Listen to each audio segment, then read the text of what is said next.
First comment from Big Dog. Look at that.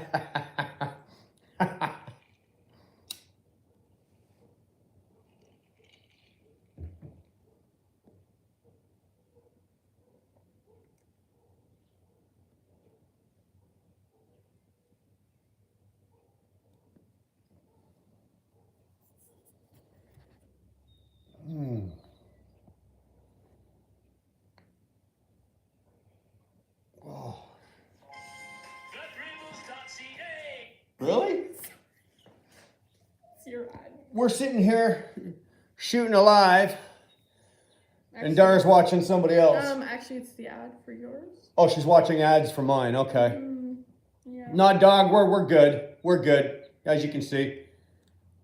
Sorry, guys. You know what? One of these days, I'm gonna go get the proper type of glasses with the bifocals, where I can just keep them up like that, so I can read. But no, for now, I gotta look like that old fucking librarian. Johnny, how we doing? Hey, Todd. Hey, man. Glad you're here, brother. Thanks for piping in, dude. Who else is here? Trucker Gal. Hey, hi-ho, or hi-oh. Sorry, not calling you a ho. Trucker Gal, love your shit, by the way. We subscribed a couple of days ago. Actually, after the last live, we went through some of the comments. We were looking, checked it out. Guys, there's a really good channel. Check out Trucker Gal. She has a really, really good channel. She does everything. She a lady truck driver in this business, which is hard enough, but she basically just she runs down, like, she's a true vlogger. She runs down what she does in a day and how it's going and this and that. Go check it out. I'm not gonna say too much more about it, but go check out Trucker Gal. She's got a great little channel over there. Madison saying hi. Ah, Maddie. My daughter Maddie's on here. Hey, Stace. Or Mark. I don't know. You guys need to get your own names, man. Laker, how you doing, brother? We're just sitting out in the garage having a smoke. I'm going to talk about some shit in a bit. We got, I think we got 50 something in here. We're just going to have a smoke, going to crack a drink, and eat some chocolate bars, and we're going to talk about some shit that's gone on this week. And Laker, I suspect you already know what's coming, if the rumor mill hasn't already run loose up there. Big Zach, how we doing, brother? You guys are all going to be together soon. You actually don't. Well, you're about to find out in about 5 fucking minutes. So if you can hang out here there's Jer. Look at this. The old gang is in here. We got Zach, we got Laker, we got Jer. Who are we missing? We're missing Campbell.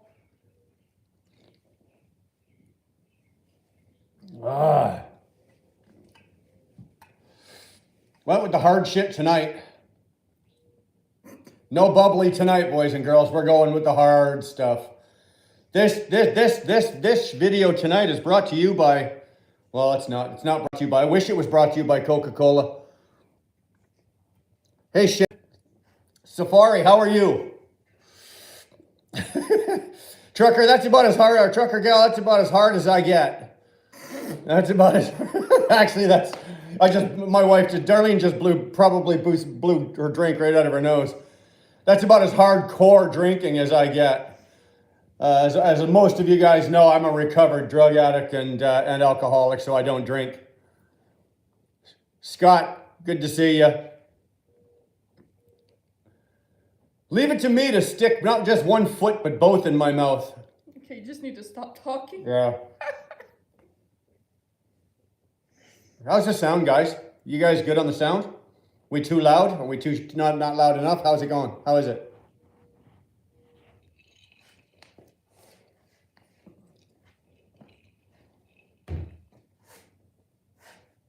Right on. Right on. Good stuff. Christine says the sound is fabulous. You are the first one in history, lady, to say that my fucking sound sounds fabulous. Now, guys, I'm going to give you a fair warning tonight. Usually, I try to keep this fairly clean. This is not going to be a PG show tonight because I am going to swear. Hey, social, you got your time zones right, did you? I'm going to be using some language, and it's just out of frustration and anger, because if I don't, the top of my head will just blow off.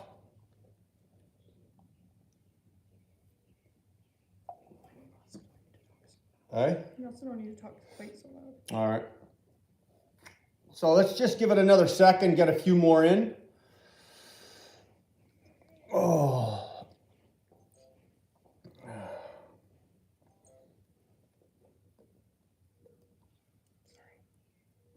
Scotty, I'm more frustrated than any man in history right now. I really am.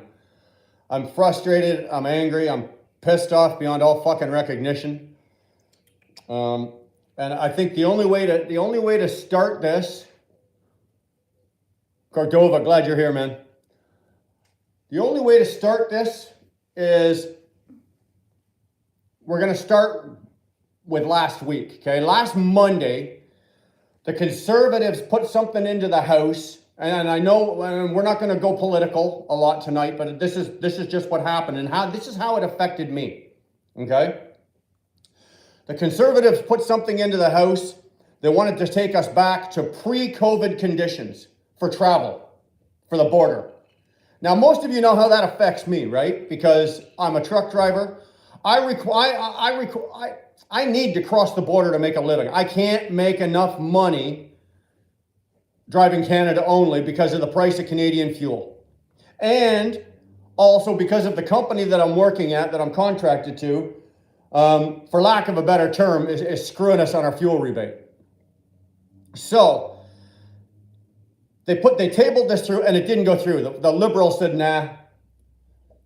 Excuse me, I don't think so. The Liberals said, fuck that. So we're still locked down. So I'm going to leave that. So we're locked down. I can't cross the border because I've only had one shot. I had the shot, had the blood clots, blah, blah, blah. Sandra, you're right. Liberals and NDP. But when you're talking about the NDP, you're talking about Liberals, okay? It's the same bullshit, right? Same bullshit. So here, I'm going to share something with you, and this will take you into what this is. This here, obviously you guys can't fucking read it, but that is my statement, my financial statement for what I got paid from ET Transport. Okay? Now I got paid on the 1st, and this is the statement, and this ran me from May 1st. This pay was from May 1st to May 15th. Okay? Now, if you're not a truck driver, ladies, guys, I know a lot of you guys aren't. Just bear with me here, and I know that this is as boring as shit to you, but to the rest of the guys here that are in here that are running their own trucks, and I know there's a bunch of you in here already because I've spoken to you, and also if you're a U.S. driver, this will not apply to you because you guys run your owner-operators down there for the most part a lot differently than we run them up here. Okay, you do. Everything's different. So this is what we're doing. Okay, from the 1st to the 15th, I ran 6,222 miles in a 2-week period. So that's about actually, and there's one leg of a trip missing off of this, but we're just going to use what's written on here. Okay. So at $1.55 a mile, which is what I make, that comes out to $9,795.50. That's not bad. Yeah, I heard, Curtis. I was just over there. I didn't know he was going live. I didn't want to step on his toes, but I got to get this out. So that's $9,795. That's not bad for 2 weeks' work. Okay? It's not fantastic, but it's not great. The fuel surcharge that was paid to me, okay? The fuel surcharge that was paid to me was an average rate. They took the national average of $5.35, which is bullshit.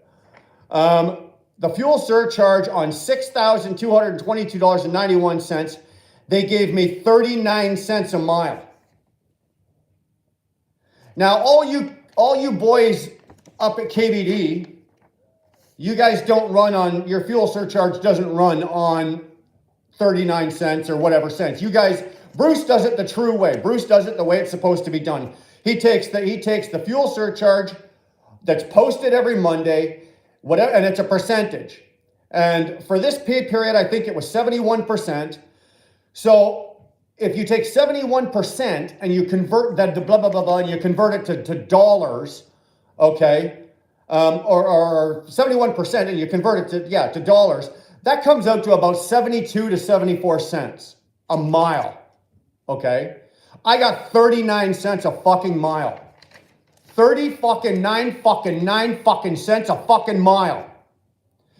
So my fuel rebate was $2,426 for a grand total of $12,222. Now, if I was getting the proper fuel rebate, the mileage would have been the same, but my fuel surcharge would have been $4,480.49. You get 75 cents a mile. That's awesome, Max. You're breaking my heart. For a grand total of $14,275.99. Basically, I got screwed out of $2,200. $2,200 fucking dollars. This isn't even why I'm mad. I'm pissed at this. I'm not mad at this. Okay? Now, because I'm limited and I can't go to the States and buy US fuel, my fuel bill for this fucking period, right there. They can't see it. I don't think it's backwards. Is it backwards? Anyway, that's a $7,606. All you KBD boys are fucking losing your shit. Your percentage last pay was 89%. Yeah, I know, Sean, but this was, I went back to the pay period for what this was valid, and it was 73% back then. I know that it's gone up since then. So I paid $7,600 for fuel. This is on a truck that gets 8.5 miles per gallon. I get 8.5 miles per gallon, and my fuel bill was $7,600. That's robbery. I got screwed. Anybody working for this company is getting shellacked right now. Absolutely screwed. Owner-operators. My apologies, owner-operators. If you're a company guy, you're doing okay. I think those guys are making, what, 68 cents? 68 cents a mile as a company driver.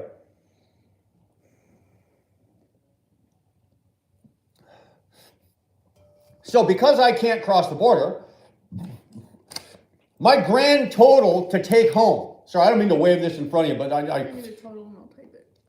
my grand total taking home, okay, I made $12,222. My grand total coming home in the bank was $3,663 for 2 fucking weeks' work. I make more than that in a week.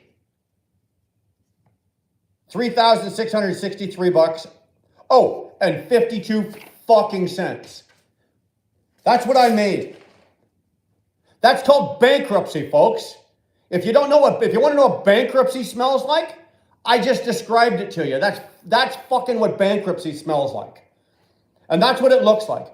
Now, I kept my mouth shut about all of this because I wanted to do 2 pay periods, which is 1 whole month. I wanted to do an entire month, and I did. So I did my last month, the pay deposit in my account for the last pay period before this one was, $4,100 and something dollars. This one here was $3,600. I made fucking $8,000 for a month. $8,000 fucking dollars this month went into my bank account. I cannot run a fucking business on $8,000 fucking dollars a month. I can't feed my family. I can't pay for my fucking house. I can't pay for my fucking cars. I can't do anything on $8,000 fucking dollars. This is fucking insane. Now to top it all off, Sorry, we're sitting out in the garage because I won't smoke in the house and we were going to sit out back, but. So $8,000 is what I made this month. I got a buddy of mine, Patrick, I was joking, I'm going to start paying the fucking hillbilly fucking retirement plan, start buying lottery tickets. And now, I was thinking, goddamn, there's a shred of fucking hope here. The conservatives are going to put this through the fucking house. The liberals might have a shred of fucking common sense and actually go, you know what, okay, let's do this and open this up. And they didn't. So what's the only solution here? What's the only solution here? How can I get myself and I'm not allowed to have a medical exemption. We're not allowed to have a medical exemption. I've tried that to all ends, multiple doctors, specialists, bullshit cocksuckers and everything like that. So what is the only fucking thing I can do? Well, did it yesterday. What do you think it was? Well, Max, I did tell ET to hoof it. I gave them my notice on the 1st. On the 1st. By contract, I have to give them 10 days. So, no, Zach, we're not selling the fucking truck. Are you out of your mind?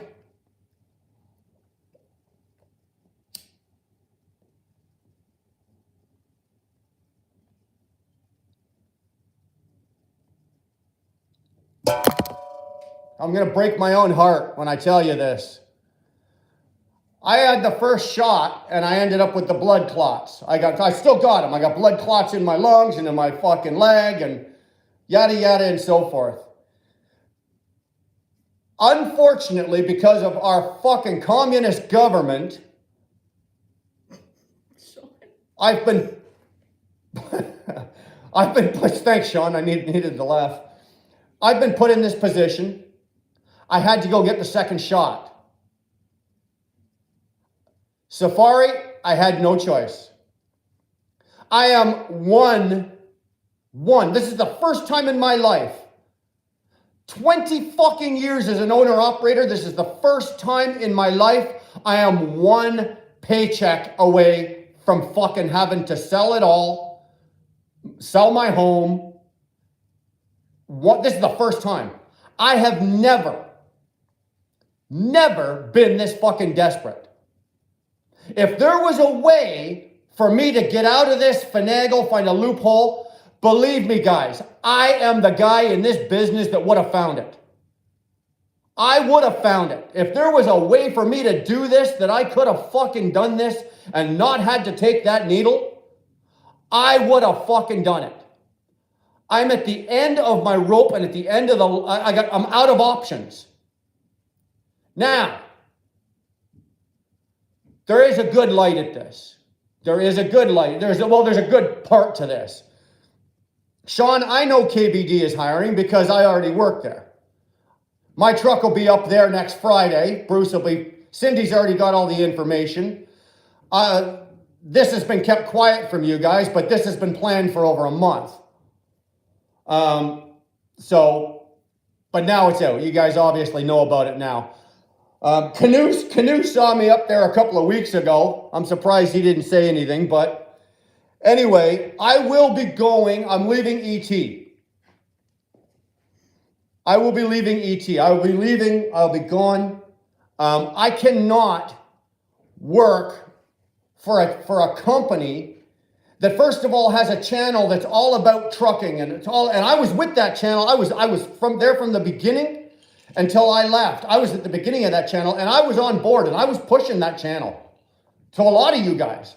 And they spout that they are all about trucking and they are all about helping the driver. They are all about this. Ladies and gentlemen, goddamn, they are not. If it is so bad that they are paying me that badly that I have to pack my shit and leave, it's pretty bad. It is pretty bad. Thanks, Zach. I can't wait to see you either. So, that is the news, and that is my frustration, and that is my fucking anger, okay? That I have had no choice because of our goddamn fucking government. Now, I know that some of you can say, well, the government didn't force you. You know, they can say that. You can say that. It was my choice. You know, Brian, it was your choice. You didn't have to take that shot. You know, and to a degree, you're fucking right. But you think about it, okay? You think about it this way.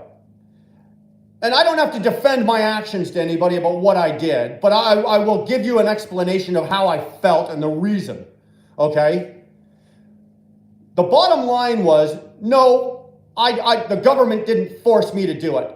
They put their plans in place, which gave me my options and what my options were. But these aren't options, okay? They said, Brian, you've got a choice. You got a choice. Man, you got a choice. Well, I tell you what, I didn't have a choice. I did have a choice, actually. And my choice was, I can keep going the way I'm going, or I can do something about it. Those are my two choices. And a choice, as you guys know, is when, you know, you have the choice. You can do this, or you can do that. But when somebody puts a fucking gun to your head and says, you can do this, or you can do that, but if you do that, these are your consequences. That there is no longer a choice. That's a consequence, okay? That's not a choice anymore. They're taking away your options. And that's where I'm sitting. I can choose to keep going the way I'm going and run myself into the dirt, or I can do what I had to do.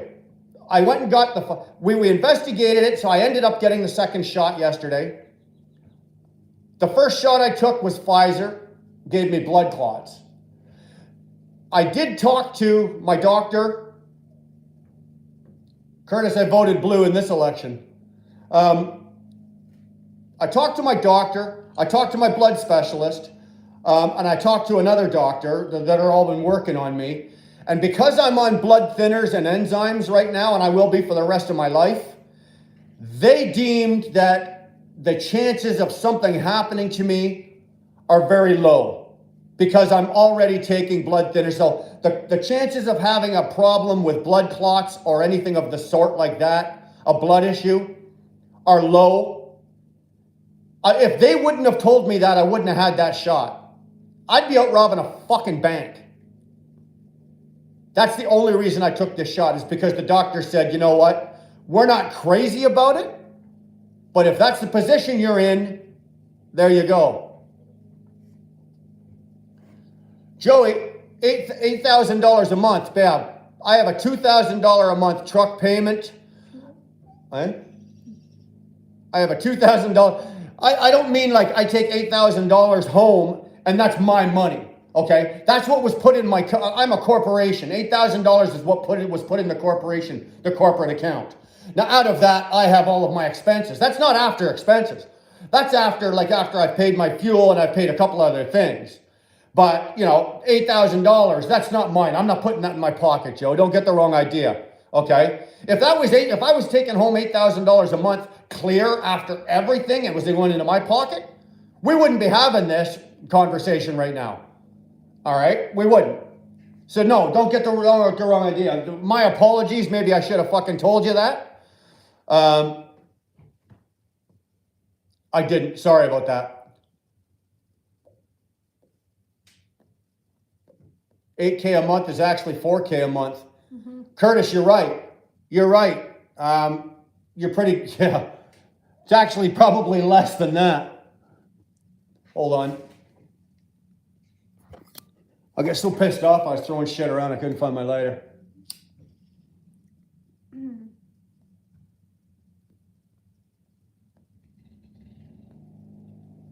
By the way, Max wrote earlier that the same thing happened. He got blood clots and had to take a second shot. Max. Okay, let's talk to Max. I want to know about that. Yeah, I got a little carried away, guys, and I really haven't been watching the comments. So just give me 2 secs. I just want to go back out and fucking... Curtis, to make serious money, you need to run stateside. Well, yeah, for me to make serious money, I have to run U.S., and I have to have the option to buy U.S. fuel. Yes, the U.S. fuel right now is fucking ridiculous, but it's not fucking $8 a gallon, which is what I'm paying. With that fuel bill they're related to, We broke it all down. It came to $8.05 or something a fucking gallon. So, Don, you missed the rant, dude. So, this fuel business is some bullshit. You can swear, you can go ahead and swear, girl. Yeah, it's about 30, but it's about 35 to 3,600 bucks a month, which goes into my pocket.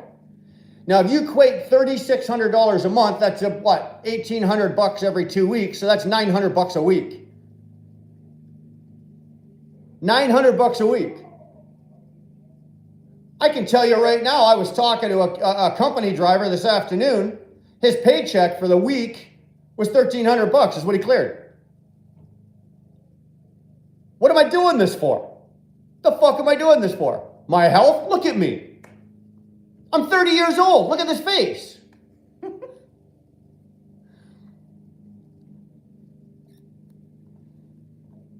Social, you're absolutely right. You're absolutely fucking right. Absolutely. Ask Max if you have any more issues. Max, okay, yeah. Max, I need to ask you.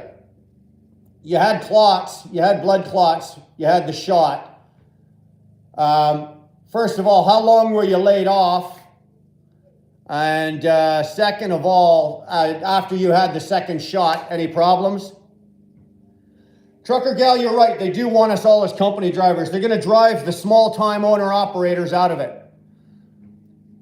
Okay? They're going to drive the small-time owner-operators like me, they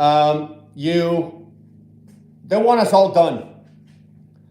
The big companies are going to take off. The big companies, and in the U.S., it's the big companies. You know the big ones in the States, right? There's fucking Swift, there's Warner, there's Schneider, J.B. Hunt, fuck all the big boys there, right? They can afford to have 35 trucks sitting around, 100 trucks sitting around with no drivers in it. Up here, we've got the OTA in Ontario, Canada. It does the exact same thing and fucks you the exact same way. See, same thing as you. Gosling, scruffy. What? He said 3 months, then after the second shot. Okay, so you were off exactly the same as me. I was on my back for 3 months, and then I was able to go back to work. But I took my first shot on December 4th. So it's been, well, since December, what are we at, 6, 7, 8 months now, whatever. It's bad to the point that if you're an owner-operator now, I'm in Canada. Now, again, okay, I'm telling you this honestly as a Canadian driver. U.S. drivers, you guys are owned and you guys own and operate your companies a little differently, and you're paid a little differently. You paid more. You don't have as many loopholes to jump through as we do. On the other hand, you guys are usually paid differently than we are as well. So just remember that. Everything that I'm saying here is from a Canadian truck driving standpoint. So for the U.S. guys, it's hard to, not necessarily hard, but just understand that we don't get paid the same as you, and we don't make as much as you. Okay? I make $1.55 a mile, plus my shitty little 39 fucking cent per mile fucking surcharge. So that's $1.89 or whatever. I'm so angry I can't even do math in my head right now. So I make $1.89 a mile. I don't even make $2 a fucking mile. Not even $2 a fucking mile. When I was down there, okay, now I used to work for a U.S. company. And when I was down there, I was running around, and this was back 2017? Mm-hmm. 2017, end of 2017. We were running down, and the U.S. rates down there at that time, they were anywhere from $3.50 to $4.50 a mile, comfortably, all day long. That's what we were running, all day long. The insurance, the insurance on my truck was $129 a pay. My fucking trailer insurance, I mean, the rates were completely different. Were completely fucking different. So me making my $1.89 a fucking mile, that's embarrassing. So you KBD guys, where I will be up next week, you KBD guys, right now you're making $1.50 a mile on your loaded miles. You're making $1.25 on your empty miles. But we're not gonna right now, just for factors' sake, we're not gonna factor in your fucking your empty miles and the difference ratio percentage and all that kind of shit, because I just don't fucking want to do the math. But if you take your $1.50 loaded with your fuel surcharge, okay, you guys are up around fucking $2.20 a mile. Boys, even if your truck is running only 6 miles per gallon, you're still doing better than I am. My truck runs 8.5 to 8.8. If my truck was doing what you guys were doing last week and the week before, running with your fuel surcharge, I would have had no fuel bill and would have made money on my fuel. Guarantee you. Guarantee you. With an 8.5 mile per gallon truck, I would have burnt the same fuel, paid less. My fuel bill would have been non-existent, and the fuel surcharge would have been more than I paid in fuel. I would have got money back on my fuel surcharge. So you guys are doing all right, because I know for a fact 1, 2, 3, 4 of yous don't have trucks running better than 7 miles per gallon. Fuck me. I'm getting my ass handed to me by guys running 6.5 miles per gallon, or let's say 6 to 7 miles per gallon, and I'm running 8.5 to 8.8. I'm getting my ass handed to me. What the fuck is going on?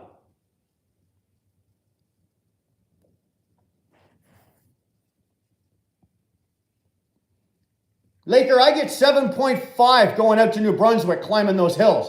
And from here to New Brunswick and Nova Scotia, okay, once you start doing those hills, it makes the shit that you guys do in Pennsylvania, that makes that look flat.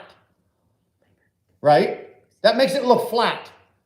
That's how, I'm pulling constant 6 and 7 degree fucking hills, 2 to 3 miles at a pop. And my truck's still getting me 7.5 miles per gallon. Can you imagine if I was running fucking Berlin's? Or running out east, out west, going out to doing Iowa or any of the Ohio's. Jesus Christ, Scott, that's 8.8 US, not imperial. We don't do imperial gallons.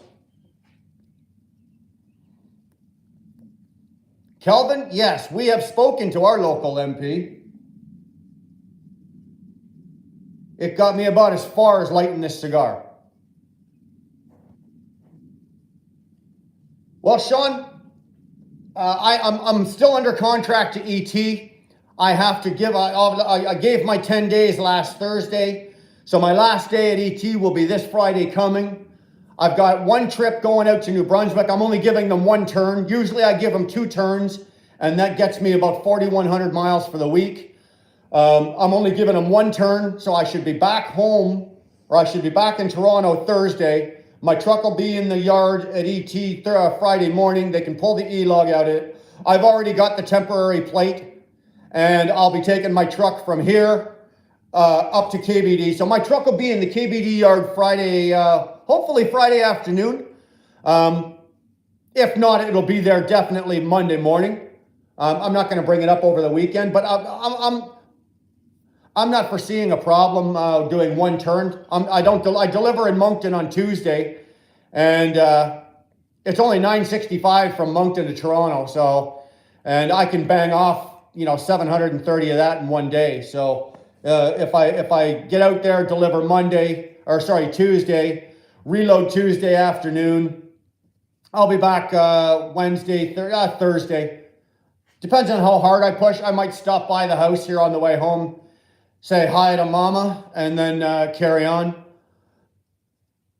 And then get my truck. They have to pull the E-log out. I got to hand in all whatever fucking shit of theirs that I've got, which is really nothing. And it's going to take, Cindy's already got my ownership. She's already got a copy, or I took a picture of the port for me to plug my E-log. So they've already got my E-log up there waiting for me. The only thing I got to wait for is it takes them 5 or 6 days to order the plates, right? It takes them 5 or 6 days to get the plates. So I will be off the following week. So if any of you guys at KBD want to run team and you got nothing to do, I'll run team with you. I'll jump in your truck and I'll run team with you. I'll even challenge you. I'll embarrass the shit out of you. Corey missed what you were saying. Corey, I'll be running US. I got the second shot right there in that fucking arm. I got it yesterday. Montoya, how the hell are you?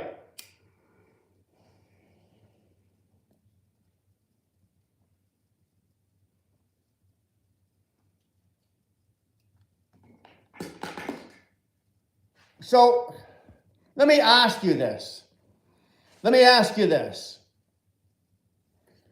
Yeah, Sandra, I know he was worried. First thing in his mind, he thought we were getting a divorce.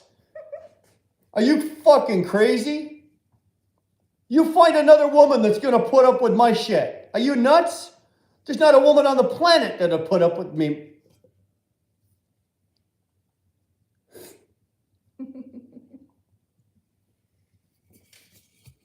You want to say what you want to say? No, right now. Oh, but let's do a shout out to our favorite Jason. Oh. Okay. We're going to do this real quick, just for shits and giggles. Okay, a couple of weeks ago, we had Jason, right? Now, I did a video about this asshole, and apparently he doesn't like me for whatever reason, and that's all good. Like, if you don't like me, that's fine. I lose no fucking sleep over anybody that doesn't like me. I'll go fuck yourselves. So Jason sends us, what is it? What first it was. There, hold on. You know what? I'm going to let Dar tell this. This is you. Come on. No. Yeah. Hold on, guys. Hold on, because this is good. And then we're going to get back to my rant. Hey, so first Jason sends one email, which we posted. Then last week, so he watches our live, so hey Jason, because you're probably watching. Thanks for the view, Jason. Yeah. Thanks for the view. Thanks for the views. So while we're doing the live, he always sends an email. So we're probably going to get one right now. I keep looking. So he wrote another really long one last week about how he feels and how Brian's an idiot and blah, blah, he doesn't know anything, yada, yada, yada. So today, since I do a lot of the social media, I went on Brian's TikTok to post that we're having a live tonight, and I see that there's a new follower, and it's Jason. And Jason put, what was it? In his profile, hold on, I gotta find it here. He wrote that he was a keyboard ninja, right, Brian Bobo Brown? Like that's his profile description. And then he was commenting on our video. So this is how whacked out this guy is that he's now created a fake TikTok to harass Brian on there, never mind the emails. No idea who he is, have a little bit of maybe ideas from the way he talks. Could be someone we know, might be someone we don't know. But again, thanks for the view, Jason. And you literally must be a little man with tiny little balls that no woman would ever want to fuck because, you know, you're a whiny coward who can't even show yourself when you have a comment to make. So, fuck off. Why don't you hit him with that? What? Oh. Hit him with that. Well, I'm having a rant here. Anyways. Dar's rant. Yes, man crush for sure, Todd, absolutely. I just want to point something out since I've been around the trucking business many, many years, since I was born. You guys really need to look at your contracts and ask for your contracts before the day you start so that you have time to look them over, maybe take them to a lawyer. For the Canadian owner-operators, honestly, how many of you have ever even asked, hey, do you give us a fuel surcharge? We didn't even think about it. You know what? ET never even used to give one at all. KBD has always given it when we were there years ago. We wouldn't be losing our shirt right now if they'd even just given the proper fuel surcharge. So, and I don't even know how many other drivers that work there don't even have a clue. Same with they charge us for parking in the parking lot. I don't know any other company that does that. They charge us interest on the fuel on top of keeping the fuel surcharge. So these are just a few of my rants. I wanted to rant about that particular company. Literally take a really good look at your contract before starting anywhere. if it sounds too good to be true, it probably is. And I'm just gonna give a shout out to KBD because this is our third time going back there. Brian's third time, not really mine. And you know what? They really are one of the best companies around. Their benefits, I have compared a shitload of companies and their benefits. Theirs are the best for the price, especially. Their pay is great. They're family oriented. They actually care about the drivers, unlike the bigger companies. So, yeah, that's all I really wanted to say. And to give Jason his shout out because I'm pretty sure he'll, get off on that. So, bye.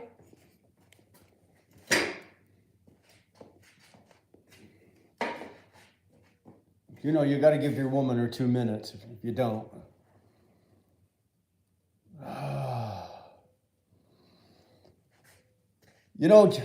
Thanks, Josh. I appreciate that. ET is losing a good driver. You know what? There's three other guys along with me that do the same dedicated thing going to the East Coast. Out of the four of us, I'm the only one that makes 2 complete turns, right?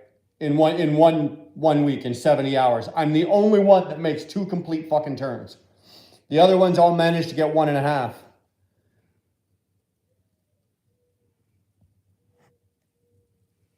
Spill more tea on ET. That is very sweet. Thank you very much. Always read your contract. Thank you. Guys, Darlene wasn't kidding. Okay?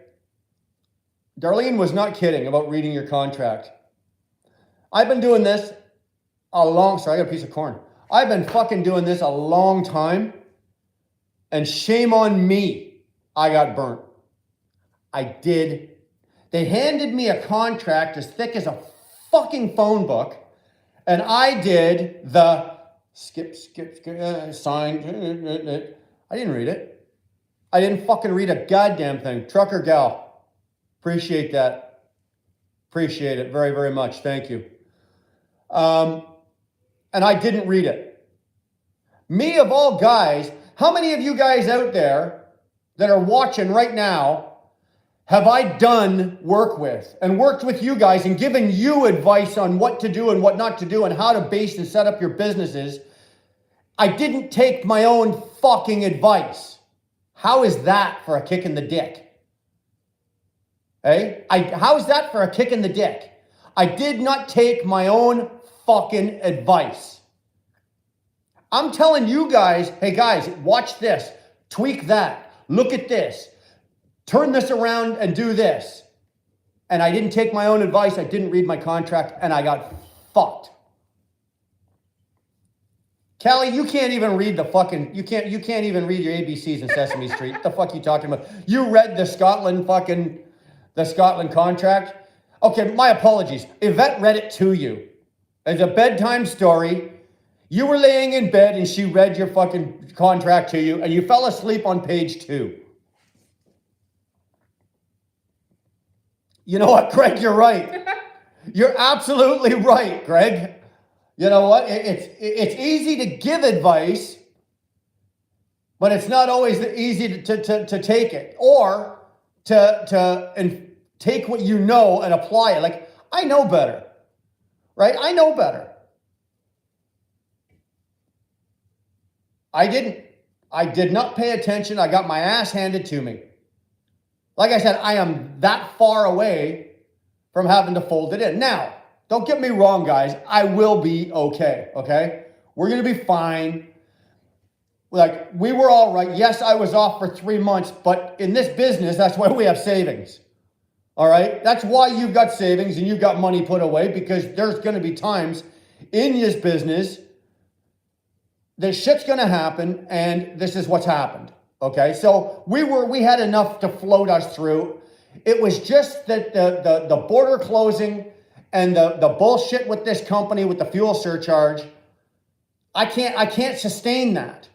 If I was getting the proper fuel surcharge, I could sustain that. I could just sustain and do business and be okay. But I can't sustain that. And that's the problem. A company is not going to pay me properly, and he's not paying, but they are not paying the whole industry or all of their drivers properly. Where's that money going? If the average right now, I think Laker said it was what 92 something percent this week. Okay, so I'm going to do this in my head really quick, but I think 92% is going to come out to somewhere around 88 cents. Curtis, do the math on that for me, would you? You probably got a calculator, but it's probably going to come out to about 88 cents a fucking mile. 88 cents a mile. So if I'm only getting 39 cents out of, thanks, Zach, 87.9. I was off by 0.1. Not bad for an old man with a burnt out brain, eh? Anyway, where'd the rest of the money go? If I'm getting 39 cents, let's round that up and be generous and say 40 cents.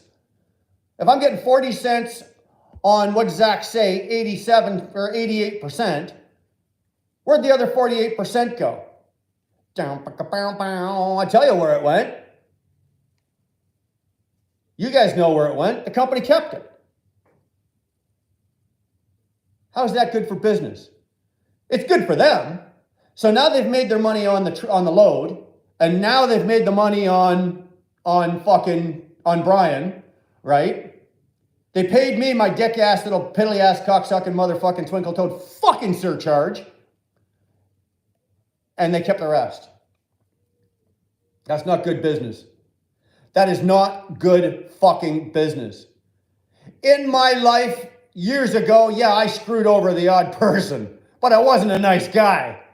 Today, I am a nice guy. But do I screw people over? No. Do I give this company 4,200 miles a week of my time and my energy and my hard work? Yes. Do I expect to be fairly compensated for it? Yes. If you've got a guy like me, and there's a lot of you out there that are in the same boat, you work your asses off. You work fucking hard.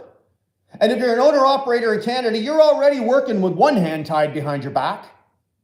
You really are. Whether you know it or not, you're working with one hand tied behind your back. Deep pockets, Curtis. They've got deep, deep pockets. If I was to lawyer up, it wouldn't be worth it to me. And they know that. They know that.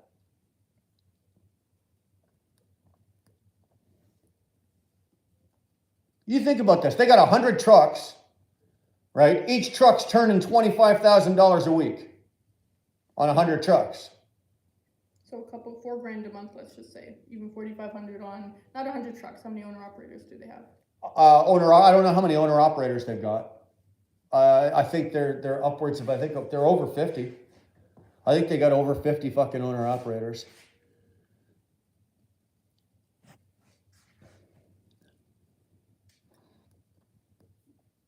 Todd, you're absolutely right. Yeah, Mom, I am. The new business standard is profits over people. That's a fucking shame, isn't it? It really is a shame when that's the new motto of how to do business. Say hi to Mom. I did. No. It is. It's a shame. I expect and this is very simple. If I give you 70 hours of my week and I run you out 4,200 miles, all I expect is fair, compensation for my time, my energy, my work. My time away from my wife and my kids and my home. My time away from whatever else I do. The work that I do, all I want to do is be fairly compensated. That's it. Okay? That is it. I saw it. Okay. And I'm not getting that. And if you're not getting that, find a new home. What would the problem be? Would the problem be resolved if you got your own fuel card and it doesn't make a difference? ZI-12, yes and no. Okay, I can get my own fuel cards, and I cheat here and there on the fuel. We're not supposed to because of the IFTA taxes and whatnot. And every once in a while, I'll nip my truck into the reserve up here. Because right now, like when going out east, there's a reserve in Quebec. Fuel out there on that reserve is $1.69 a liter. So every once in a while, I'll nip in and throw down, you know, $300-400 worth of fuel. So I'm doing that to try to compensate these $7,000 fuel bills. To get your own fuel card, the problem with that, or the I hate to say the problem with that is, you don't get the discounts, right? I don't have a fleet of trucks. I've got one. So I might get 2 cents off the pump price a liter, or I might get 5 cents off the pump price a liter. If I had 100 trucks, you get 25 cents a liter off. If I had 1,000 trucks, but I'm too small. So yeah, I can get it. So that means I can buy my fuel wherever I want.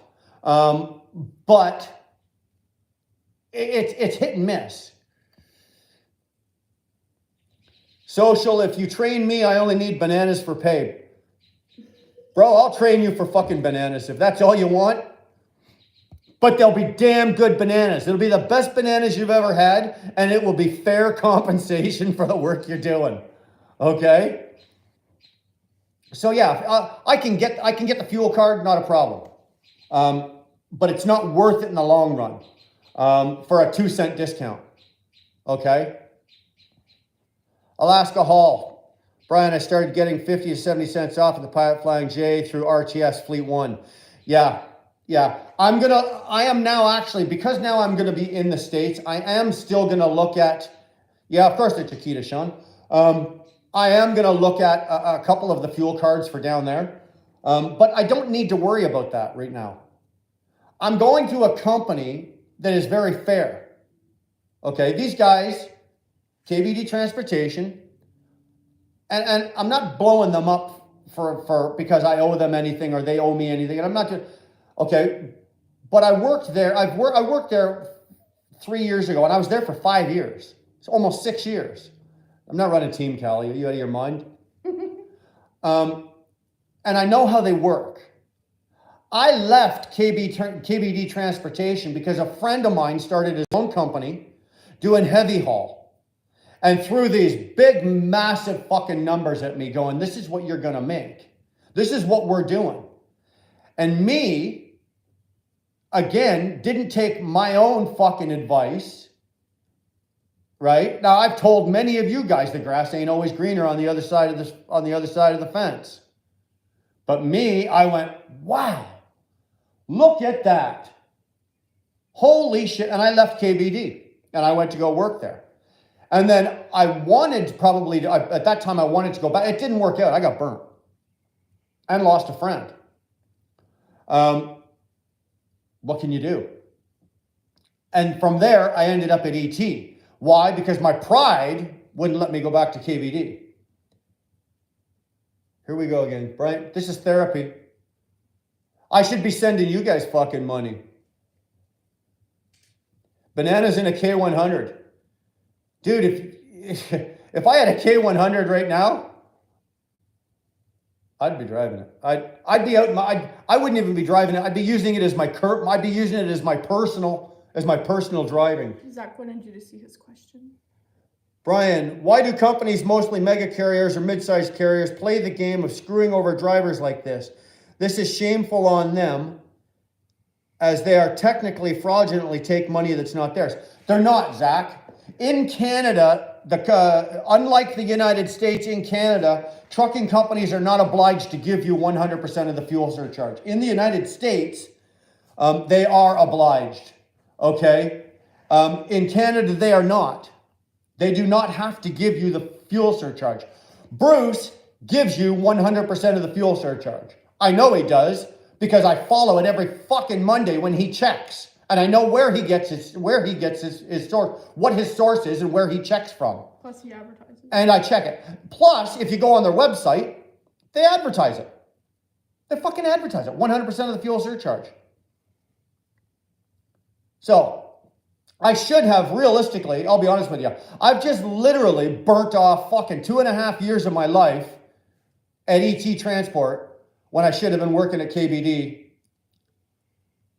And here I am in my garage, smoking a fucking cigar, yelling at you guys. And let's not point out how gracious they are to take you back. Yeah.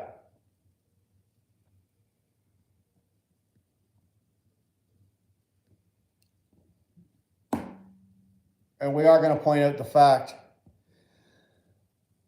that they have been very gracious. I made that phone call a couple of weeks ago, about a month ago, and I didn't get one hiccup.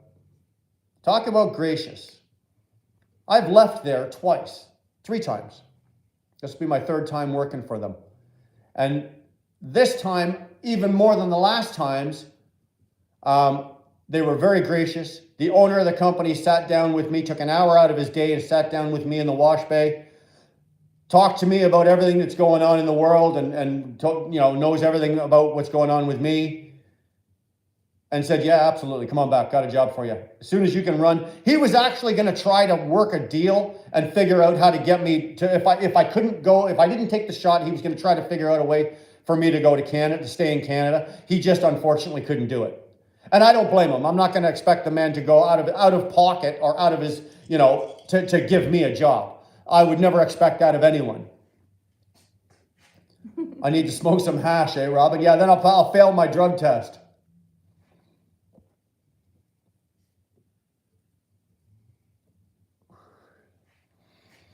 Curtis, that's a good question. The first time I left to go down to Mercer to work in the States. I was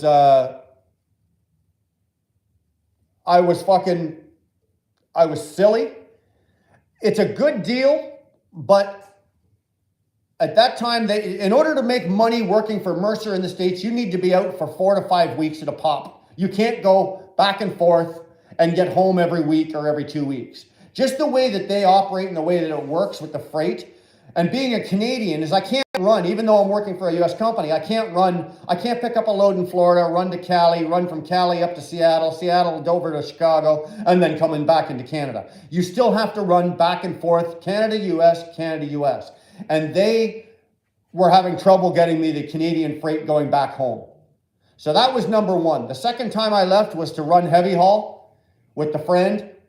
I had these grand illusions of fucking big money and everything like that, and it didn't happen. Shame on me. Will not happen again. Will not happen again. I know that, Sean.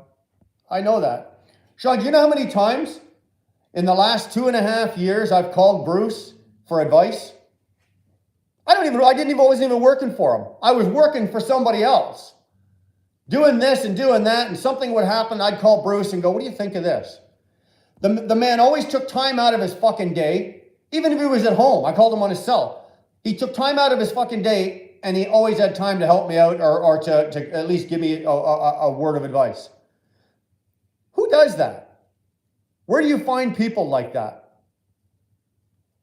Bruce Mullen does it. Bruce Mullen and his wife Pam, the owners of KBD.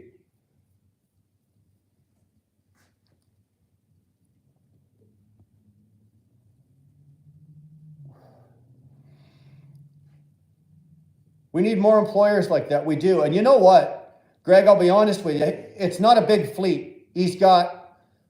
I think he said, when I was talking to him the other day, I think he's got 42 trucks. 42 trucks. He's got, I think, 6. I think I'll be the 6th owner-operator. So 42 truck fleet, and out of those 42, 6 of us, there's 6 owner-operators, going to be 6 owner-operators. Now he wants to build his fleet, but he wants to build it with owner-operators. He doesn't want to be buying too many more company trucks. But if you're an owner-operator, this is where you need to be. Nope, I'm right across the border. Sean, you know what? I appreciate you saying that. Thank you. I really do. It's guys like you. Because you're. I'm going to say this to you, okay? And I wanted to tell you this before, but you're one of the guys that are a little different because there's probably about 12 guys out there that I work with and I help out and everything like that and give a little bit of guidance. But out of the 12, there's probably 5 of you that actually take what I say, apply it, put it to work, and it works. And it works for you. You listen, which means you're not wasting my time. Because out of the 5, if there's 5 of you out of 12, that means there's 7 of you that every 3 months you're phoning me back going, oh, Jesus Christ, this and this. And it's like, well, did you do this? No. Well, did you do this? No. Did you do this? No. What are you phoning me for? So then I rip your whole business apart again, put it all back together and give you your platform and say, okay, there you go. If you follow this, tweak it how you want, but if you do this, you should be okay. And then 3 months later, Sean, you didn't do that. I think there's a couple of times that we've talked on the phone. I may have said some shit you didn't like, but at least you fucking listened to it. Hopefully you respected it. And I appreciate that. You didn't waste my fucking time. Zach, same thing. Zach went right off the fucking end. He took everything. I took his entire business and tore it apart. Laid it out on my dining room table and tore the whole thing apart, put it all back together and gave it to him.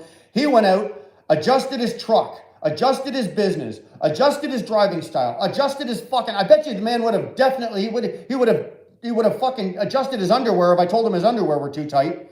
He took everything that I fucking told him to do. Everything. I couldn't fucking believe it. And it's working for him. That makes me happy. That makes me happy better than making money. To see you young guys coming into this business after me, succeeding, makes me happier than fucking making money. Fuck, Robin. Right at the right time. Fuck.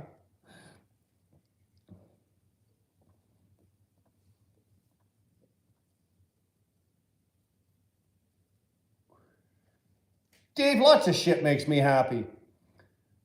Lots of shit makes me happy. I wake up in the morning and I get the sun on my face. It makes me happy. Mm-hmm. I'm a man that the little things in life make me happy. I don't need the big fucking things in life. Okay? Don, you're on to something there and we're ahead of you on that. We've got something on the back burner that is slowly working its way forward. And yeah, we're gonna, I need to put a couple of other things in place and it has nothing to do with money, believe it or not. So it is something that we are gonna do. Well, now we're gonna be competing for the money, but honestly can't wait till you're back. Hopefully we can get to run together more often. That'd be great, Sean. That'd be great. I love fucking driving down the road with you, Jer, all you fucking guys. I loved it. I remember all the times we used to run out to Iowa. Jeremy and I ran those 2 of us. We ran 17 weeks, 18 weeks in a row, back and forth down to Texas and back. We never had so much goddamn fun in our life. Every once in a while, Tuna would come down with us or Johnny would come down. You know, super convoy KBD. Let's not get carried away here, Zach. I may be the old man out here, but you fuckers still got to work hard to keep up with me. I don't give a shit who you are. See that? That's the old man patting himself on the back. You see that? Mm-hmm. It's all the time, babe. Don't get carried away here, girl.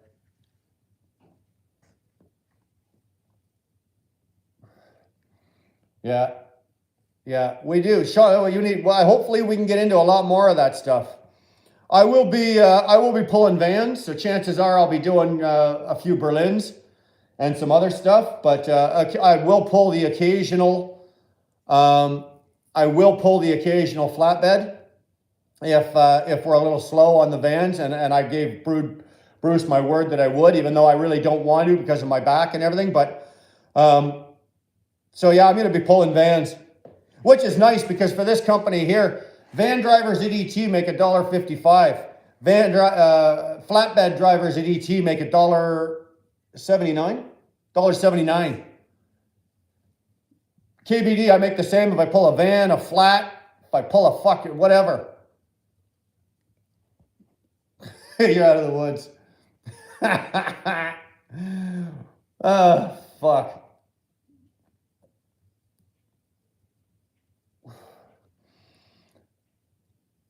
I don't know what else to talk about. I'm going to say this, and I don't know how any of you feel about this. Okay, I'm just a fucking Canadian guy running a little Canadian business. You'll show me the ropes, will you, Jer? Well, your rope's a lot smaller than mine, buddy. Try to keep up to the big dog. How do you guys feel about what's being done to us? Hey? How do you feel about what's being done to us? Okay, you've got a government that doesn't have your back. As far as the federal government, the Liberals are concerned, we as truck drivers are damn near criminals because of what we did in Ottawa. They criminalized that. What do I think of Doug Ford winning the vote? I think that Doug Ford is basically Trudeau's pocket boy. He's a place for Trudeau to park his cock. Okay? That's what Doug Ford is. At either end of Doug Ford, both of those openings, okay, are a good place for fucking Trudeau to park his cock, and that's what that is. It's shameful. I didn't vote for Ford. I voted New Blue. I got no shame in telling you that. I voted New Blue because I knew that New Blue wasn't going to win. But I was going to vote for somebody, okay, and I wasn't giving NDP, Conservative, or Liberal my vote. So basically, I threw my vote away, but at least I voted, which gives me the right to bitch. If you didn't vote, in my eyes, you don't have the right to complain because you didn't vote. At least I voted. Well, Cliff, the way to make this so that the U.S. people, our Liberals are the same as your Democrats, okay? So Trudeau and Biden are right on the same length here, okay? Absolutely same length.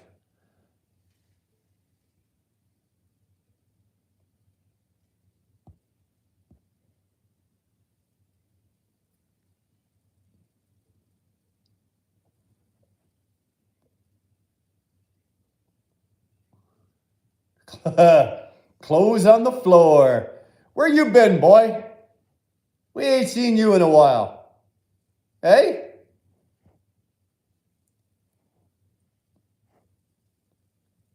Social. I ran federally in the Libertarian Party for London North. How'd you do? How'd you do?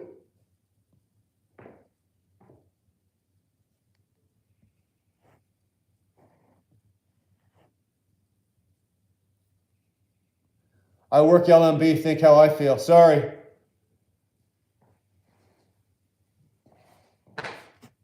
The only thing I can say, I said this last week, I have nothing nice to say about Trudeau. Absolutely nothing nice. If him and I were standing beside my swimming pool, and he was, or if I was standing beside my swimming pool and he was in there drowning, the only way I would save his life would be to take my foot off his head. That's the only way that I would save his life, would be to take my foot off his head. Period. If that doesn't say or let you know how I feel about this cocksucker, and the same thing goes for Biden. If Trudeau and Biden were in my pool, the only way I'd save either of those twinkle-toed fucks is to take my foot off their heads. They don't deserve to breathe the air that we're breathing. They don't deserve the privilege that they have of leading our countries and representing us as people. They don't deserve it. Too many fucking politicians think they have the power and it's their right to do what they want when they get that power, and it's so wrong. You are representing the people that put you there. You don't have that right. It's a fucking privilege. And these assholes abuse it. Jesse Ventura said he'd run for office if Elon Musk sponsored him. I think you guys in the States have some big things coming with Elon Musk. He's kind of quiet, but he's not really. And I think if you watch what he's doing with what he's doing with his money and where he's going, he's setting himself up and certain other people up for other things, which are going to be good for your country. Okay? I think it's going to be good for your country.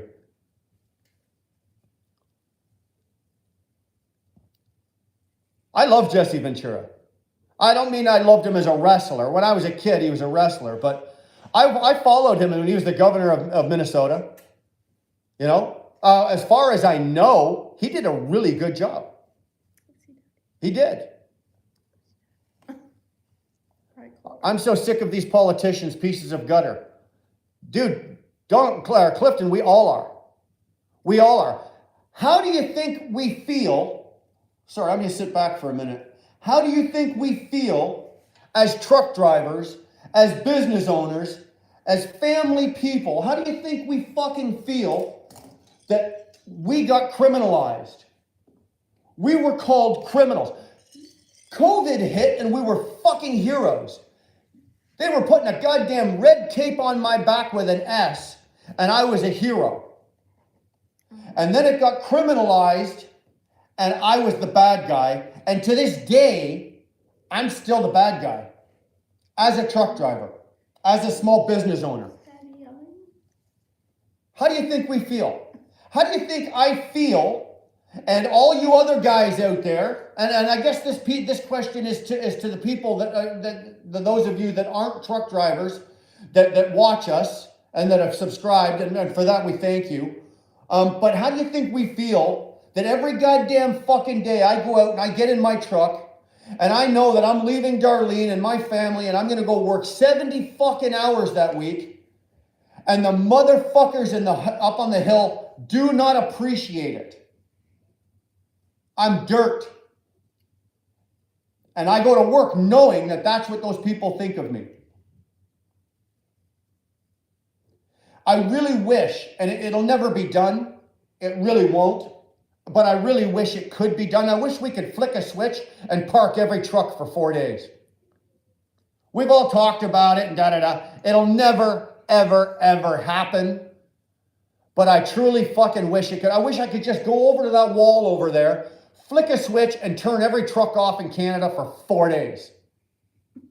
4 fucking days. Get JT in the jump seat with me. Dude, he wouldn't make it 40 miles before he was laid out unconscious in the back, tied up, duct taped, his ass up, and I'd be stopping at the first Flying J going, come on in, boys. Everybody gets around. Are you kidding me? Are you kidding me?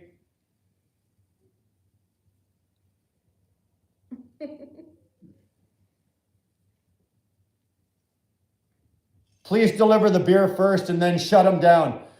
Jason, that's a good point. Yeah, okay. We'll make sure the beer and the cigars get delivered, and then we'll shut them down. Robert, I did not. Brian, did you get the email about Glencore fixing the bunker fuel prices? We didn't get that. Just looking, I don't see anything. Jar's just going through it again, but no, I don't think so. Sadly, he'd be scalped. Oh, he wouldn't be scalped. He'd be ass raped.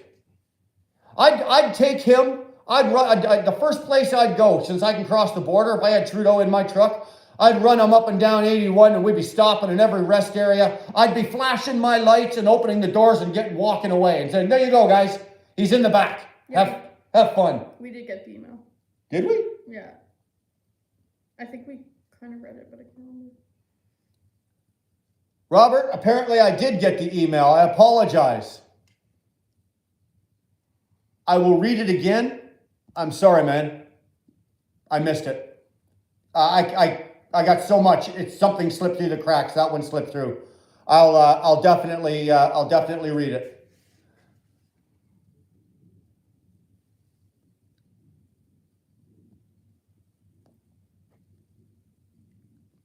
Robin wants to know what you're drinking tonight. I told him.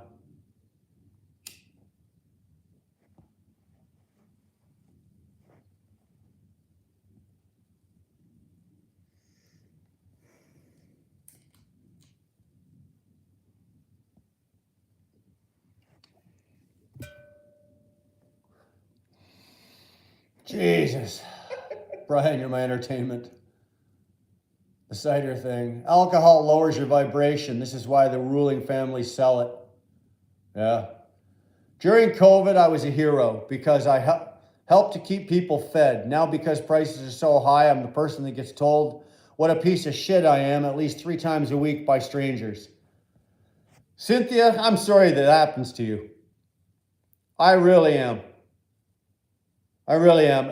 I don't imagine it could be all that easy for anybody that works in the food retail, like grocery stores, Walmart clerks, any of you guys that got to stand there and ring through groceries and watch that fucking number up on that screen come up and say to somebody, that'll be $429 for groceries, you know, a year ago that used to be $200. I'll be right back. I'm sorry. I'm sorry that you guys got to go through that.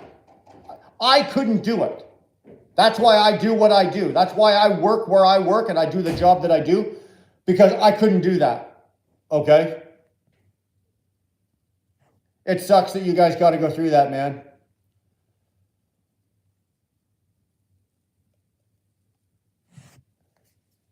Zach, can I get you a Wheelburner Express hat? There's one right there. We've got one. And hoodie. Yeah, we actually, believe it or not, guys, we will have, and I'm not doing this as like, I'm not plugging, but we are going to have merchandise. We've got hats. We're going to have hoodies. We're going to have sweatshirts, t-shirts.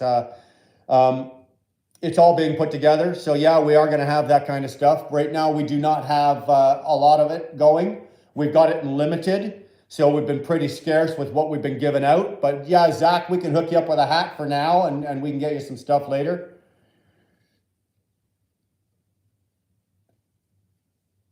Close. You want to call me later tonight about trucking stuff? How about tomorrow? Usually by the time I get off of here, my voice is shot, my brains are scrambled. I gotta pee like a maniac, and I usually want to play a little Call of Duty, kill some people, and go to bed. So, how about we set that up for tomorrow? Will you have zip-up hoodies? Probably not, Stace. But if you want a zip-up hoodie, well, I can have one made for you. That'll just be for the bargain basement price of $249.15.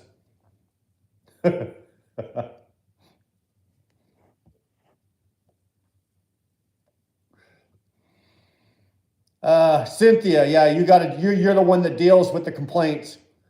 Couldn't do your job. Could not do your job. I couldn't work in HR or again, in any kind of retail. I couldn't do it. I couldn't do it. I just lay people out.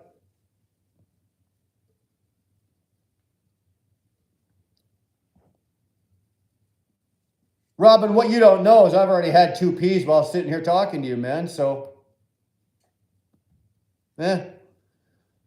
or food service. Oh yeah. I could never be a waitress or a waiter. I couldn't be a waitress. I don't have the legs for it, but I couldn't be a waiter or work in the food service industry. Couldn't do it. When I finished high school, believe it or not, I went to college. I did my apprenticeship, went to college, partly, and I became a chef. And I did that for, I don't know, I didn't even work 3 months as a chef. And I went, fuck this, and I went trucking. I can't work in those industries. Food service, customer service, anything service like that.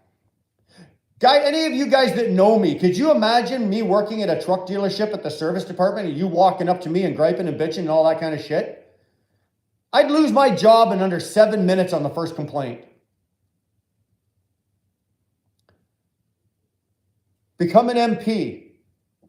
Tahara, I thought about that. Again, I could do it and I could represent. The problem I would have is that somebody would say something ridiculously fucking stupid and I'd call them on it. And it would be unpolitician-like the way that I would say it. And I'd probably get myself booted. Take it easy, Sean. Thanks for stopping in, bro. We'll see you, well, I guess we'll probably see you next week or shortly there around. So for me to go into politics I'd probably be a good politician, but I wouldn't be politically correct doing it. And they'd probably turf me. That would be the problem. That would be my problem.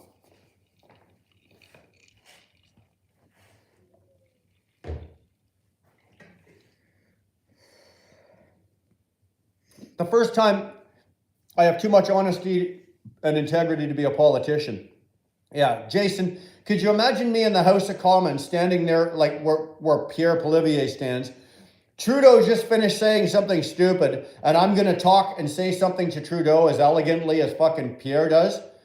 I'd look across and look at him and go, are you out of your fucking mind? Did you really just fucking say that? That's what I would say. How well do you think that's going to go in the House of Commons? Nobody said you had to lie to be a politician. That's the problem. That's the problem with politicians. Politicians are politicians because they're great liars. You don't have to be a liar to be a politician. The problem is with politicians is they make all these promises to us to get voted in, to get their position. And as soon as they get there, and it doesn't matter, Canada or the US, it makes no difference. As soon as that politician gets voted in and they win their election, everything that they promised you gets thrown right out the fucking window, and the first thing they start worrying about is how they're going to get reelected again 4 years later. There it is. That's how it works. Dead hookers, really? Dead hookers in the House of Commons? Well, there's probably dead hookers in the House of Commons.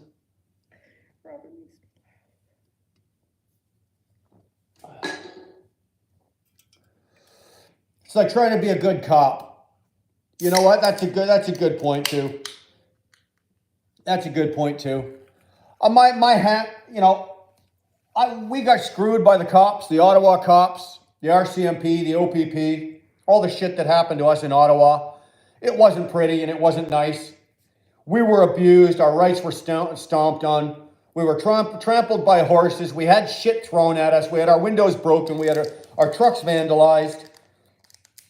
I don't have a lot of nice shit to say about the cops. And I want you to remember something. My dad was a cop. My dad was a Metro Toronto cop. He came right out of high school. My dad was a cop for 31 years and he retired. Honorably.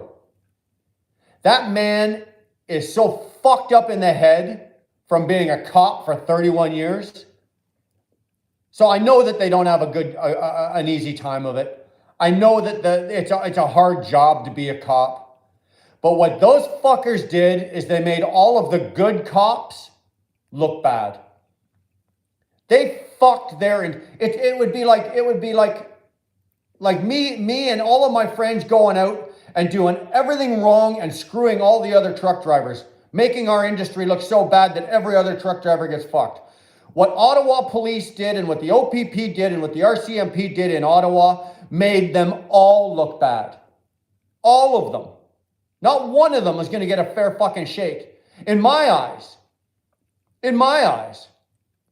Now, that's not to say that the next time a cop pulls me over, a cop wants to talk to me, I'm going to be rude and belligerent or anything. I won't.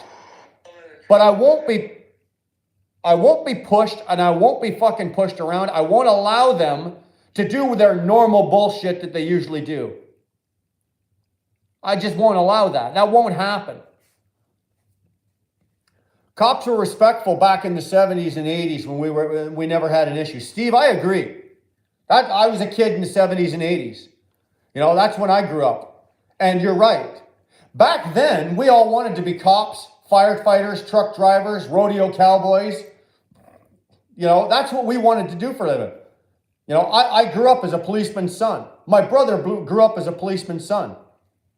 You know, I wanted to be a firefighter. I wanted to be a fireman. I wanted to be a truck driver. I did that. I became what I wanted to do.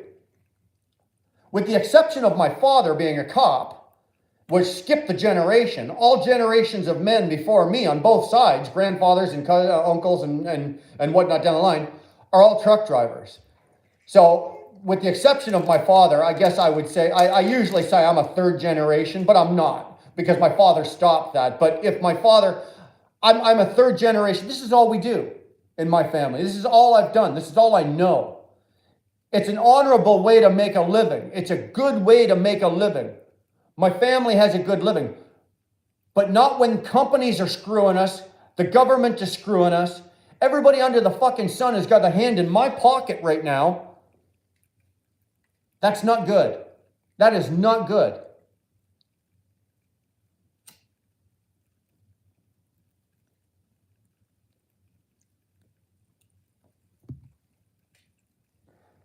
I toke.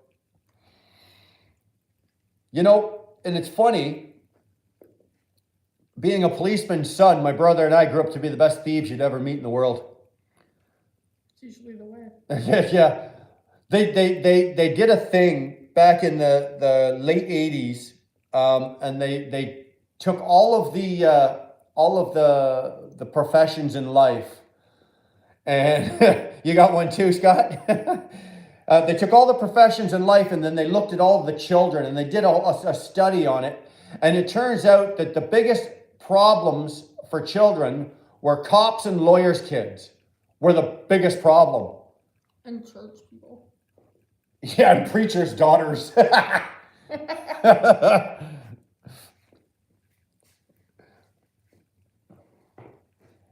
Hey, my pocket feels so good, Robin. What you want, dude? You still got my credit card. As long as your hand's in there, you want to put my credit card back from last week? I haven't seen what you lit.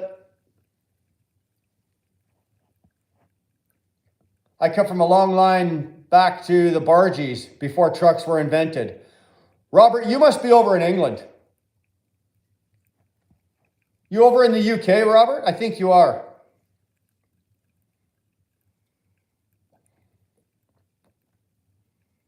Well, Karen, I landed on my feet. I got knocked on my ass. Thank God I only landed on my ass and I didn't get knocked onto my back, but I landed on my feet. We're going to be okay. There's some hard times still yet to go through. There's going to be, we're going to lose quite a bit of money when we take the truck and we move. Like, I don't know if you guys realize, but when you move a truck from one company to another, it's expensive. Right? It costs you anywhere from $5,000 to $6,000 to move a truck from one company to another. So we're going to have to eat that. Explain why that is. Well, you lose your time. Yeah. Right? You lose your time. So when you're moving, obviously, from one place to the other, usually down for at least a week. So you lose money, and there's nothing you can really do it. Yeah, that's what it was. Your imperial gallons. Oh, that's right. I forgot last week. Yeah, you were Googling the shit out of everything, keeping me honest, weren't you? I forgot about that. I thought that was Donald. Was that? No, it was. I think it was both. I think Robert and Donald were both Googling. Don's down in North Carolina, and I think Robert's over in England. I got two fucking motherfuckers in two different countries that don't even live in the same country I am, and they're keeping me honest. You boys keep it up. Keep it up. I'm all for that. Keep me honest. Because I get carried away with these rants sometimes, and I'll say something that just makes no goddamn sense. So if I do, and I apologize for it, keep me honest. Keep it honest.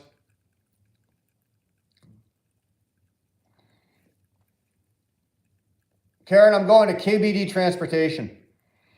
They're a small little company. I worked there for 5 or 6 years before. They're out of Iroquois, Ontario. That's up between Brockville and Cornwall, just on the 401. You know what? If I was Johnny Depp's lawyer, it would have been even better. And that's where I'll be.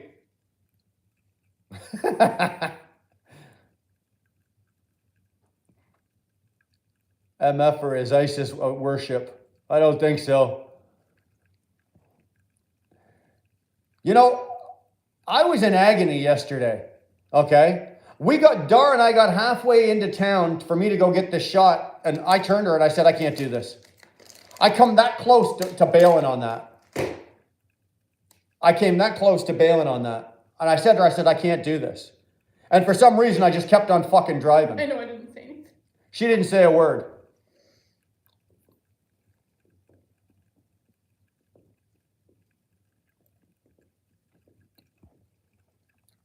Who is John Galt? You know what, man? I think a lot of people, I don't necessarily agree with everything that Trump said, but I do agree with a lot of the shit he did. He treated your company or your country like a company. He wasn't a politician. He's still not a fucking politician. He did what he does best. He took your country, treated it like a company, and tried to make money with it. And in a lot of areas, he was successful. Now, that doesn't mean that I'm a big Trump supporter. Don't get me wrong. Okay, the man did and said some shit that was off the charts, fucking stupid. But I think he did a whole lot more good for your country than he did bad. Okay, and that's just my opinion. I'm not saying anything that I've read, just on what I saw as a Canadian watching American politics, and I followed Trump, and I watched what he did. Okay. Could we use that in Canada? Fucking right. Find a guy, and I was talking with Will today, you know, Beans? I was talking with Beans today on the phone, and we were talking about this, and what Canada needs is we need something like what you guys in the States did with Trump. We need to get rid of the politicians because they're career politicians. Get rid of them. Bring in a whole whack of new people that don't have an agenda, a political agenda, okay? Bring them all in. Small business owners. But find the business owners that are successful, okay? I've been an owner-operator in this business for this is almost our 20th year doing this, okay? I've ran a trucking business through 3 fucking major recessions. Guy, I'm not saying I should be doing it, but that's what I'm talking about. The guys like me that know how to operate a business and make a profit and do things when times are the worst and the lowest and they still came out with their ass intact. Those are the people I want leading my country, spending my country's money. A successful driver should be running the FM's. Did you spell that right? FMSC. CSA. You're right.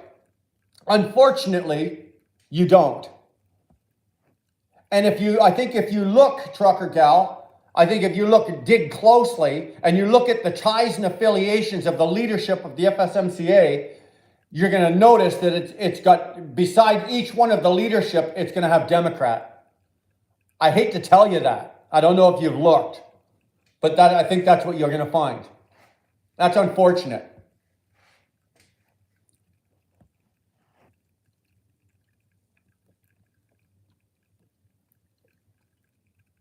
Jason, Pfizer released a lot of shit. I really wish Pfizer released their business model and not the effectiveness of the experimental garbage. I'll be honest with you, Pfizer doesn't give a shit. They made their trillions of dollars. They don't care. They're still getting fucking paid. They're still getting paid. There are governments that are still fucking paying them for all these boosters. They're still making $1 billion a fucking year. Bottom line, Pfizer does not give a flying fuck about us. They don't give a shit whether I jab this in my arm and I drop dead fucking tomorrow. You know why? They cannot be held accountable. And that was the very first. Did you notice that when this fucking vaccine, and it's not a vaccine, but when this shot came available, the very first thing they said, before they even rolled it out to us, the very first thing they said is, you're going to sign this saying that we're not accountable and we're not being held accountable for anything that happens to you. Who fucking does that? Who does that? You're going to take $1 trillion of our money and you're not going to be held accountable? Fuck you. If it was any other business or any other business model, you'd be held accountable. Pfizer'd be sued. They'd be bankrupt right now with all the people that have fucking dropped dead from their shot. They'd be fucking bankrupt. I'd have had 3 lawyers for the shit that happened to me. I would have been absolutely fucking right off the charts, fucking up their ass. Can't do a goddamn thing. Same with Moderna. Johnson & Johnson makes no goddamn difference. None. And you know what? Tahara, you're right. Government is Satan. And I want to thank you. As long as I got you here, I wanted to thank you for that email. I read that. I sent you something back, and I hope you read it, and I meant every word of it. But I just wanted to thank you for it. I really did appreciate it. It made my day. Thank you very much.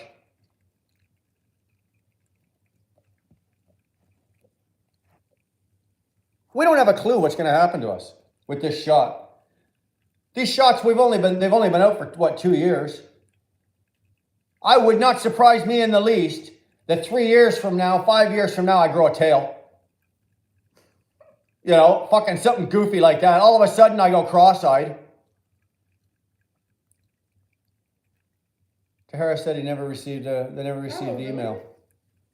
I'll go look and see. I replied to it, dude. Yeah, it was sent back. Robert, I sold my truck because I would not follow any scandemic regulations, mask, tests, or jabs. I knew it was coming, and I knew it was going to get worse. You know what? I'm not in a position to do that. I'm not in a position to do that. I, honest to God, if I could have, if I was in a position to sell it and walk away, I could have. If it was 3 years from now, and I could walk away and walk into retirement and do it, I would do it. Right now, I'm not in that position. I wish I was. I would get out of this business and walk away. Like I said, if it was 3 years from now, in 2026 or 2025, I would. I'd sell the fucking truck, walk away, sell the house, do our shit. All the kids have grown up, all the kids have left. We don't need the big house. Downsize everything, and Dar and I would have our life. And I'd retire. I'm not there. I envy you that you were actually in a position to do that. Good for you. B-Rad, hey Burner, I've been terrified of that shot, that needle forever. You know what? I'm still terrified of it. I'm still terrified of it. I went and got that shot yesterday, and I'll be honest with you fuckers, I cried. I was so disappointed. I didn't cry because I hurt my arm. Yeah, come on, honey, don't tell the truth. I cried because this is what my life has come down to. In order for me to make a living and to be a fucking productive part of society, I had to cave in to the government. That's why I cried. I cried because the last bit of me that was hanging on fucking died yesterday when I took that shot. And I am bitter. I'm bitter towards the government. I'm bitter towards a few other things because that little piece of me that was left fucking died yesterday. That's why I'm bitter.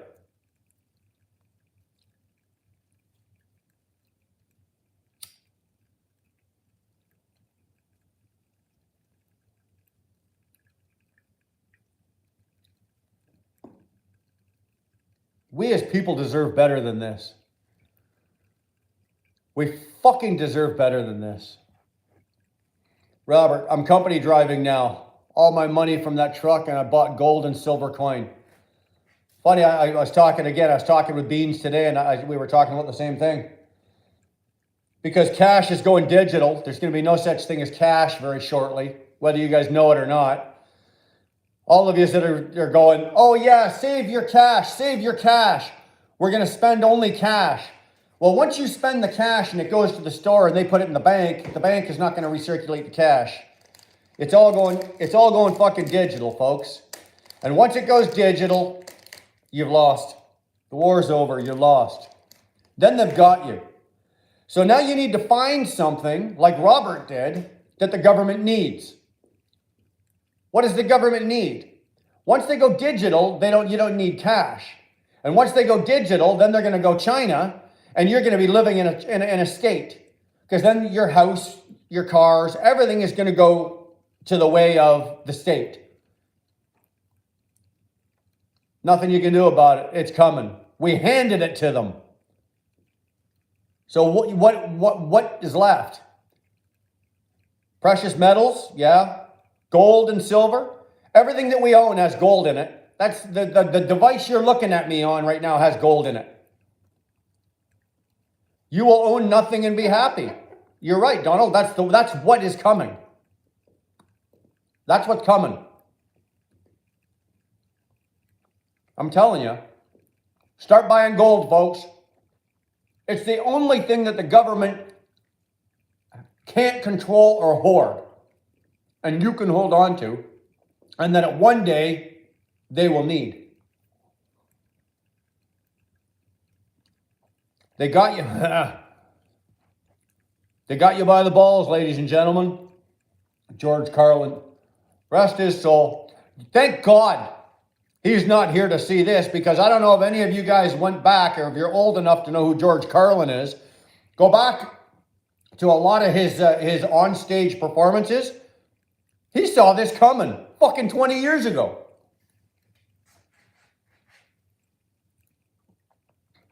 Trucker gal, you don't look old enough to know who George Carlin is.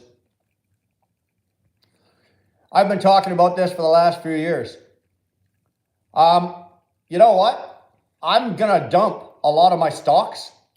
Like we invest in stock and shit like that. We have RSPs and blah, blah, blah, blah. But I'm going to dump a lot of my stock. The shit it's performing, but it's not doing great. It's breaking even, performing a little bit here. We're going to dump it all. I'm dumping it all. And I'm buying gold. I'm going to get into the precious metals. She's sleeping.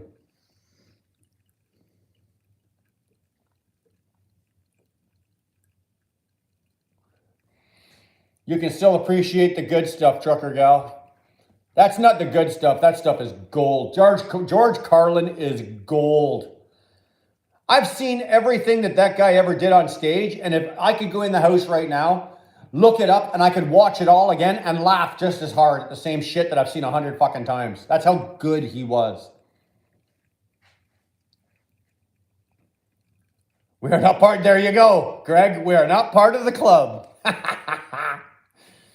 Buy shares in mines. You know what, Robin? That's good advice, except the Chinese have beat us to it. Chinese don't own the mines in Canada, but they own the majority share of those mines. Trudeau is trying to break us all. That's what the plan is. By keeping his fucking hand on our heads and holding us down, that's what he's doing. By not allowing the travel, by slipping through Bill 100 there, that Ford slipped through there, that's still a Trudeau fucking thing. By all of the little things that they are doing to us on a fucking weekly basis, that is exactly what they're doing. And it's happening in the US as well. The Democrats are doing the exact same fucking thing down there. They're not going to drop big bombs. The politicians and the government are not going to drop big bombs on us as people. Because if they drop a big thing on us, then we will revolt. We will rise up and we will argue and fight, and they will have a problem. So what they do is they sneak through 25, 30, 100 little things where nobody notices. Nobody notices all the little things. But they're slowly taking away your right. They're taking away your right to fucking complain. They're taking away your right to protest. They're taking away your right. How many people fucking saw these go through? There was a few of us, but there was no big uproar about it. Now, if they take away 100 little things, those 100 little things make up that one big thing, and they win. And that's what they're doing to us. The US is doing it. Canada's doing it. The same thing's going on over in fucking Europe. It makes no difference. Silent weapons for quiet wars. That's exactly what's happening to us right now. That is exactly what's happening to us right now. If your eyes are not open and you don't see what's going on, there's something wrong. Isn't Biden's son involved with fuel in the Ukraine? You know what? I don't know. I don't know. Would it surprise me if somebody comes up and said, yeah, he is? No, it wouldn't surprise me at all. Operation Warp Speed, the tempo is really fast now, like a train wreck. Well, boys and girls, I don't know if you've looked around your own country, if you're Canadian or if you're US. It's the same leadership running both countries. The train is going around the bend on the track, and we've only got one side of the train is on the track, the other wheels are in the air. That's how close both these countries are right now to a fucking political train wreck. And when the wreck happens, they win. It's theirs. They are going to cause the wreck, but they want the wreck. He partnered with China, and that's messed up.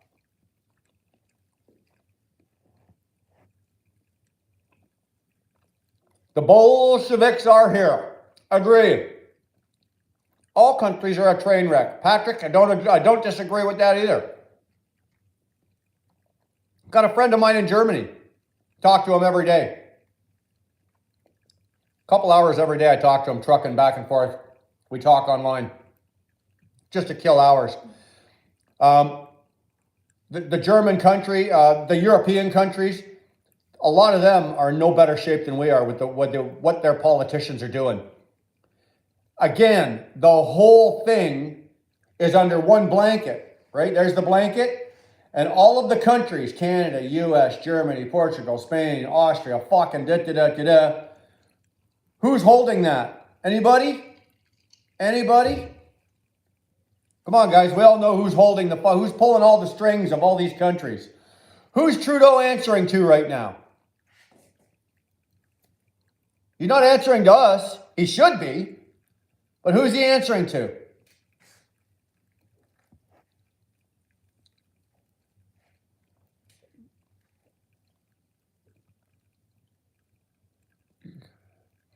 Donald, is he answering to China? No. Todd, you got it. You got it. Klaus, Schwab, Johnny, Schwab, you got it. It's all Schwab. It's all WEF, folks. I didn't make this up. I did not make this up, and this ain't my opinion. Okay? If you're smart enough to go online and you do the backtracking as to where everything is and what everything is, it all comes back to the WEF. Everything.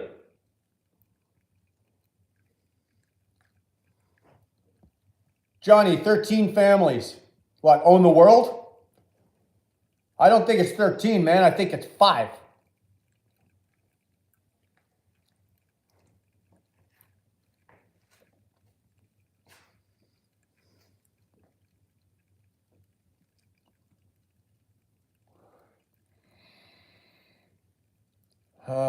WEF, and who?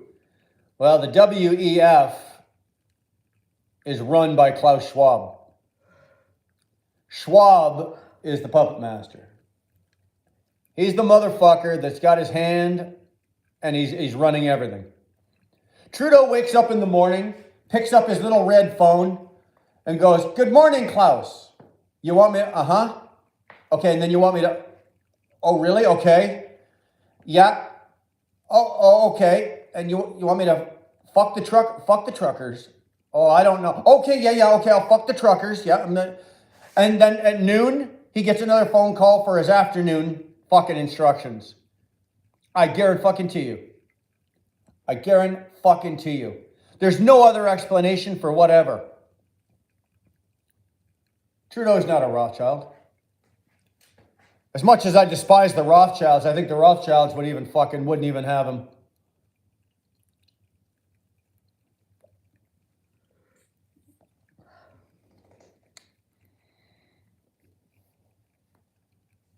Yeah, red phone with Geneva, you're right. Cameron, hi, how are you? Glad you are here. Trudeau is a traitor. Do you want to know something? This guy he's committed treason. He's committed, if you in the state, if the bunch of them in the States think the shit that Trump did where he was charged and this and that, Trudeau has made Trump look like an angel. Okay? An absolute angel. If you or me or anybody else on the fucking planet had done what Trudeau has done while in office, not only would we have been charged, lost our jobs, locked up, fucking held in front of the world court. We'd have been, this guy should be going to The Hague for fuck's sakes.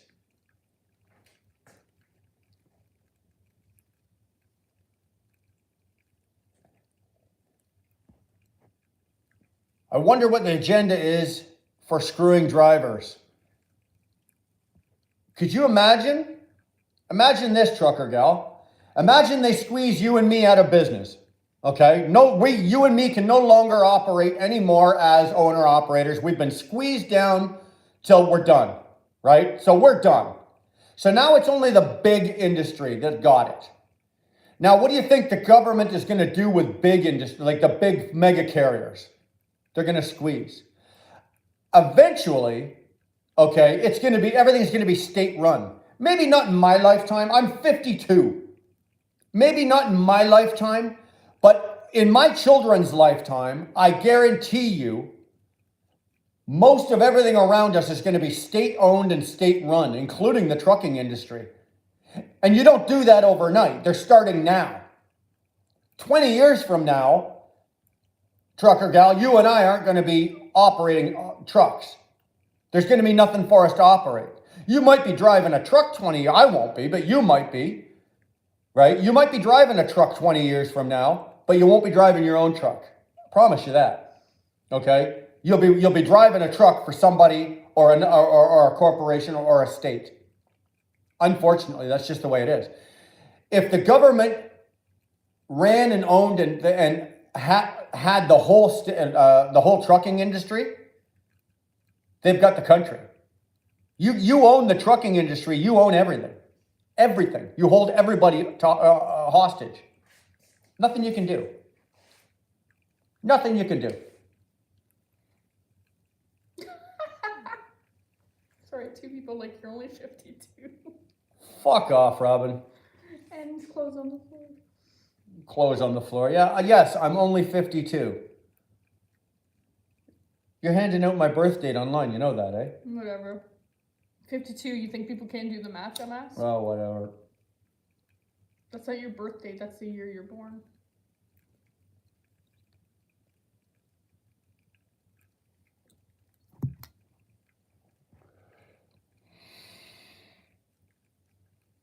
Not capitalism, it's Satanism. Satanism.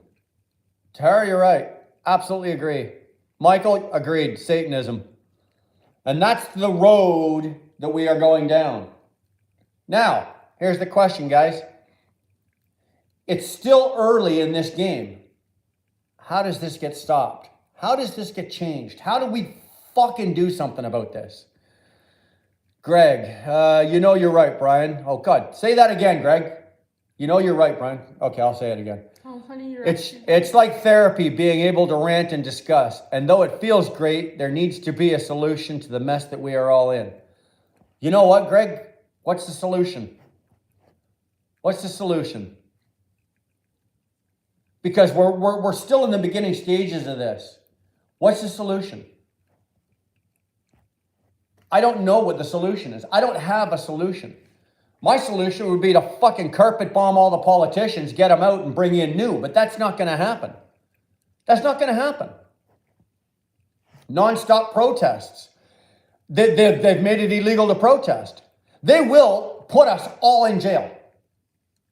And if they don't have enough jails or enough prisons, they'll fucking build them to shut us the fuck up. It's illegal in this country now to fucking protest.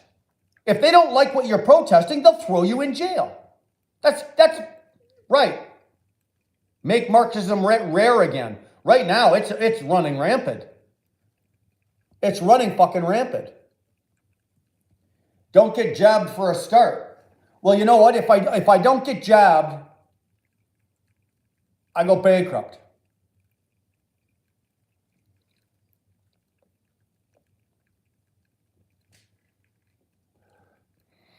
Zach, good night, buddy. We'll see you probably next week or whatnot. around the yard. I'll be up there. I'll make you uncomfortable. We are in jail, and yes, we are. It's just we don't have the bars. We're not sitting in an 8-foot by 8-foot cell, but yes, we are. Boycott things. That's a great idea, and it's been tried. But when you boycott something, innocents get hurt, unfortunately.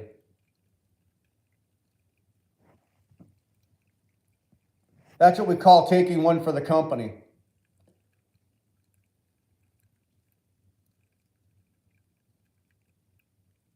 Robin got a wood tick, and it's not JT.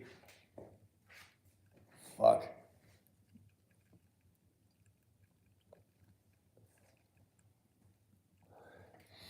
Trucker gal, I agree. It's going to take a lot of courage from people to make a difference. The issue that I see with that is the generation coming up behind me that this is going to affect me to a degree. And it's going to, my parents, who both are still alive, it's not going to affect them, obviously. It's going to affect me to a degree, but it's going to affect our kids. And what's happening, and the government, and they all know this, the kids aren't seeing this. This is what's normal. This is what's normal for them. Trapper Bob, you're right. It's communism. This is not normal for me. This is not how I grew up. This is not the country that I grew up in. This is not normal for me.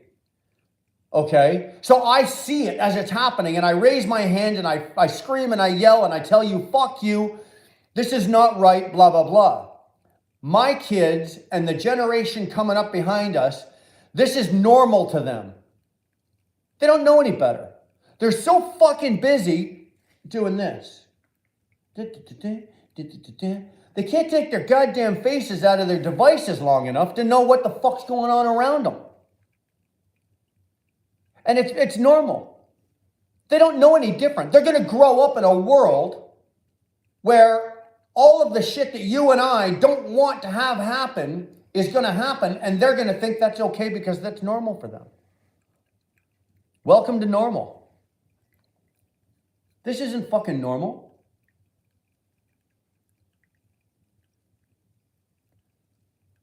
Careful there, clothes. You gotta watch what you say. I made a comment last week, and a lot of people agreed with me. I said, if the American government was behaving like the Canadian government was, some redneck out of southern Alabama would have pulled out a fucking rifle with a long scope and taken Trudeau's head off. That's the truth. It would have happened.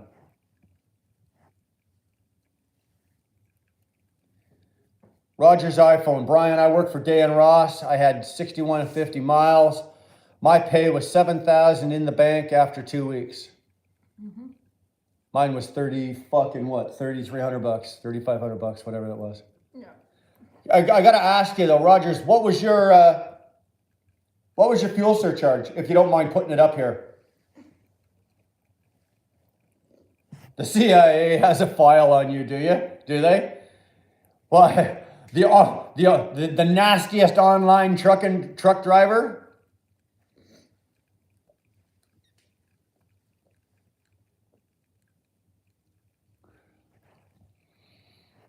And Rogers, Unbound is right. Dar's right. That's how it should be.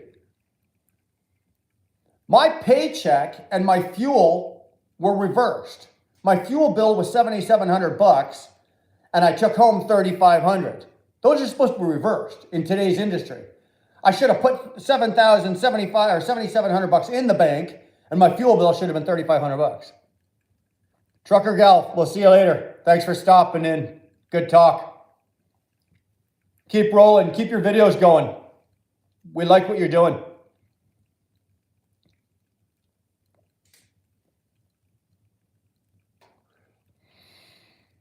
Greg, it's not even funny. It changes all the time, but I'm getting $2.32 a mile in the US. Is that a flat 232, or do you make like a $1.80 a mile plus so much percentage or something? Or is it just you make they tell you you're making 232 this week per mile? Jason, good night. And Mrs. Brother. You're Mrs. Brother tonight. You guys, thanks for stopping in. It's been a good live tonight. Appreciate your comments. You guys are right on fire. You guys were on fire last week too. You're on fire this week. Keep it going. Do me a favor though, if you haven't done it already, hit the like button.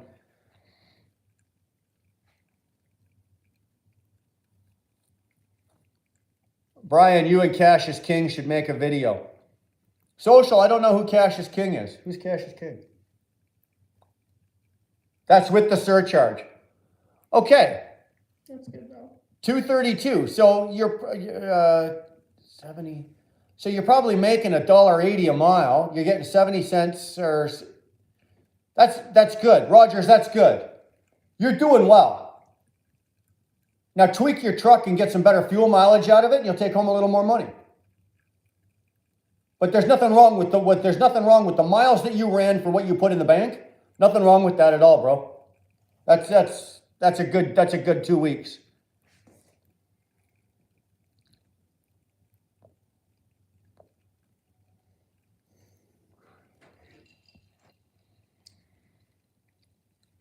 Michael, Oliver Stone movie, JFK, Mr.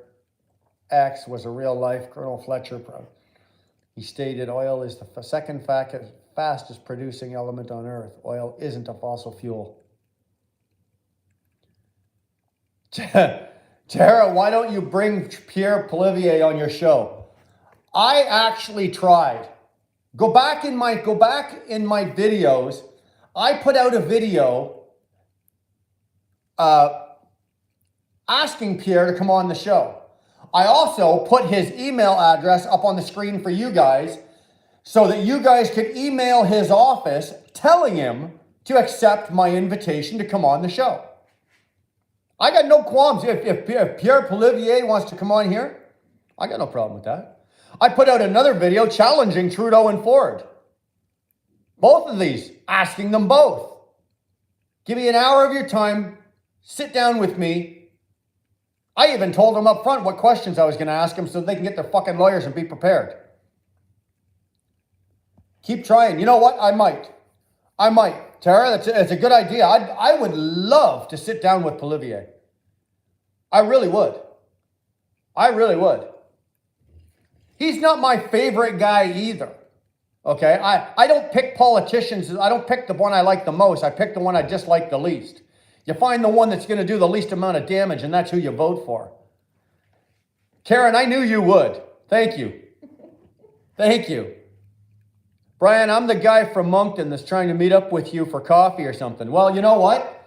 I've got one trip to Moncton left, and that's this week. And then I'll be moving over to KBD, and they do not run the east coast of Canada. So if you are, I will be in Moncton. I'm leaving the house Sunday night. I'm going down to Toronto. I'm going to sleep in Toronto. I'm going to pick up my load. I'm probably going to leave Toronto about 4:35 on Monday morning, which means that I will be in Moncton at the Moncton terminal. I will probably be there, I would say somewhere about 10 or 11 o'clock your time on Tuesday. There is, in the area where our terminal is, right at the end of the street, there is a Shell and there's a Tim's, there's a Kenworth dealership. If you want to hook up and go for coffee. He's on his way to California right now. Oh, okay. You're on your way to California. Well, bro.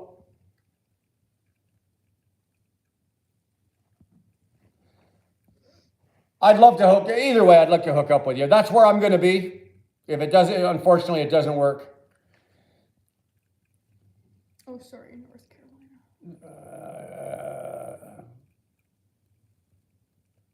Brian, are you going to keep doing videos with the new company? Yes, absolutely. Absolutely. Why would I stop? Actually, we're going to try. I keep talking about it, but wait, I haven't really done it. I've now got GoPros in the truck. So I can turn them on and just record, right? Just let them go. The problem that I've got is I would love to just, vlog. Just talk about shit that I'm doing and as it's going on and blah, blah, blah, blah, blah. The problem I've got is I don't have the program to do the editing and everything. I'm not that technologically advanced. Dar does all of that. So in order for me to put a video together about a whole day, I have to send it all back to Dar, and then she has to do it. So we're going to try some of it, though. We're going to try vlogging. I'm going to be doing videos with the new company. Yeah, why would I stop? Donald wants to know what if they're against your videos. She wants to know what? He wants to know what if they're against your videos. Donald. Like, what if KBD's against your videos? KBD cannot be against my videos. Okay, I don't need anybody's permission. It's the one thing about what I do is I don't need anybody's permission to do the videos. If they have an issue with it, I will make sure that their name and trailers and their equipment, or I will make sure that it is not in the videos. But I don't foresee there being an issue with it. They're good people. And I don't think there's going to be a problem with KBD and my videos. It's not like I'm going to be walking through their offices with my camera going, "Oh, everybody say hi." I don't do that. So not for long. ET is who he drives for, I believe. That's who I drive for right now for the next week. That's who I drive for the next week. Oh.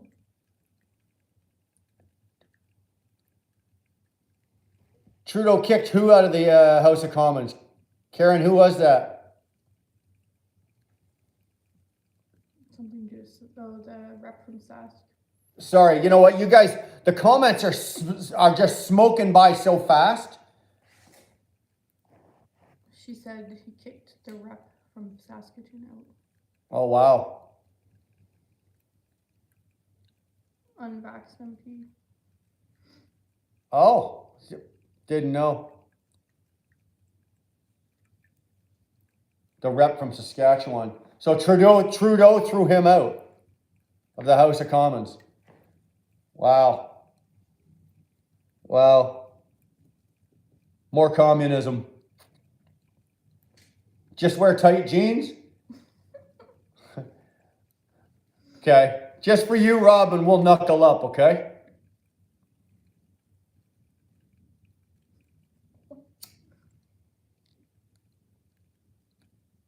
Swift.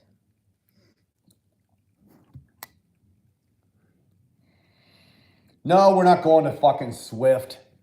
Are you kidding? You think I want to show up on fucking, what is that, something truckers?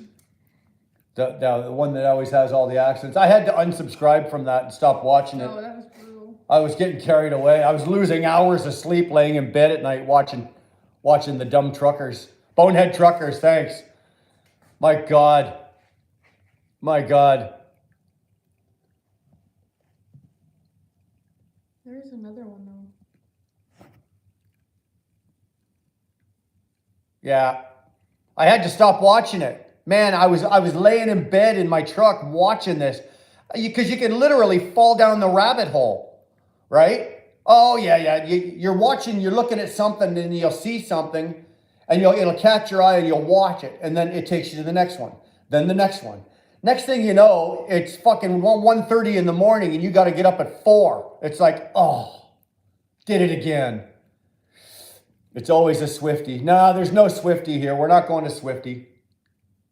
No, they mean on the thing. I could be the best Swift driver. Yeah. WC. You lose a lot of sleep watching that, don't you?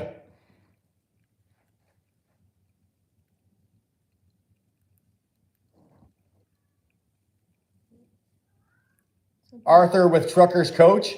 Nope. Not going to Arthur. Nope.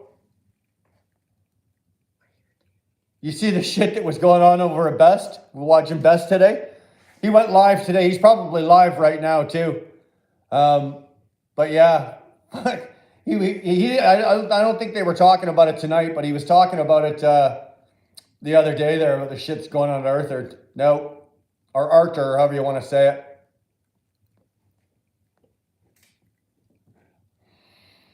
Retirement. WC, if I could retire right now and walk away from this trucking business, I would. I would. Yeah, I see you in there. That's why I said that. I see you in there.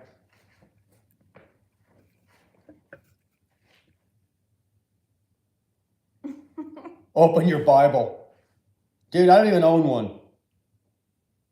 I don't even think there's one in my house. Don't own one. Be tough to open it.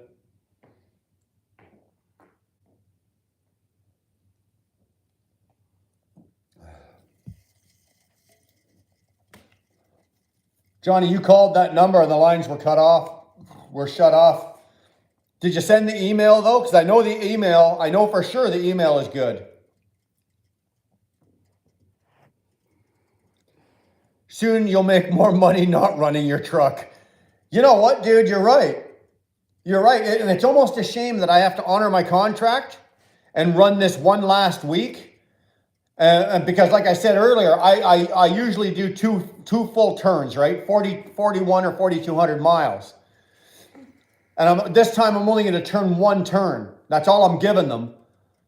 And it's almost a shame that I got to do it because it's not worth starting my truck for the money I'm going to make. It's not worth it. For me to go out and start the truck and run that week for the miles I'm going to do and the fuel I'm going to burn and the shit money I'm going to make, it's not worth it. I could make more money sitting at home here coming up with other schemes than I would doing that.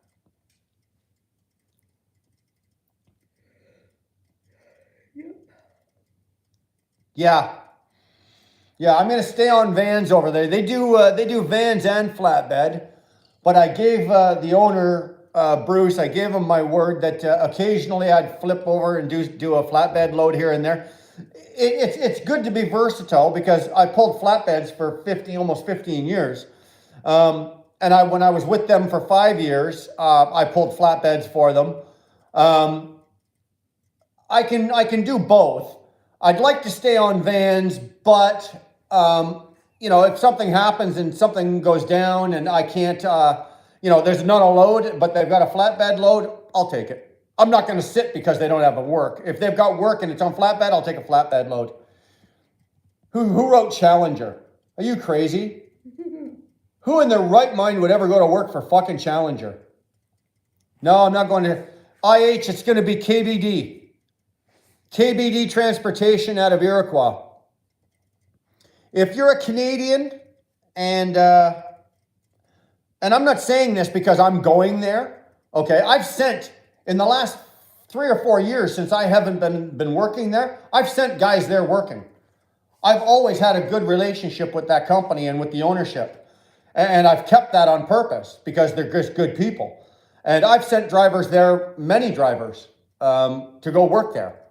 So if you are an owner-operator and you live between Montreal, say, Brockville, Ottawa, Cornwall, Iroquois, I don't know, even Gananoque, if you live, or even down here where I live, if you live anywhere in there and you're looking for a good solid company to work at as an owner-operator, look them up. Go online. They are one of the only companies that you will ever find and try. They are 100% transparent. They put everything online. Everything. Someone wants to know what your opinion of herb transport is. What is my opinion of herb? I got no problem with herb. They're a big company again. Robin, that's where Beans is. I sent him there. Herb, when I worked at Challenger, when I worked at Transex, Herb was our major competition. And they did a lot of good work. If you look at Herb's equipment, it's all good equipment. They don't drive garbage. They got great trailers. They haul mostly reefers. I understand they pay their drivers okay. They could pay their drivers more, but they are a major carrier. They're a big carrier. I don't want to get into that for myself. I would prefer to stick with the smaller carriers. ET was only 110 trucks. Herb is well over that. I'm actually going back to even smaller. No more Brian on ET's channel. Kind of sad, but definitely do what's best for you and your fam. Love their videos on there, and that's how I found your personal channel. WC, I appreciate that. When I started this channel, I had this one running and I was still working on the ET channel. And then it was between Ronan and I, it was just agreed that it was a little difficult for me to be doing this on my side and trying to do that. And I wasn't able to pay enough attention to my own channel and meet the obligations and fulfill the obligations I had for ET. So it was just better for us to split. So what I did is I did up a bunch of videos. I think I did 5 or 6 of them before I left. Like before I left the ET channel.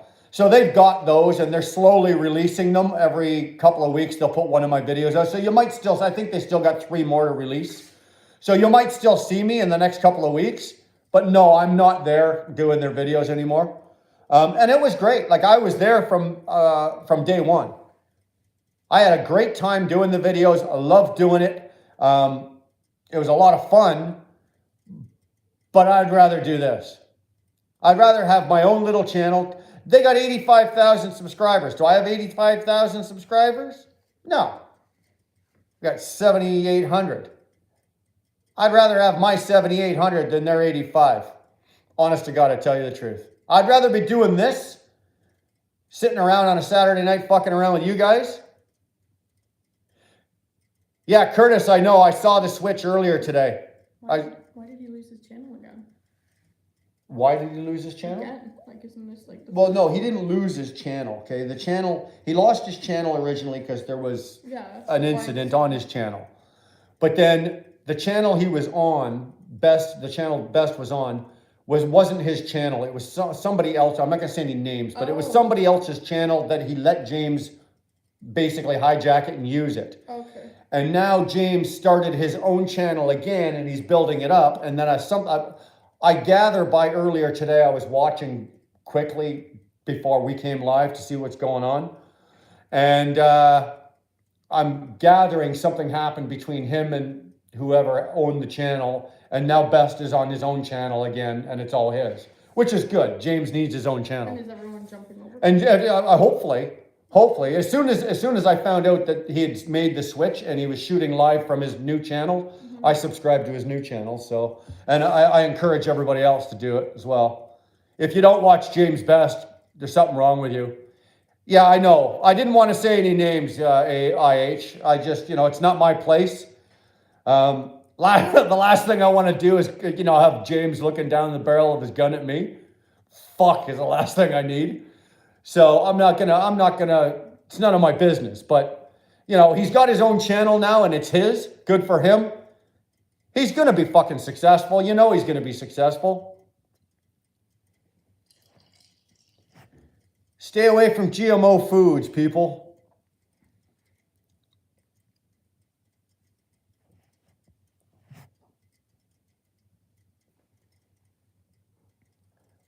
Greg, you're right. I don't.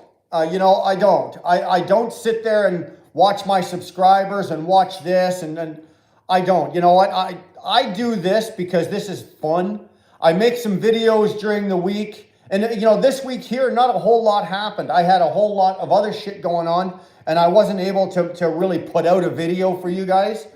So, this week was a slow week for me, and I don't lose any sleep over it. I just enjoy the Saturday nights with you guys. Hang out, shoot the shit, do whatever we're going to do, say whatever we're going to say, talk about whatever we're going to talk about. And that's primarily what I'm all about here. I don't have a channel here. I'm not trying to make money. I'm not trying to fucking, I'm not trying to get 200,000 subscribers and make, a shit ton of dough. And I'm never going to make a living. This is never going to pay me anything. You know what I mean? I'm never going to I'm never going to make an income from YouTube. That's not what we're doing here. This is what we're doing. If I can make a video somewhere down the line, like once a week, to maybe help out a new guy or to show somebody this is something that I've done that works, or a trick with this, or something with your truck, or shit like that, then that's what I'm going to do. Right? That's what this is for. This is here just to throw some shit out there to help you guys, or to try to communicate, or to hook up with you guys. That's all. That's all. And you know what? Saturday nights, I get to save up all the shit that's happened to me during the week, and I get to come on here and let it loose. This is free therapy. Do you know this would cost me $3.50 an hour if I had to go sit in a doctor's office? Fuck, man. This is awesome. This is awesome. This is free fucking therapy. You guys don't realize it, but I fucking, when I get off of this from you guys, when I get off of this, like when I finish tonight, and I got a whole bunch of shit going through my head, but I learn as much from you guys than anything that you guys could ever learn from me. Anything that comes out of my mouth that might be productive or educational or anything like that, I learn way more from you guys than you guys get anything from me. So, hey, thank you. Thank you. Here we go. Fucking, you guys are just so fast. You guys type them faster than I can read them. Donald, forced vaccination, censorship, disarming people, all are red flags. You're right. And we're right in the middle of it. And we're not in the middle of it. We're still at the beginning of it. There's got to be something else. Curtis, you should monetize the channel and make $1 or $2. We are monetized. We are. Do we make a lot? No. I told them that in the comments. Did you? Okay. Sorry, I'm behind on the comments here. I didn't realize you and Dar had already worked this out, and that I was just over here talking to my fucking self. It's pretty normal for you, babe. That's all good. Clifton, I like that. We're teaching each other, bro. That's what good people do. You're right. You're right. But I promise you, I take more away from this than you guys do.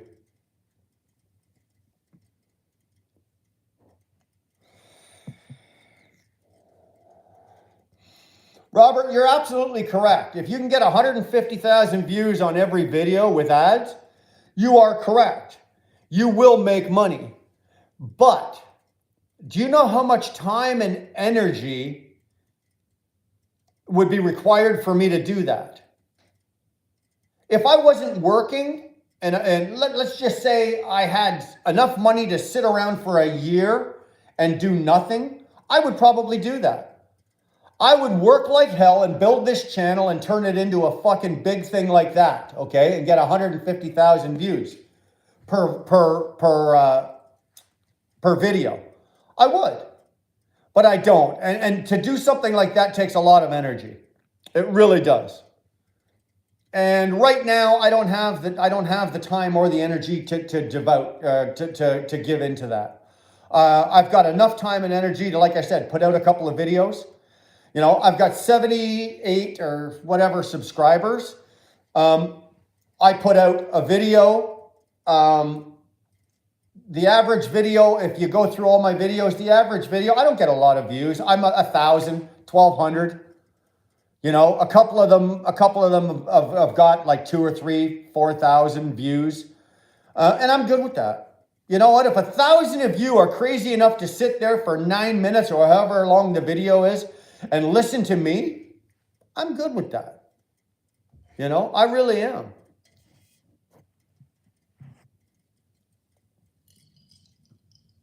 Thanks, Curtis. Appreciate that. Michael, build your empire.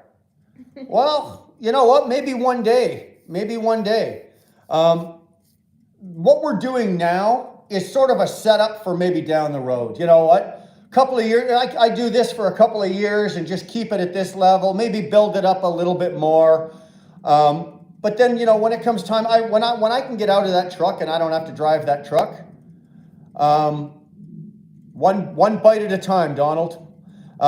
Then you know what? Then that's what I might do. I might put all my energy into this channel and build it into something and mold it into something, along with a couple other endeavors that are going to be trucking related. And I'm going to do all of that and roll it all into this channel and put that out there. But right now, that's not what we're doing.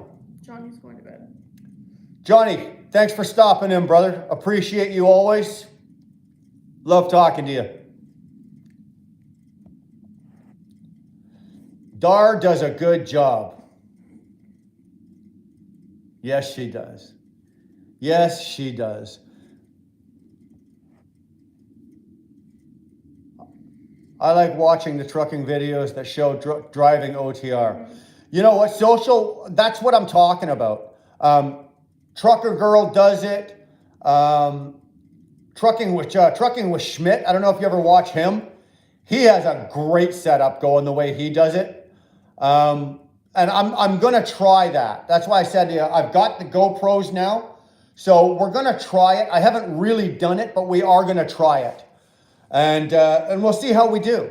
And you know what? I'll just turn the cameras on, and as the day goes on, shit that I see, stuff that I do, customers that I go to, places I go, we're going to record it and just put it out there. You know, obviously Dar's going to compress it down. Right. Just drive and talk.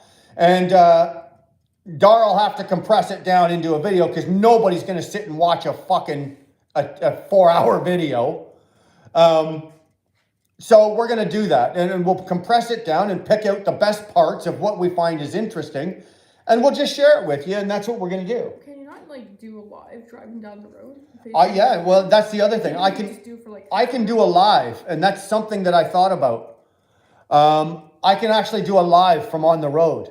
I can shoot live with the GoPros, and I can shoot live from my phone. I've got a mount now on my phone that I can show. The problem with the phone is that it's going to shake, right? So KBD primarily runs PA, New York, Ohio, Illinois, Indiana, a little bit of North, South Dakota, the Virginias, shit like that. That's pretty much where they've got their customer base. Clothes on the floor. People will watch lives for hours. Mo and Gail are saying hi too. Mo and Gail are saying hi. Hey, so glad you're here. Thank you. So yeah, like, you know what? I got no problem. I'll throw the camera up and I'll go live while I'm driving, and we can just shoot the shit. And if you guys see something you want, let's go look at it. One on the front bumper and the rear bumper as you ride would be cool. Who does that? Who does that? I think Nevada does that. I'm not 100% sure, but I think Nevada's got a GoPro on the front. He's got a 389 Pete with the Texas bumper on it, and I think he's got a camera on the bumper. FSC Trucking does it, yeah. You know what? That would be actually a good idea. The GoPros I've got are the new ones, are the 8s. And they are weatherproof. You can pretty much beat the piss out of these things. So it might be worth it to actually put one on the hood. I've got a Cascadia, so I can't put it on the bumper, but I can put it dead center on the grill. So I might try something like that. Editing the exciting stuff as you get it. Well, I don't edit jack shit. That's Dar's job. That's not me. JBG has like 4 cameras. Yeah. Well, a lot of these other guys have also have some more money invested into what they're doing. I haven't gone that route yet. Do I want to? I don't know. What do we pay for the GoPro? Like that one? I don't know, like 500. Yeah. The GoPros are like $500. $500 a piece in Canada, right? So I'd love to be able to put a GoPro on my grill, I'd love to have one mounted on the top of my mirror, my driver's side mirror. I'd love to have that pointing like backwards and another one underneath pointing forwards. But yeah, like I'm not in a position to go out and drop, you know, $2,000 or $2,500 on GoPros. So, you know, when I get there, Trucker Josh bought a W9. He's back for the third time. Dude, is that going to be good? What do you foresee there? Dar does all the editing. I shoot whatever I shoot, and then I send it back to her. Like while I'm on the road, I shoot whatever I shoot. I make a video, whatever I do, and then I send it all back to her. And she's got the editing program on her computer, and she puts it all together. And basically what you see is the result of her hard work. I've got the easy job, right? I'm just the mouth. I just sit here and talk, and I talk about what I see, and I make a video. Yeah, me too. Me too. But, you know, she does all the hard work. And like she just said, Unbound 3 is Dar, in case you guys don't know. She's still learning. Every time we do this, she picks up another little trick for this, a little trick for that. And she's getting better. And I got no problem with it. I send them to her, she edits them, puts them together, and she puts them up. And that's what you guys see. We make a really good team here. She does a great job. I couldn't do this without her, because I know a lot of guys that are in their trucks with the program, and they're driving all day, they're shooting video, then they're sitting there all night, they're editing, they're doing that. I couldn't do that. I couldn't do that. Greg has a good question. Greg has a good question. Sorry, Greg, let me get to your good question.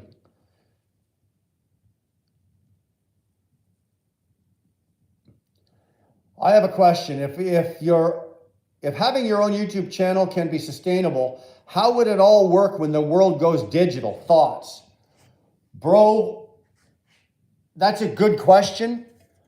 I don't have a full answer on that, because you have to realize right now, we're being, like, this is YouTube. So it is being monitored. Once say currency goes digital, how will I get paid for this digitally? I don't know. I don't know. Oh, you just took the wind out of my sails. I don't know. It's a good question. I never thought to even ask. You know, who would you ask?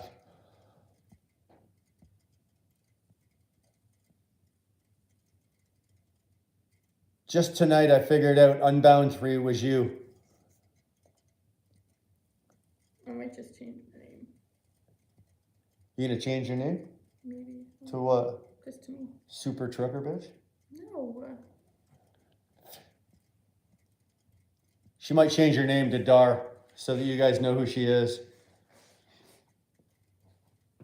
So yeah, just remember, guys, so when you're watching a video, it's not me. I make the video, I shoot the video. She's got the hard job. She does the hard work. She does all the heavy lifting. Believe it or not, I got the easy part. Turmeric is one of the miracle cures when you introduce intermittent fasting and remove all sugar. Didn't mean to stump you. Pamela, do you know deodorants have aluminum? Do you know how many things that we put in our bodies, on our bodies, that have aluminum in them? It would surprise you. Greg, I didn't mean to stump you. Deep thoughts. Yeah. I never even thought of that. I thought he said deep throats. No, he didn't say deep throats. Where's your mind? Jesus. Sugar destroys our brains and our bodies. Yes and no. I'm a firm believer in natural sugars. If you're pulling natural sugars out of fruit, certain vegetables and certain other substances, I got no problem with that. it's the raw sugar that we're consuming that's in our candies, our food that's put in there. That's sugar is obviously grown. It comes out of the ground and it's processed, and then it's used in everything that we eat. Anything that has sugar added to it, I agree. But I think that natural sugars that, if you're eating natural sugar, for example, apples have natural sugar in them. Pears, bananas, all that kind of shit that has natural sugars, those are good. I got no problem with those. It's the sugars it's the sugar that's added to our products for flavor, taste enhancement, shit, whatever like that. That shit sucks. This stuff here is killing me. I think there's 16 tablespoons of sugar in this can of Coke. And I've drank 2 of these. I'll drink 2 of these tonight. How many grams of sugar?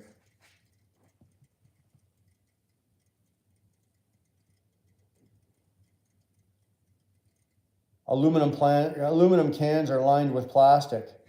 Our buckets are overflowing and decaying the body. Agree. What the real sugar is not bad. It's the processed sugar that's the killer. Right, Clifton, exactly. What you're saying is real sugar is what I'm talking about, I think. Correct? Natural sugar.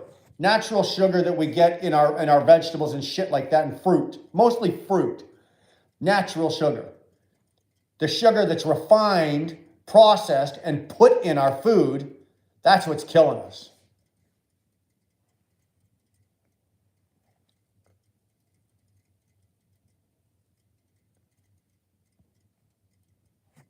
The acid in the soda would eat the can. I don't care. I'm drinking it anyway. There is nothing that you can put in this right now that would make me not drink it. Except alcohol. I can't drink that. But I don't give a shit what this is going to do to my body tonight. I'm drinking it.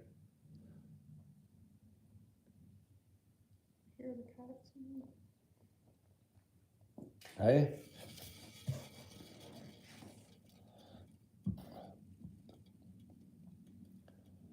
Michael, I always drink, too much to say. I switched to sparkling water with lemon and lime. Tastes like Sprite or 7-Up and got me off the sugar. I did the same thing with the bubblies. There's 0 sugar in that. It's basically lemon lime water or grape water or cherry water. Whatever you want. Dar is all sugar. Oh, she's very sweet. Very sweet. Not quite. Yeah, she's sweet. She's sweet. I was going to show you guys something, but I better not. What is it? Nothing. Oh. How do you get hooked on soda? It tastes horrible anyways. You know what? Ruslan, that's a good question. Well, he's not a friend of mine anymore. He's a guy I used to work for, but he's hooked on Pepsi. And I don't know how many cans a day he drinks. It's ridiculous. But he's addicted to it. If you took it away from him, his body would go through withdrawal like a heroin junkie. You can be addicted. You can get addicted to this shit. It's not hard. I don't make a habit of drinking this on a daily basis. I don't. I drink a couple of these when I'm doing these lives with you guys. But otherwise, during the week, I usually drink water. And I saw somebody in here that put natural squirters. Yeah, I do the same thing. I've got natural flavor shit, squirts that I put in my water and shit like that. Most of the time, that's what I stick to. I used to eat boxes of Joe Louis and Twinkies. Oh, Twinkies. That's like heroin to me. If you put a box of Twinkies in front of me, I actually have to leave the room or I will eat them all. I will eat them all.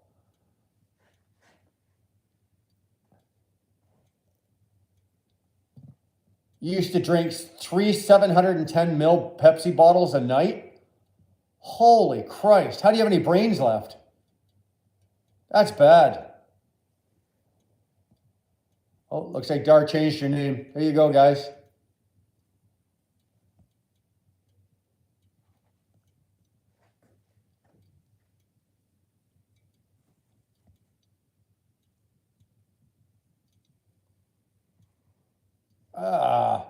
Twinkies are not like when we were kids.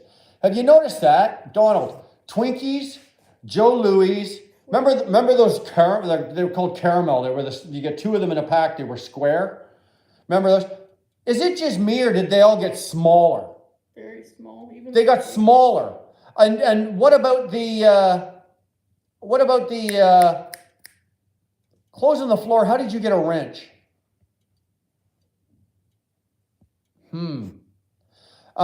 Same with, I used to like those peppermint patties, you know, who makes whatever.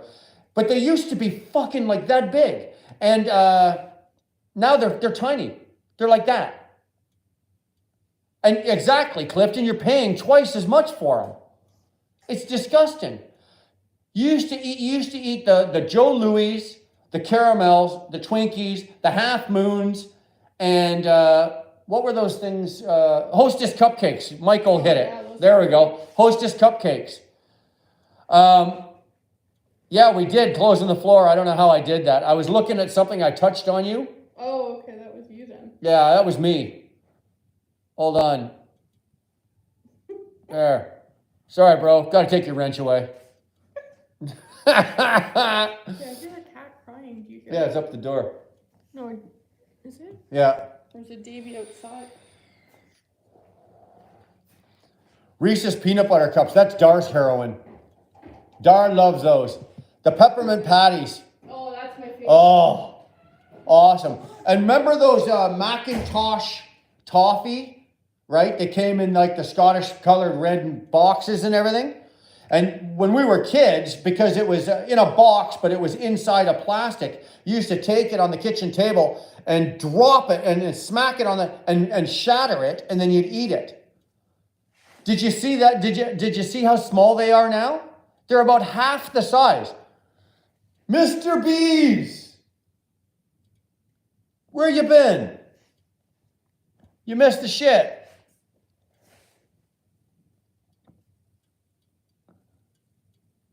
Filling pullers. That's exactly what they were. Dude, I lost a tooth eating those.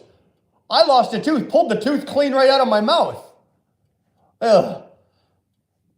Clifton Whoppers, really? I love Whoppers. Anybody remember the Angry Whopper? It was a hot, spicy one. Oh, those were so good. Yeah, everything now, all the shit and all the candy and all the garbage that was horrible for me when I was a kid, that I go and if I try to eat now, it's not the same. It's smaller, and like somebody said earlier, it's twice the size or twice the price. My dad used to buy all the Vachon cakes on special and fill the freezer. My mom did the same thing. We actually had another fridge and freezer down in our basement, and she'd fill the whole top of it with exactly that. She'd have all the Vachon cupcakes and all that kind of shit, the Joe Louis, the Twinkies, and all of that, and she'd freeze it all when it went on special. And that's what we used to live on that shit. How we have any teeth left in our mouths is a miracle with the amount of sugar and crap we used to eat. The McDLT. Loved it. Loved it. Did we solve all the world's problems while we were away? Mr. Beast, yes, we did. I went off on a rant. I screamed, I yelled, I swore, I cussed, I tore everybody to fucking pieces, tore a bunch of people a new ass. I feel great, I'm smiling, and you missed the whole thing.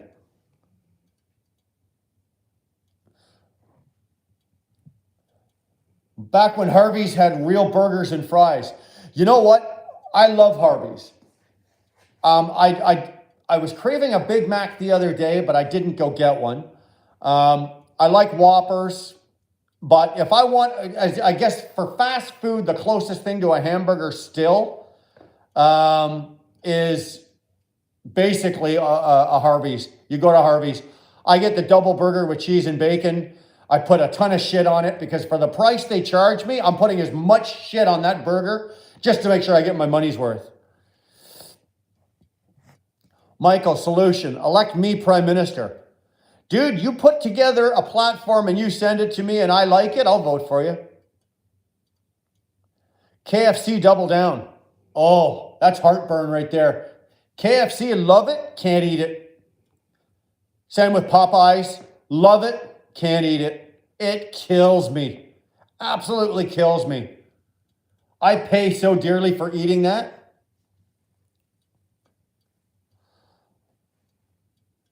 Luke, well, I'm glad you're here now.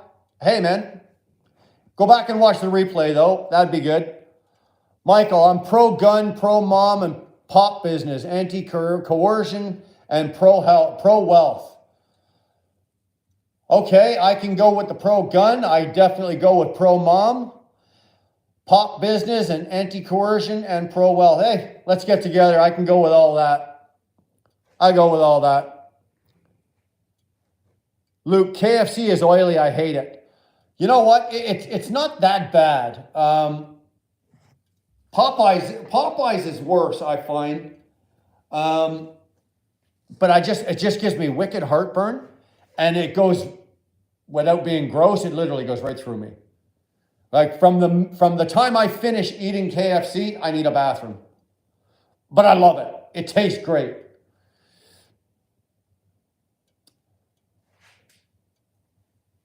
Look at that score. We were not playing tonight. Playing darts tonight. No, we were playing the other night there. I love darts. It's one of the few things that is actually a really, in my opinion, it is, I guess, a sport, but it is truly a sport of skill. You need to be skilled to play it. Now, I am nowhere near a skillful dart player. I'm an okay dart player. Very skilled. You couldn't hit, you're lucky to hit the fucking dartboard. That's why I've got it on the side of the garage so you can hit the wood. True. Whatever. But I love watching the English guys. I love watching the European or the tournaments in the UK. Those guys are absolute. That is skill.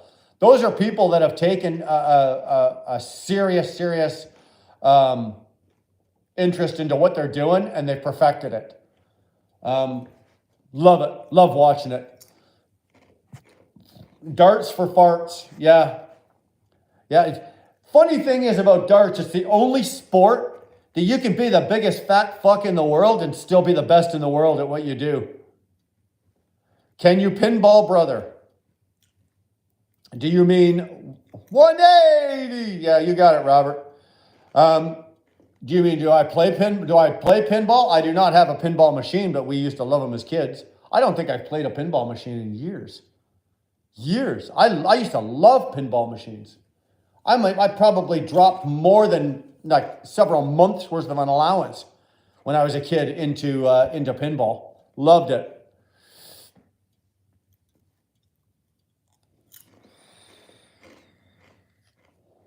Oh, Campbell's there.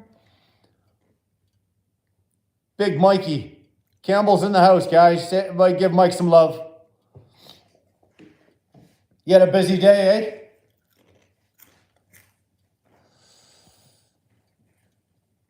eh? Oh. Pinbot was cool. I used to play, what was the big one when we were kids? The pinball game. Well, Star Wars obviously was a big one. Terminator was pretty good. There was a bunch of them back then. I love playing tournaments at the boys club. I don't have a pool table in this house. In my last house, we had a pool table. We just finished all the renos in here. So we might actually go, might look at somewhere down the road when we can put a few bucks together of putting another nice table in, and because I love playing pool. That's another one. I love playing darts. I like playing pool. An air hockey table. You know what? That's another thing. I would love an air hockey table. You guys remember playing air hockey? We'd go down to the arcade and there'd be 1,200 guys or kids all standing around the air hockey table.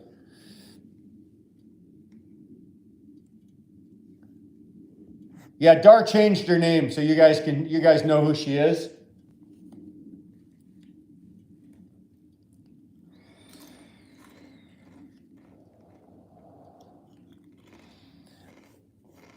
Galaga. Oh my God. Cliff, you're showing your age, man. You're showing your age. Okay, man. Did you have the original Atari? Never mind that. What about the Odyssey, which was before it? The Odyssey was not before the Atari. Absolutely, it was. The computer? No. The video game? Yeah. It was before the Atari. I don't think so. Yeah, it was. Get your Google out. I'm trying to remember how to Get- spell it. Atari. A-T... No, I'm looking for the Odyssey. Whatever. I don't know how to spell it.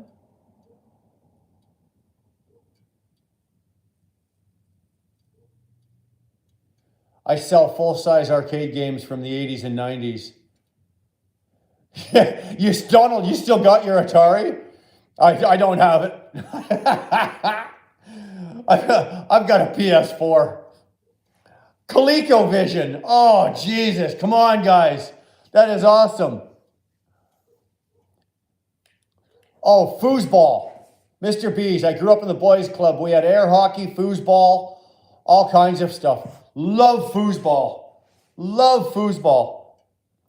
Asteroid, the video game Asteroids. Loved it. I don't know how many times. I thought for playing Asteroid when you had with the little ball, I think I wore the fingerprints right off my fingers playing that game. I was right. You're wrong. Whatever. Pong. I did have a Pong game. Oh my God. No, I didn't have Pong. Do I like golf? I love golf. That's something that Dar wants me to get back into playing. I used to play a lot of golf years ago. I played usually 2 rounds of golf every weekend when I was home on the weekends.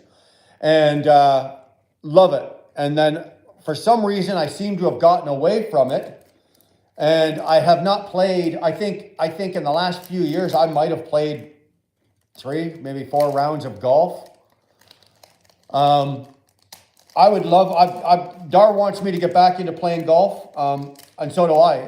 It's something I'm going to do. Love golf.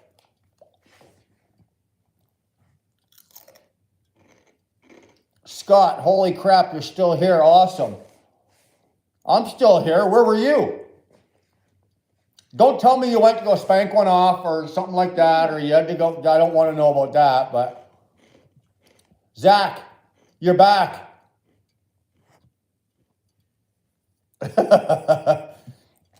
I'm a hard worker, am I? Dude, I'm just getting as much free therapy as I can. That's all I'm doing. Golf is a good walk spoiled. Nah, come on, Robert. Golf is a good sport. Golf is a good sport. I know a lot of people don't consider it a sport, but technically it is. It's boring. Dar's not big on it, but I love golf. I love it. And the funny thing is, where I live in Stone Mills, there is a golf course, an 18-hole golf course. What, 5 miles, if that? Yeah. 5 miles from my house, and I've never played. I've never played a round of golf on that golf course. 5 miles from my house. Golf is a good drinking sport. It is. I don't drink. I'm not allowed to drink. It's in the best interest of national security that I don't do drugs or drink alcohol. Golf is a great sport to get some good vitamin D. You're absolutely right. Absolutely right.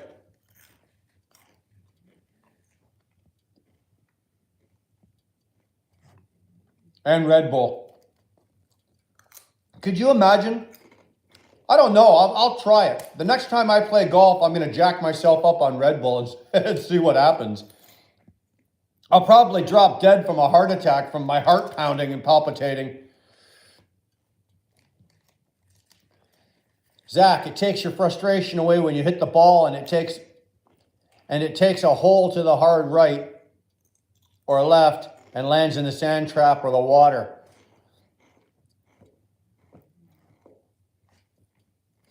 .500-yard drive. Scott, you're a lying sack of shit.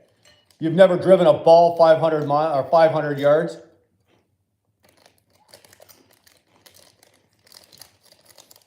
Best drive I ever made was 305.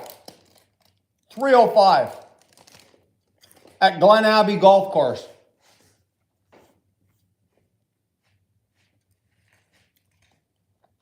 Yeah, I'll stick with the Coke. Actually, if I go play golf, I usually take Gatorade.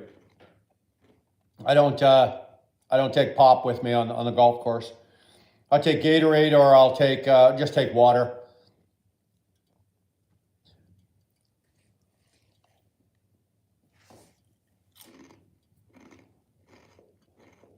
You can slice like a motherfucker, eh, Don? Yeah, so can I. So can I. And if I was to go golfing, let's just say, Don, you and I hooked up tomorrow and we were going to go golfing, I would have to go today, and I have to go to the driving range, and I'd have to stand there for about 4 hours on the driving range, ripping out bucket after bucket of golf balls, because it's been so long. I used to play, like I said, a lot. Every 2 rounds. I play 18 holes on Saturday and 18 holes on Sunday, and I was pretty competitive, and I got to be pretty good at it. I was a pretty good golf player. I wasn't about to go get my PGA card or anything like that, but you know, I played a pretty good game of golf. And now that I've been away from it, I'd have to actually go and practice my swing and work on my swing. And I used to be able to put the proper spins on them, proper clubs. I don't even have a good set of golf clubs. I'd have to go buy myself another set of clubs. The clubs I've got now are old and crappy, and I bought them off a friend of mine about 3 or 4 years ago. I've never used them, so I'm not allowed to swing clubs. It's against my probation.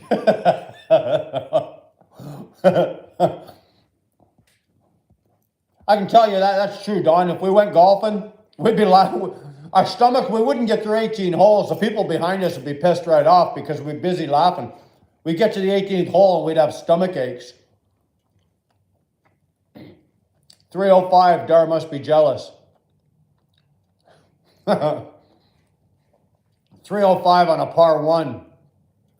Cha-ching. I got a birdie the first time I ever tried golf. Beginner's luck. That was awesome. Years ago, I used to work for Transex, and we used to have a golf tournament. And the 1 year they had the owner of Transex, his new name was Louis Tellini. He's passed away now, but he had it set up with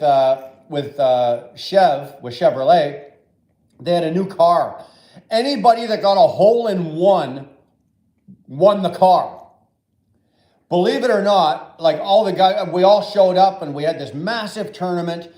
And this guy, this other driver showed up with his girlfriend. He'd only been going out with her for a couple of weeks, and they were hammered.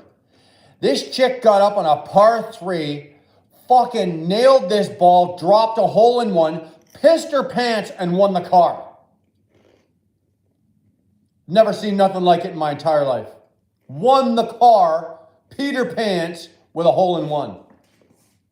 Never seen nothing like it. Brian, you ever play Smuggler's Glen? No, I've never played there.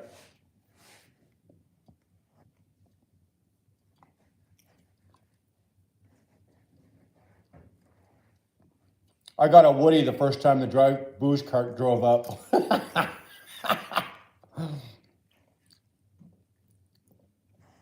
Scott, you play mini golf.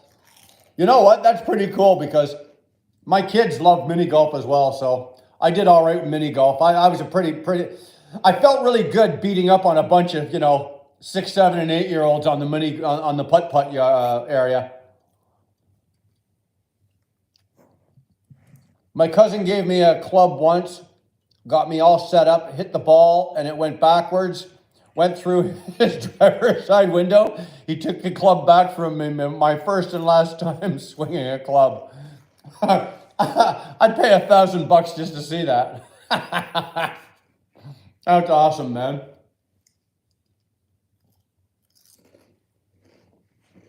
Oh. We should have a wheel burner We should have a wheel burner golf tournament. Yeah. Doris like, fuck off, Brian. No? Okay. Forget that. Scratch the wheel burner golf tournament. The barbecue's enough.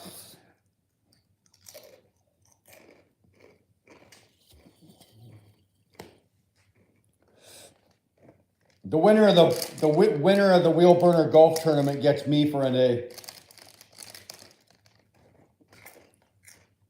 They might not want you. What about a baseball team? Baseball, I'm a terror on the baseball diamond. Zach, how about the wheel burner barbecue and get together? Yes, that's still a go. The date has been set. What is that? August 13th. August 13th. For the 100th time. For the 100th time, Dar says. She keeps telling me. That has still been, that has been put out. Some invitations have gone, some have not.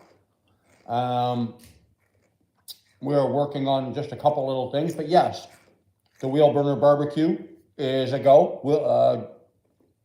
August 13th. Full contact mini golf. Hey, sign me up for that. Sign me up for that.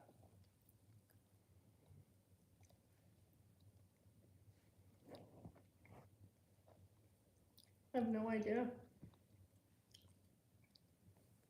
How far is his short game? It's a solid 7.5, Robin. Asking how long big my dick is. Oh. Oh.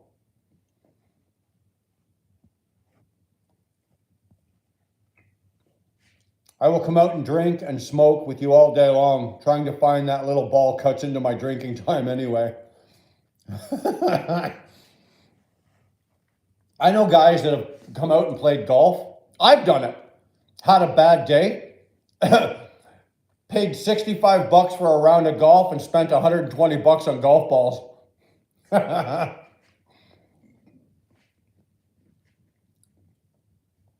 Scott Walker, can I come to the barbecue?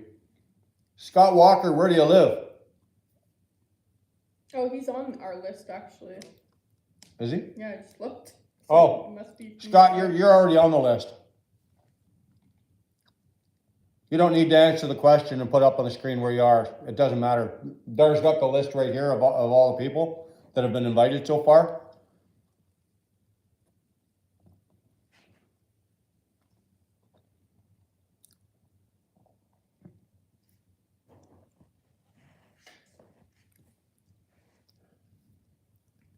Donald, what was your most favorite thing as a kid? My most favorite thing as a kid. As a young kid, it was playing baseball.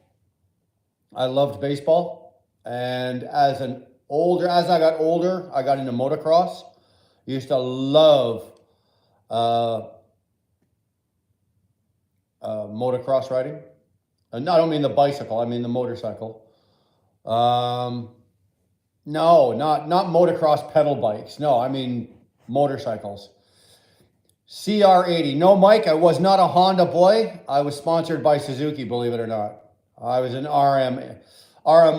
We started out as when I was younger. We started out on the RM80, and then went to the RM125s, and I ran the 125 class until my knees gave out and I couldn't compete anymore.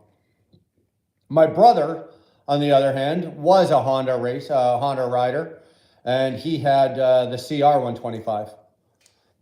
Yeah, motocross is a great sport, but you do not get a long lifespan doing it. If you start, unfortunately, people start their kids on motocross way too young, and by the time they get to teens, their knees and hips are shot.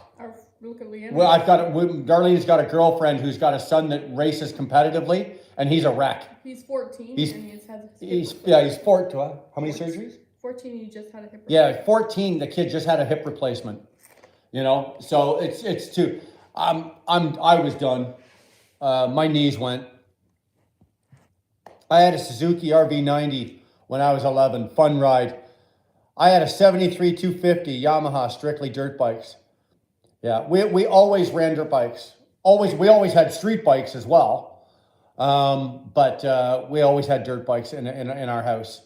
And then, believe it or not, my dad, we bought my first dirt bike, my first RM80, when we were young. My dad knew the owner of the dealership, and after they found out that I turned out to be a pretty decent little rider, they started to throw a little cash at us and threw some sponsorship at us and some, then kind of built it up and it, we did okay. I was never going to be a world-class motocross rider, but I at least got to ride for free. My bikes were paid for, my parts were paid for, my entry fees were paid for, my gas was paid for. So I just got to ride for free, and that was good enough for me. Loved it. Kawasaki 125 Enduro. Enduros are for pussies. Sorry, Cliff. Pussy. Did you call? Hey? I said, did you call? Don, we drove KX 125 down the hallway in high school. What a blast. I almost went with Kawasaki. I didn't like them because they were too torquey. Coming up when you came out of they were like the Honda engines. When you came out of a corner, and you'd dig in, you'd go in and then you'd dig in, and when you blasted to come out, they were too torquey coming out. I liked the softer power band on the Suzukis and the Yamahas. I found that the Hondas and the Kawasaki's were too hard. They dug too hard. They were just a little too torquey for me. I didn't like them. I went from a 75 Yamaha to a 100 to a 125 and then to 250. I never got to the 250 class. I rode them, but I never competed with them. I was always, as far as I got, was the 125. How about the old Triumph bikes? Dude, Zach, I would give my left nut right now to have a couple of those old Triumph bikes. Some of the ones from the 50s, early 60s, love them. Would love to. Can't afford one. You know what they're worth? You said your dad used to have one? My dad, one of them old boys. Your dad had one. If your dad held on to that bike and he still had it today, it probably he could have cashed that in and you could have paid cash for that international you're driving. Clifton, 73 Yamaha 250 was a heavy bike. It was all metal. Yeah. I got in when they got away from the shocks on the back and went to the full floater. That's when I started riding, and it made a whole world of difference.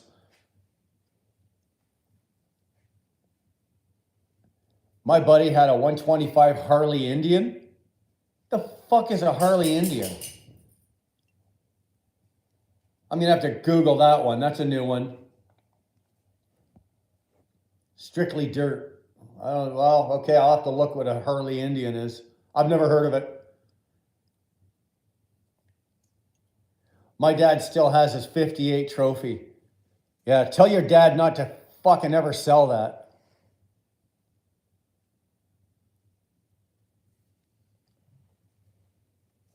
I want to build another 65 panhead.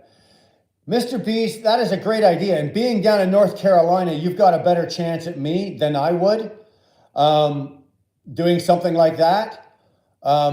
We'd never be able to get parts for them up here. I'd have to scour one end of this country to the other to get the parts for something like that.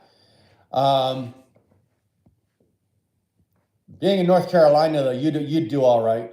That's something that I would really like to get back. When we were kids, actually, when we got into teenagers, my brother and I used to. Come on. No, we got a creep. I need you to block him. Oh, okay. Sorry, we got Naked HD Fun. Seems to be having Naked HD Fun on the channel here.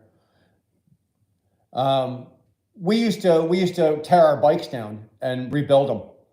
So I would love to. I'm in the garage right now, but I've got a double, I don't know what you call it, a double wide garage, but it's 2.5 actually. And I've got 24-foot ceilings and blah, blah, blah, blah, blah. I'd like to put a bike lift in here and I've got the tools, and I'd love to get back into maybe just buying a couple of old bikes, put them back together, rebuild them, and flip them. I'd love to get back into something like that. You know, just as a time killer. There's 100,000 things I'd really love to get back into and doing, but I just don't have the time right now. Scott, it'll be yours one day. Yeah. 12,000 original miles on it. Go have it appraised. There's guys around. I don't know where you are, Scott. I don't know where you are, but there are guys around. I know there's a couple of guys in Toronto that will appraise it for you. And then if you want, get it appraised for insurance reasons. I'd have it appraised. My uncle has a Buell Lightning. I don't know what a Lightning is. Trudeau's friends playing with the stream. Yeah, that's probably what it is. Probably. What are you doing? Darn. I was like sending Brandon a picture. Uh-huh. Dar's over here making videos of herself, sending them out to her friends or to our daughters.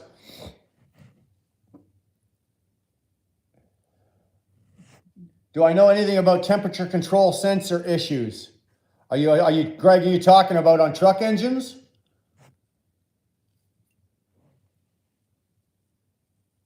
It's not easy finding parts like it used to be. You're right. And Mr. B's, and like I said, in Canada, any of the guys up here that are rebuilding bikes, like the older, it's like we're talking 50s, 60s, 70s, and 80s. Any of the guys up here that are rebuilding any of those bikes are buying pre-made motors. It's just too expensive and too hard to scrounge the parts.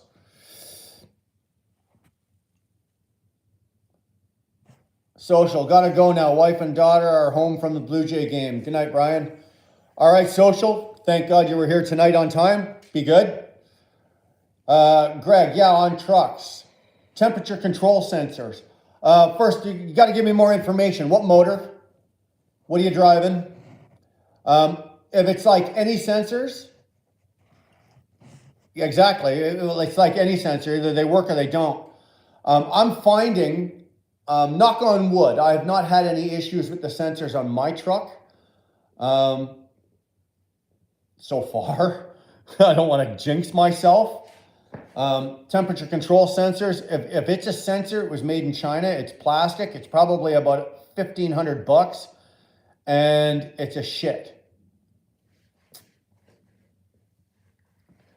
Duncan James, sorry I'm late, smash that like. Love it. Glad you're here, Duncan. You got 102 likes. I don't, I'll be honest with you, I don't know a lot about the temperature control sensor. I can talk to you about stuff that I've had issues with my trucks. So far I've owned a 2020 Cascadia, a 97 W9. I've owned a 14 Volvo VNL 730. I've had a 2013 Cascadia. I've had a 2004 Mac. These are all trucks that I've owned, so I know problems that I've had. I've never had a temperature control sensor issue. You know, I have to say that no, I'm kind of useless on that one for you. Michael, thanks for stopping in. We appreciate it. Love your feedback, love your comments. Keep them coming.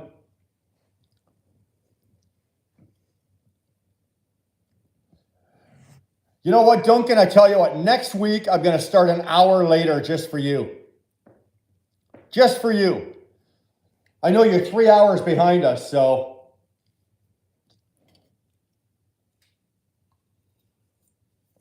You're going to have to go watch the replay because I went off on a rant. It can affect your engine starting. Greg, there's about 7,000 things that can affect your engine starting. If you're having engine starting problems, I usually start with injectors, then go to harness, cups and injectors, then go to the harness. But I didn't know that the temperature sensor affected your starting. It's one of those things that yeah, check the fuel. I usually there's a line that I usually go through. It's only 8:15 PST.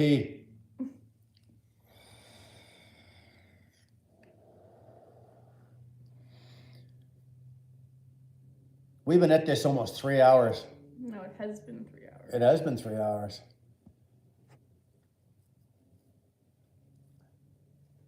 Check your water separator.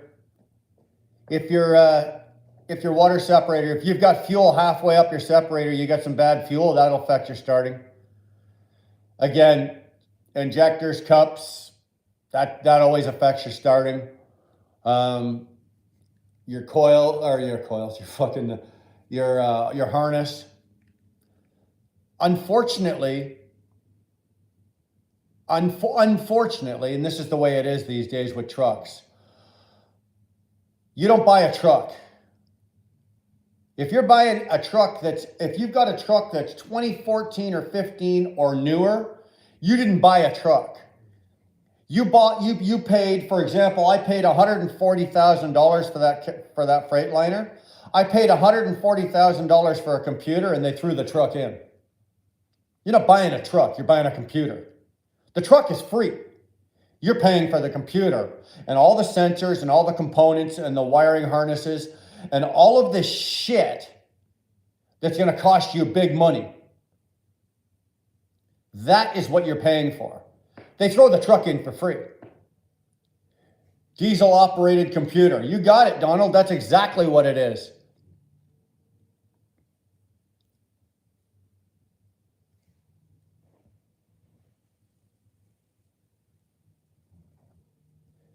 Yeah, Zach, we did. It's all good right now. We're working. Truck's working just fine. Yeah, diesel operated computer. With today's technologies, it would not surprise me that it would stop you from starting a truck that's going to overheat. But why is the truck overheating to begin with?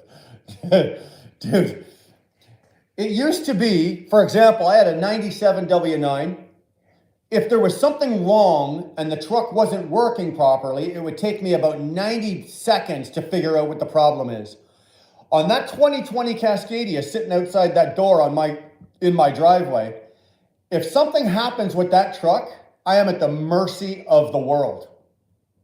Okay? Unless it's something I can physically see and put my hands on and know that it's broken, I can fix it and I know what the problem is. But if it's not something that I can see, chances are the truck's got to go in. It's got to be computerly. They got to hook a computer to it. They got to do a diagnostic with it. They got to run it. Dude, guys, it is ridiculous the way the trucks are set up today with all the computers and the sensors and the components. And now, obviously, with the DPF and the EGR and all of that kind of shit.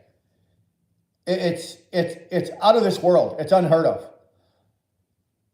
I love the way it was years ago, and we are never going back to that. So we are stuck with the way they are now, and they're only getting worse. How do you think it's going to be with an electric truck? How do you think it's going to be with an electric truck? That thing's going to be so computerized, you'll be able to sit in your truck and launch the space shuttle.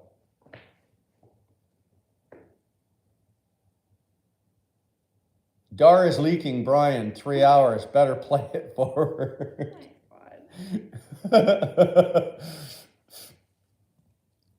Oh man, clean filtered fuel will help big time. Yeah. Anytime you've got a starting issue, start with your fuel. You know, pull your fuel filter off, new filter, water separator, new water separator. Throw a bottle of treatment through it. That's always good. If you still got problems, check for air. That's still got problems, check with, then you go to injectors and cups. If you still got problems, then you're going into the shop.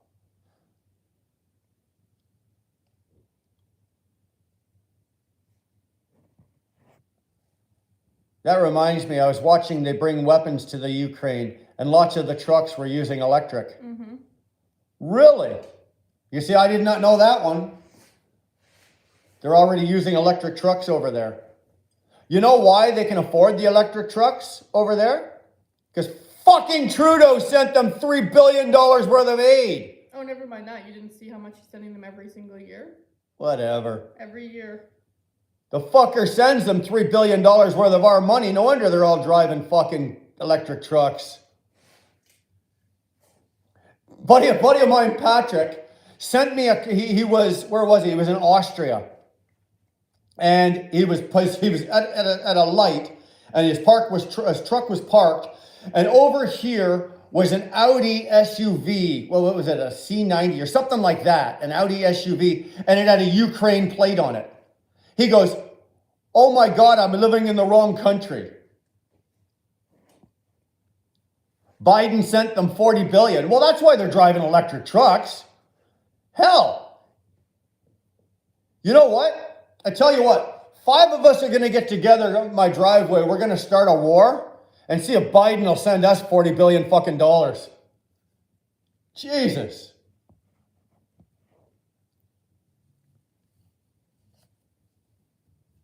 Hey, what's the weather over here?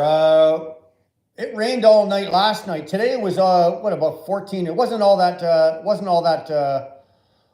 warm. It was 14, 15 degrees and a little bit windy. It was blue skies and sunshine. It was nice, but it wasn't that. We were actually going to do the live out on the back porch again. It was warm enough to do it, but it was just too windy. The sound, you would have been able to hear the wind.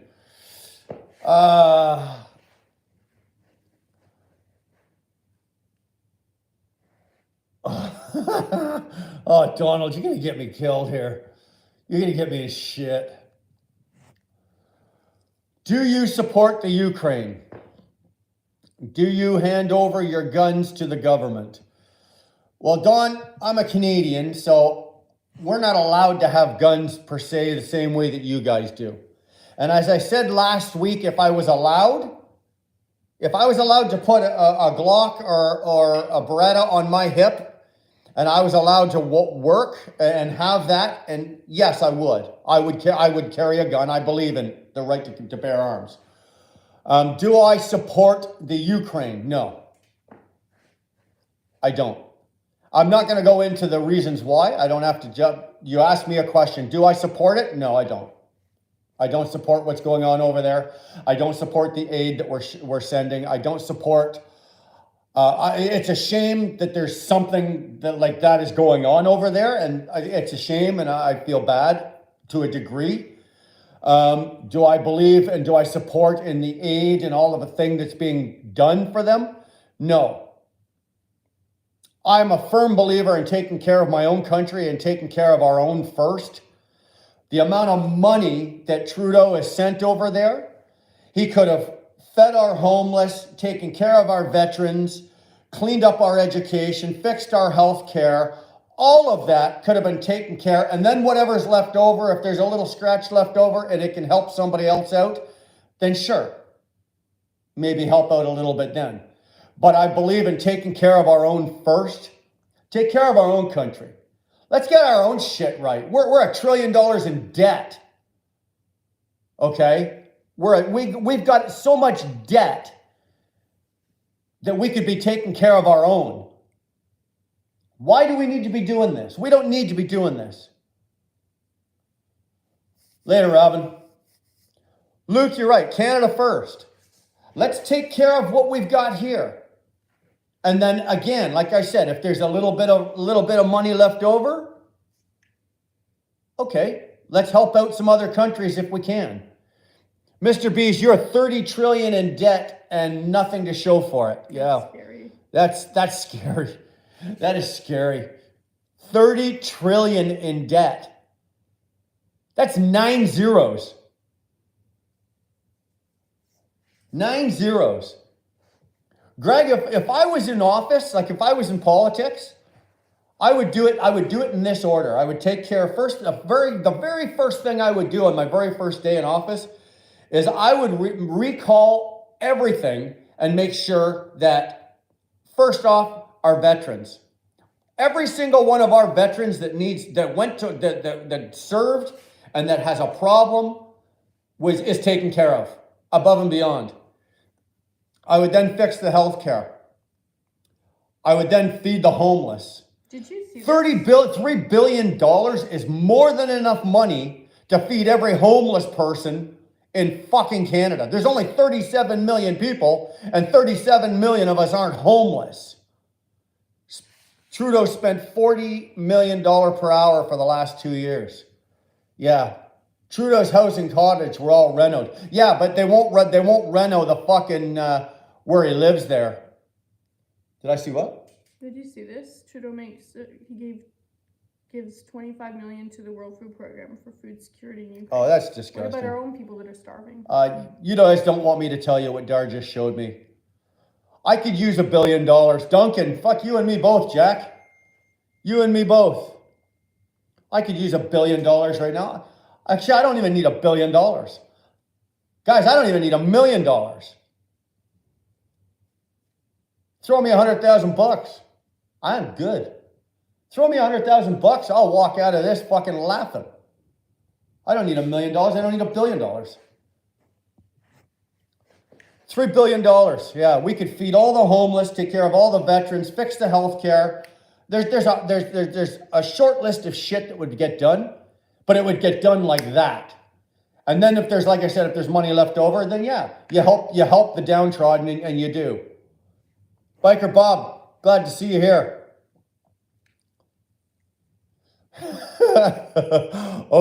Ogler of massive boobs. Trudeau is an elite global gay. 500,000 and I retire. Dude, I don't need a 500,000. Like I said, throw me 100 grand. Throw me $100,000. Done. Naked HD Fund really wants to get in here. Are they in again? Yeah. I just keep deleting. No. Oh, really? Yeah, they are. Shit. Okay. Any of you guys want to go over and check out that porn channel, check it out, come back and tell me what it's all about? Let me know, would you?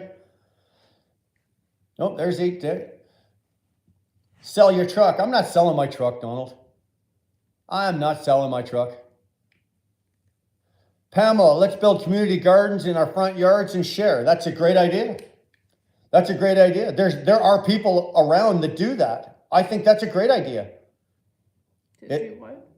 Build community gardens. Oh yeah. Build a community. You know, you get a street of people that all have enough land to do it, and everybody builds a garden. Fantastic idea. You know how many fucking people you can feed with community gardens? I think New York City did it successfully. Parts of Los Angeles did it successfully. They do it even here. Hey? It's everywhere. Yeah. Just think of how many elite meals they could have over the years could feed those who are starving. Absolutely. I pressed block on Naked. Naked HD is full of liberals.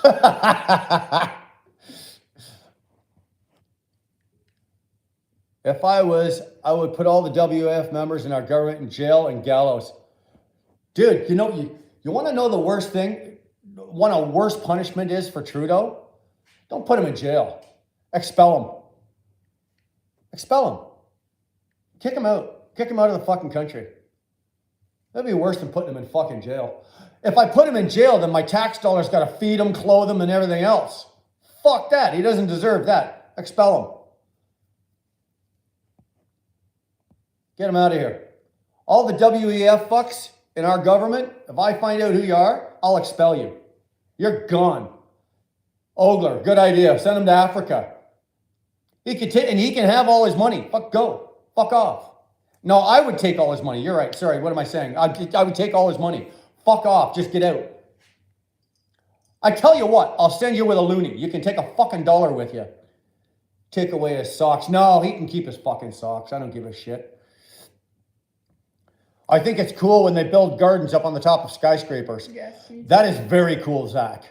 That is very cool. You want to know something? I've seen pictures of it. I've never been up on top of a building that had one. I'd like to actually go up on top and see one. I think that would be awesome. Patrick! Hey, what time is it? Like 11:30 our time. 11:30. It's 5:30 there. He's up. Man, you're up early on a Sunday morning. You're not working today. Send him to his homeland, Cuba. You know what, Scott? If you sent Trudeau to Cuba, fucking he'd be greeted with open arms. He'd be a goddamn fucking martyr. No. Send him to fucking Africa. Send them someplace where nobody's going to want anything to do with them. They're just going to tie him to a tree and ass rape him with an elephant. Now picture that. Put that image in your head. Trudeau tied to a tree being ass raped by an elephant or a rhino. Yeah. 11:30 in Laurentians, Quebec. Oh, wow. Oh, it's the same time here. Yeah. No, it's you. Just me. Sorry, my kids are texting me to say goodnight. Send them to Siberia and let Putin have... No! Greg, if you send him over there, him and Putin will be bum chums. Are you kidding? He'll be a cock holster for Putin. They'll be best friends. No. Africa. Afghanistan. Said Clifton's got the right. Afghanistan. Send him to Afghanistan. Azerbaijan. Any of those places. Send him to Iraq. I don't care where you fucking send them, but expel them. Any of the WEF members in Canada, expel them. Boop. Turf. That's what Gone. Pierre was gonna do. Hey? Pierre said he was going to be doing that. Yeah. I'd get rid of them all. You wouldn't even get a fucking trial. You know why? Because you wouldn't give me one. You know, because I'm a truck driver and I'm a criminal in this country. Afghanistan. Well, that's what they're going to do to him. They're going to Afghanicize him. Or Mars. Now, you know what, Pamela? You sent Trudeau to Mars, the little prick probably find a fucking first Martian and be the first contact and be a goddamn fucking saint for that. Cuba, that's his dad's country. Yeah, I know. That's what I'm saying. You don't send him to Cuba. They'll welcome him with open arms. He'll be a freaking martyr down there. He'll be a saint down there. They'll love him. Oh, the fucking sun is coming home. They'd send him back. Yeah, that'd be the worst part. They might actually send him back. Luke, the Middle East hates West for invading. Yeah, send them down there. Send them out there. Oh, I don't care where you fucking send him. Just get him out of my country. This is my fucking country, asshole. I don't give a shit that he was born here. I was here first. My country. Get the fuck out. You don't deserve us. This might be conspirational, but I think that Putin just might not be with all the other guys. I don't know how I feel about that.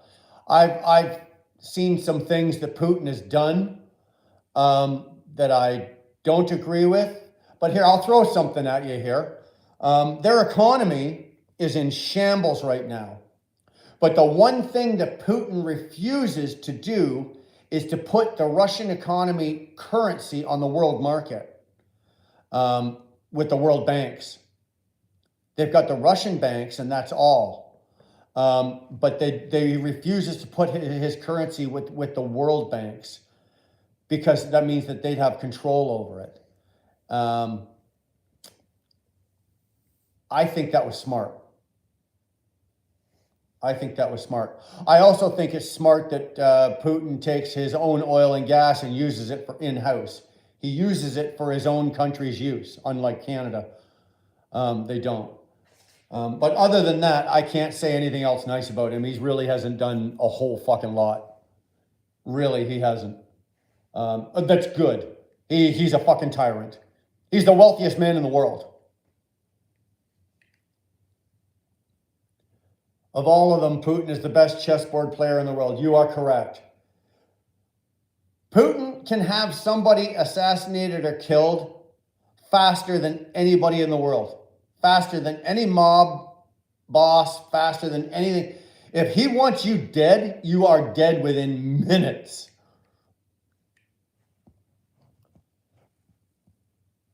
Is Zach getting an education? Yep, Zach's getting an education. The lesser of the two evils.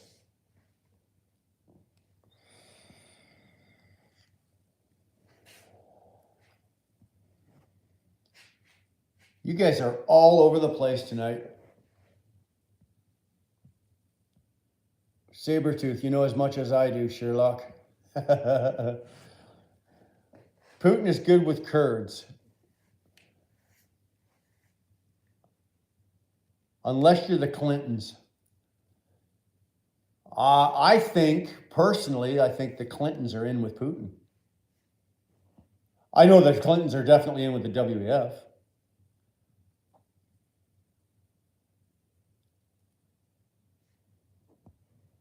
I don't know how you guys survived Bill Clinton. He was a good president, but man, he couldn't keep his dick in his pants. It's a hell of a time to live here now. Pamela, I agree. This is a strange time that we live in. How do I say this? But it's not the greatest time. This is not the greatest time in our country's history. This is not a good time. This is one of those times, you know, like back in our history, and people are going to be ashamed. Okay? I'm ashamed of my country. I'm not ashamed of the people in my country. Canadians are great people. Okay? I love the people that are in my country. But I am ashamed to be a Canadian because of the people we have representing us as a country and a nation. Okay? I am ashamed to be a Canadian. I hate this country right now. I fucking hate it. I can't fucking stand it. I can't stand this fucking country. If I had my way, I would leave right now and get the fuck out of this country. Not because of the people, but unfortunately, because of the fucking people we have leading this country and the direction it's taking this country, and I want no part of it. I don't want to be part of this. I don't want to be dragged along on this ride where this country is going. I want no fucking part of this. And for that, I'm ashamed, I'm embarrassed, and I'm disgusted with what this country. And go where? You know what, Mr. B? That's a very good question. That is a very good question, because finding a place that would be suitable for where I want to live would be very hard. My oldest two kids went to South America. They said, fuck this. Early in COVID, when they saw the vaccinations and the mandates and all the shit, they saw it as it was starting to come down. Both my oldest kids said, F this, fuck you. They sold their businesses, took everything, and they moved to South America. And that's where they are right now. And I think if I was in that position right now and I was able, I'd probably do the same thing. I'd be somewhere in South America. Will it eventually sometime catch up to me? But sure, but hopefully by then I'll be too old and long and I'll be close to dying anyway. So I don't have to worry about it. But if I stay in this country and I go along for the ride in this country right now, this ride is going to kick the shit out of me before I'm 55 and I'm only 52. 3 years from now, this is going to be a fucking shitty ride. I want no part of this. I really don't. And do I think that Trudeau, once Polivier kicks the crap out of him and throws him out of office in 3 years or whatever, 2 years? Okay, Trudeau's gonna lose the next election. Polivier's gonna come in, but he's not gonna snap his fingers overnight and everything's gonna change and everything's gonna be good. It's gonna take years and years for him to undo the fucking damage that's happened with him. And you still have to vote each thing. Okay, and everything's gonna take time, and by then I'll be in my bloody 60s. I don't want to be here for that ride. So where will I be in a few years when when my kids have all left home and my kids are all in good shape and everything's fine, and Dar and I are retired and I'm in a position to leave? Will I leave? Probably.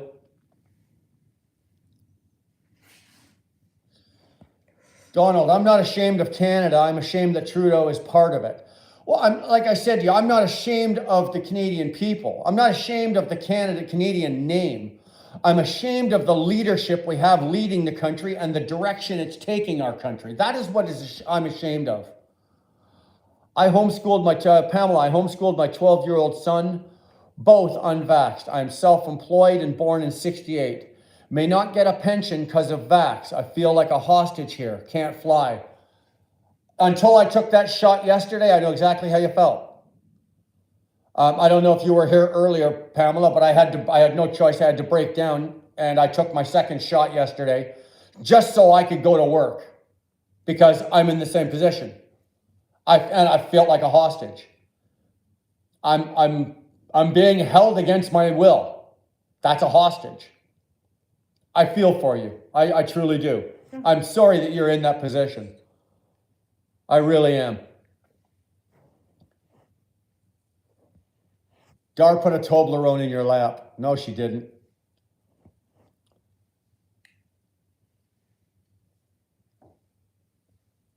Still on, just had dinner, a T-bone and a fried ravioli. It's a strange combination. That's a weird combination of dinner, but it sounds good. I'd eat it. We had T-bones, baked potatoes, and corn on the cob for dinner tonight. Brian, what do you think of Israel? Tara, I don't know. That's not, you know what? That's not my world politics, and it's not my realm. I'm a truck driver. Is there something going on? I stick to shit that I generally try to know, and that's trucking and what I'm doing around me. I don't know. I'm sorry if this insults you, but I don't know what's going on in Israel. I don't know. If there's something going on over there that I should know about, then shame on me, but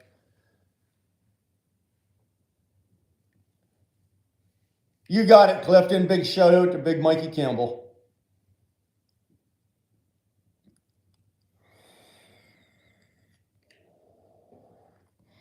Duncan, so many people took the shot to keep their jobs, me included, had only 2. Well, I've had 2, okay? I've now had the second one. I am able to do my job, and I do what I'm saying, get back to business as usual for me, whatever you want to call usual, but I will not be taking any boosters. When the day comes that these cocksuckers, excuse my mouth, I know we got ladies in here, but when the day comes that these fuckers tell me that I now need to take the booster, or I can't fly, or I can't cross the border, and I can't do my job, I'll sell it all. I will sell everything. Right down to this gardening fork. Whatever you call that. I will sell it all, and I'm gone. Out of here. Bitch and fucking gone. I will not. So, I've had my 2. I draw the line. It's okay, Piper. I know Dad's getting a little excited. Brian, make sure when you get your papers for Vax, make sure you upload your ArriveCan. Yeah, already done. Well, it's not done, but it's already on the burner. I've got the ArriveCan downloaded. I have to wait a couple of days for the second shot to show up in the system, and then I will take care of that.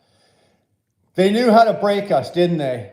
I'm a psychology major, and I always feared this. A silent war is with still many casualties.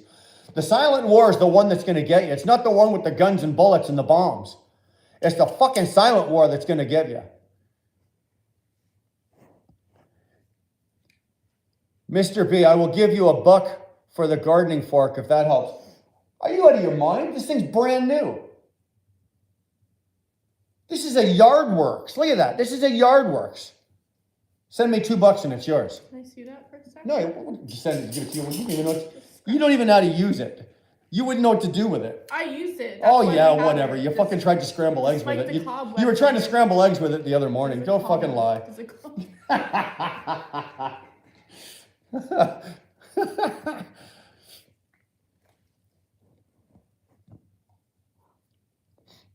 No, $2, man. We're not going under $2. Ball scratch. Actually, can I have that? It's good. I'm not giving that to you. Fuck you. No, fuck off. For my back. Yeah, whatever. You guys are witness. If she starts ball scratching me with that, you. Oh yeah, it's gonna be perfect. All those mosquito bites I get. Hey, Donald, how big are your balls, buddy? You want to run those across your balls? You go for it. I'm not touching that one. Dar was Pat was cleaning the pool with it. Pamela, that's worth 20. Is that worth $20? I wouldn't know. I wouldn't have a clue what the hell that's worth. I was about to sell it for $2. Pamela says it's worth at least 20. Okay, Duncan, the price just went up to $15.50. Pamela says it's worth 20.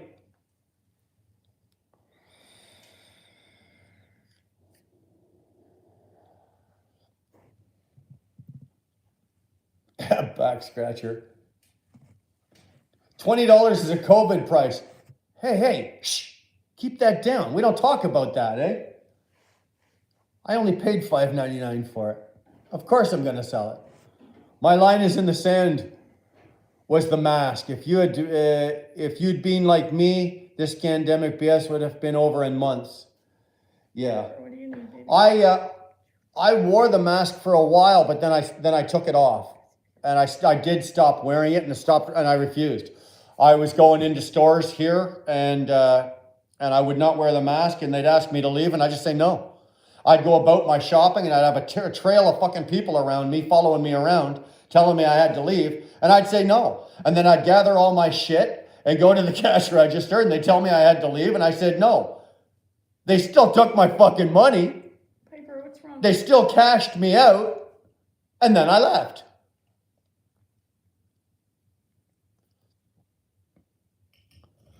What was your favorite thing about the Kenworth W9? Be honest with you, I love the sound. It sounds goofy, Dar. They're back. Naked Fun is back. Jesus. My favorite thing about the W9, the ride was smooth. I loved the 60 Series Detroit. Fantastic motor. Loved the Jakes, the old style Jakes. I loved the 18-speed manual shifting. I loved how smooth that thing was. Loved it. Tahara, Brian, do you do gardening? Not a whole lot of it. I was out this morning, like I do the riding mower thing. I don't mind doing that. I take a cigar and jump on the riding mower and I do the back of the property and the front. I was out this morning. I pulled a couple of weeds and shit like that, but I don't do that kind of, Dar likes to tootle. She's the green thumb. She likes to tootle in the garden and everything like that. We've got big gardens at the front of our house.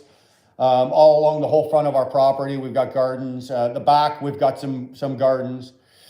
Duncan, my kids are great gardeners, if you know what I mean. They grow some good shit.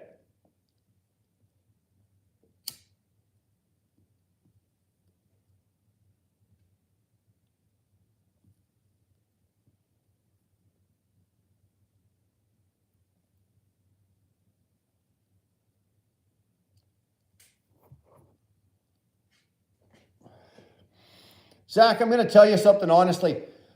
I sold the Volvo and made a profit because I didn't owe anything on it. So I sold it. I then turned around and I bought that W9. I did a little bit of work on it, but the whole idea behind buying a 97 W9 is I saw what was coming on with the bubble, with the price of equipment. And I bought that W9 as a flip. And that was a flip from the beginning. I drove it for 6 months, did a little bit of work to it, had some more shit done to it. I sold that W9 for a whole lot more than I paid for it, and then turned around and took all of that and put the big down payment down on that Freightliner. That's why I was able to buy that Freightliner, because I had a really big down payment, and I did that on purpose. I flipped 2 trucks to get that Freightliner so I get a Freightliner, paid for in under a 2020 Freightliner paid for in under 3 years. And I only got a $2,000 a month truck payment. That's why I bought that W9. I wouldn't buy a 97 W9 now and run it because I just can't get the fuel efficiency out of it. And with the price of fuel, that's what you got to run. Yeah, Mike, I guess you didn't know, but yeah, unfortunately I had to break today, yesterday. I broke yesterday and I had no choice. If you go back and watch the beginning of this, once we're done here, go back and watch the beginning of this. You'll see what happened and what I'm not going to go through it all again now.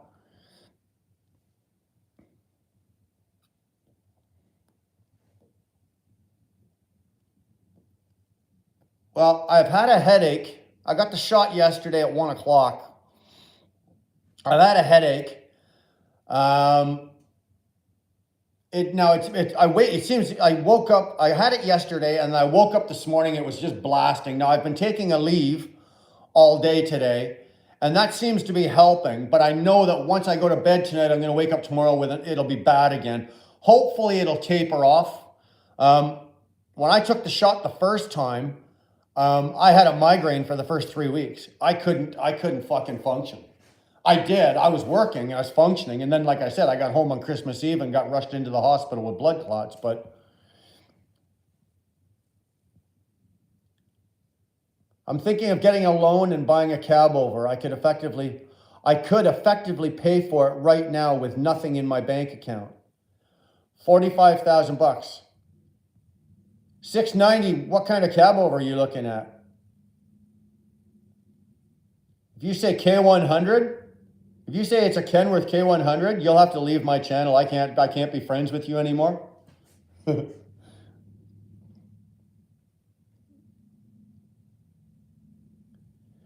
So 24 grand, yeah. 24 grand, a K100A. You're my fucking hero. Go buy it. Go buy it. 24 grand a year, plus insurance, plus tags, plus stickers, before you even turn the key. What the hell was that about?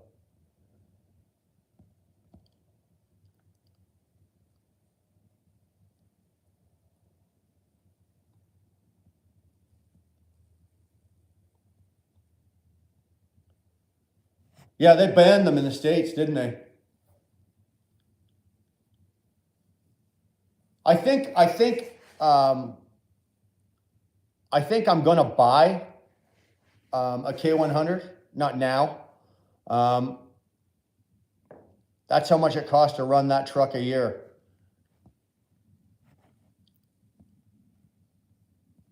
$24 grand a year, plus insurance tags, plus stickers before you even turn the key. US, maybe not that much. Insurance tags and stickers in the US are a lot cheaper than they are here in Canada. If he buys the truck outright and for $45,000 and he owns it, it's not going to be $690. What engine do you have in it?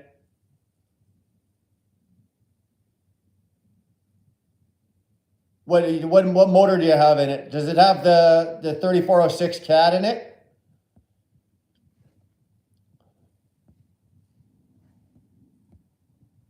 It's not going to be the most fuel efficient truck, you know. It's not going to have the most fuel efficient truck, Mr. B. It's going to be a fucking gas fuel guzzler. It's a cab over, so it's like pushing a brick through the air.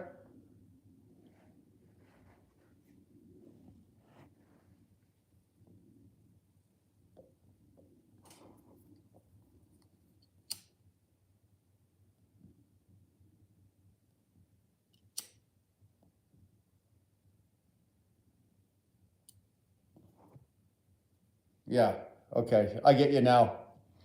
That's what it cost me. Yes. My truck payment is $2,000 a month. So it's 24 grand a year just for the payment.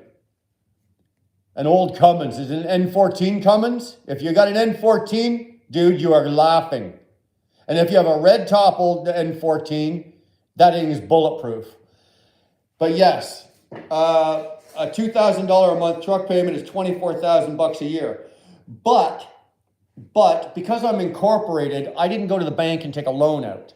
Okay, I put a big down payment down on it, but I also financed it through a leasing company.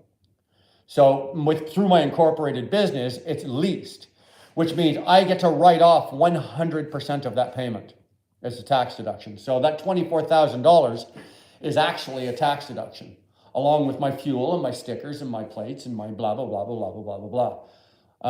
There is a way to do this. Doesn't say which model, only 400 horse.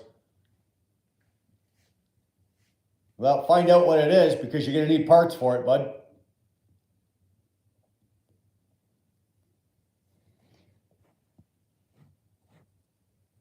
Well, you think about it, Donald, okay? The average truck driver, owner operator, operating a system the way I operate my truck, okay, is grossing revenue-wise on a year, let's say averaging anywhere between $200,000 and $250,000. Okay, so if your payment is $24,000, I don't pay for plate stickers and insurance. And that, again, this is the Canadian way. We don't pay, a lot of us don't pay for plate stickers and insurance. So my truck payment, my fuel, a couple of other insurances that we do pay for, buy down insurance and shit like that. But let's just say plates or truck payment and insurance and whatever. Let's just say you're at 30 grand and you're grossing 250. Okay. The average truck, I think last year, well, it was a little harder for me because my fuel bill last year was fucked up and I was off so the number isn't right. But I think the previous years, I was spending anywhere between $45,000 and $55,000 a year in fuel. So now you're about $85,000 between fuel, truck, and then you're going to build in probably another $10,000, $12,000 worth of maintenance. Right? So now let's say you're at 100 grand. So if you're running between 200 and 250 and all your expenses are coming to 100, you know, you're looking at 150,000 $150,000 that you can filter through your business and draw from and you can, you know, you pay yourself. You don't pay yourself 150 grand, that'd be stupid, but if you know how to pull money out of an incorporated business properly, and you can do quite well. But based on the numbers that I showed you guys earlier tonight, I'm not doing that right now. That's for goddamn fucking sure. What is a good song? What is a good hit song by Iron Maiden that is popular, as I want to listen to them while I know? Run to the Hills, Iron Maiden, Run to the Hills, Number of the Beast. What is it you want to do? I want to listen to them, but want to know a good song. I don't think Maiden put out a bad song. Buy the first 3 albums. Buy the first 3 albums and put them on fucking repeat. Yeah, and Run to the Hills.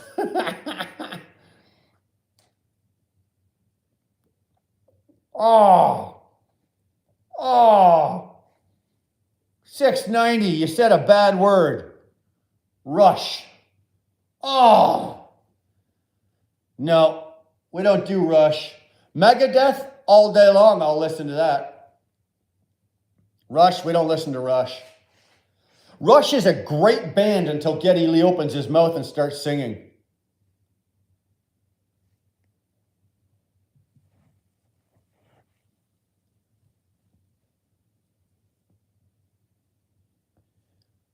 Clifton, listen to Sean James' version of Number of the Beast. I've never heard it.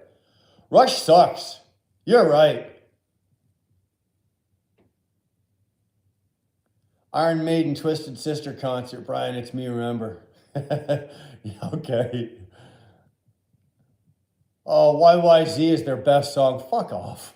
Oh, come on, 690, you're killing me here. Duncan, SRV, second favorite guitar player of all time. I could drive 1,000 miles straight, not even knew I drove 1,000 miles listening to Stevie Ray Vaughan. Absolute genius. Fantastic. I want you to think about this. Think about this. What would he be doing, Duncan, right now if he was still alive? Could you imagine the music that Stevie Ray would be doing today if he was still alive? Just me, Mikey. Rush made my ears bleed. Rush gives me the runs. It absolutely gives me the runs. Steve Earle. I can listen to Steve Earle. Do you want to know something about that guy? That guy had that fantastic album, and he had his big song, Copperhead Road.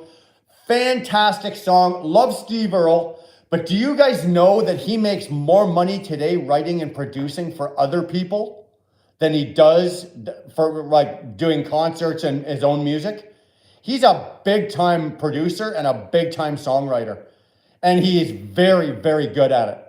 Steve Earle is an excellent. If you'd be surprised how many times, if you look closely, you turn over an album, his name is in the credits.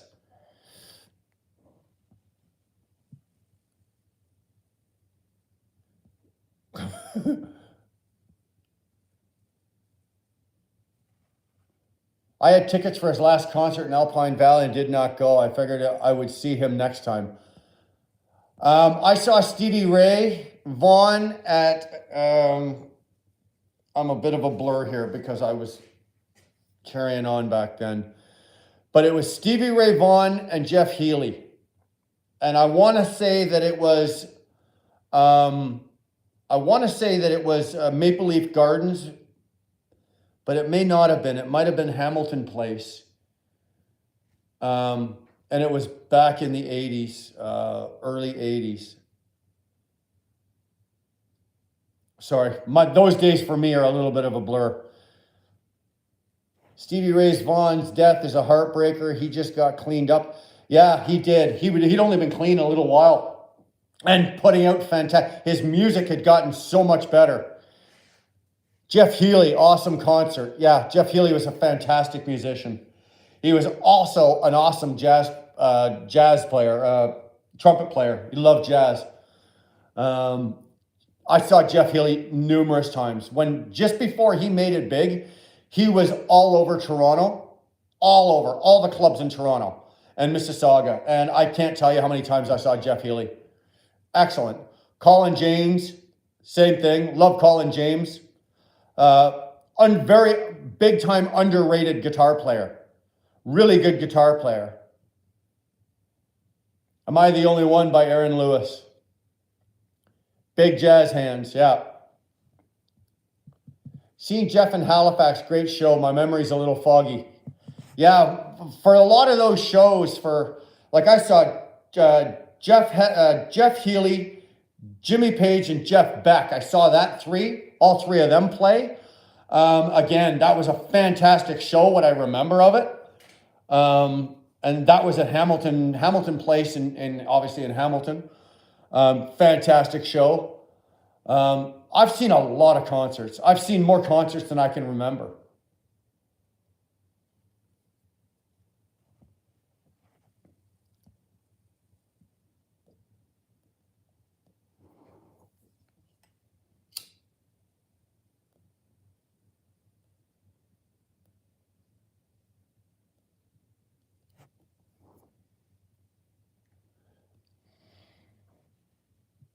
If you guys really, really want to, if you guys like, I'm an old time metalhead. Like I love like old Maiden, Priest, early Metallica, Megadeth,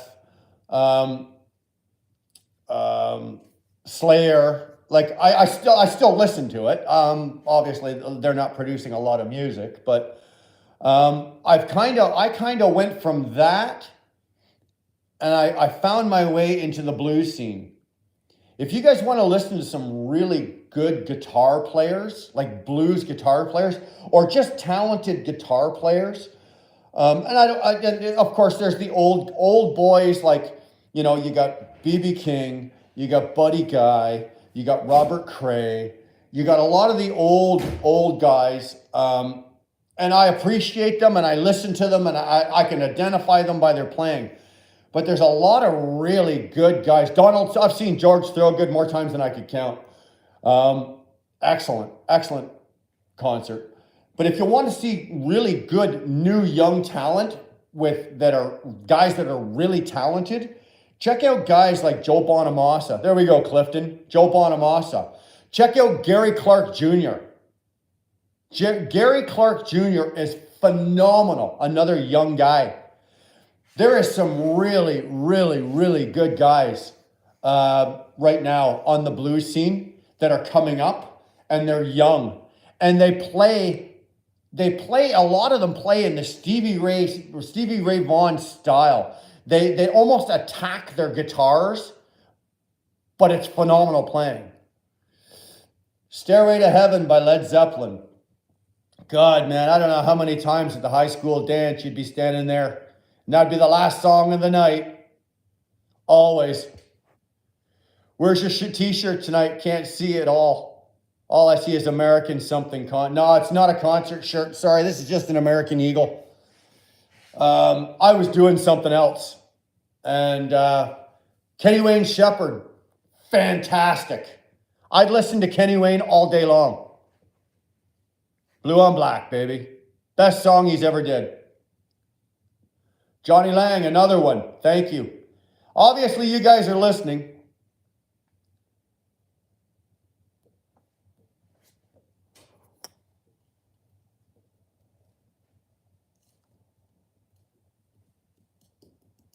My go-to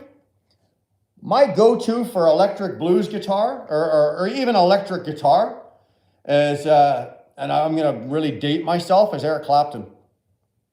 If I want to listen to just a whole roundabout of music from acoustic blues to electric blues to rock blues to rock and roll, I can listen to Eric Clapton's entire resume of music and get it all. Everything from the Yardbirds to Cream to his solo to the blues. I love Eric Clapton. Always have. Billy Gibbons. True story. You can Google this. Billy Gibbons is the only guitar player in the world that intimidated Jimi Hendrix. Billy Gibbons, they did a concert, like obviously when Hendrix was alive. They did a concert and they did a 40-minute set. And Hendrix had to go out. Hendrix was the main attraction. And Hendrix was actually intimidated and turned and told somebody, how the hell do I follow that? Do you know how good you have to be to have Hendrix be intimidated? Van Halen, Jump to Hot for Teacher. Great album, 1984. Fantastic album. Best song on that album?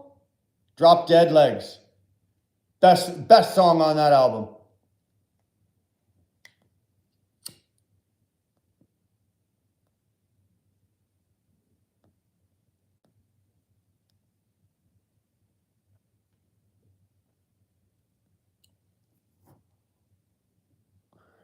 Jerry Reed.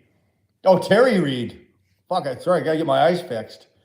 You know what I've always found? About musicians? It's they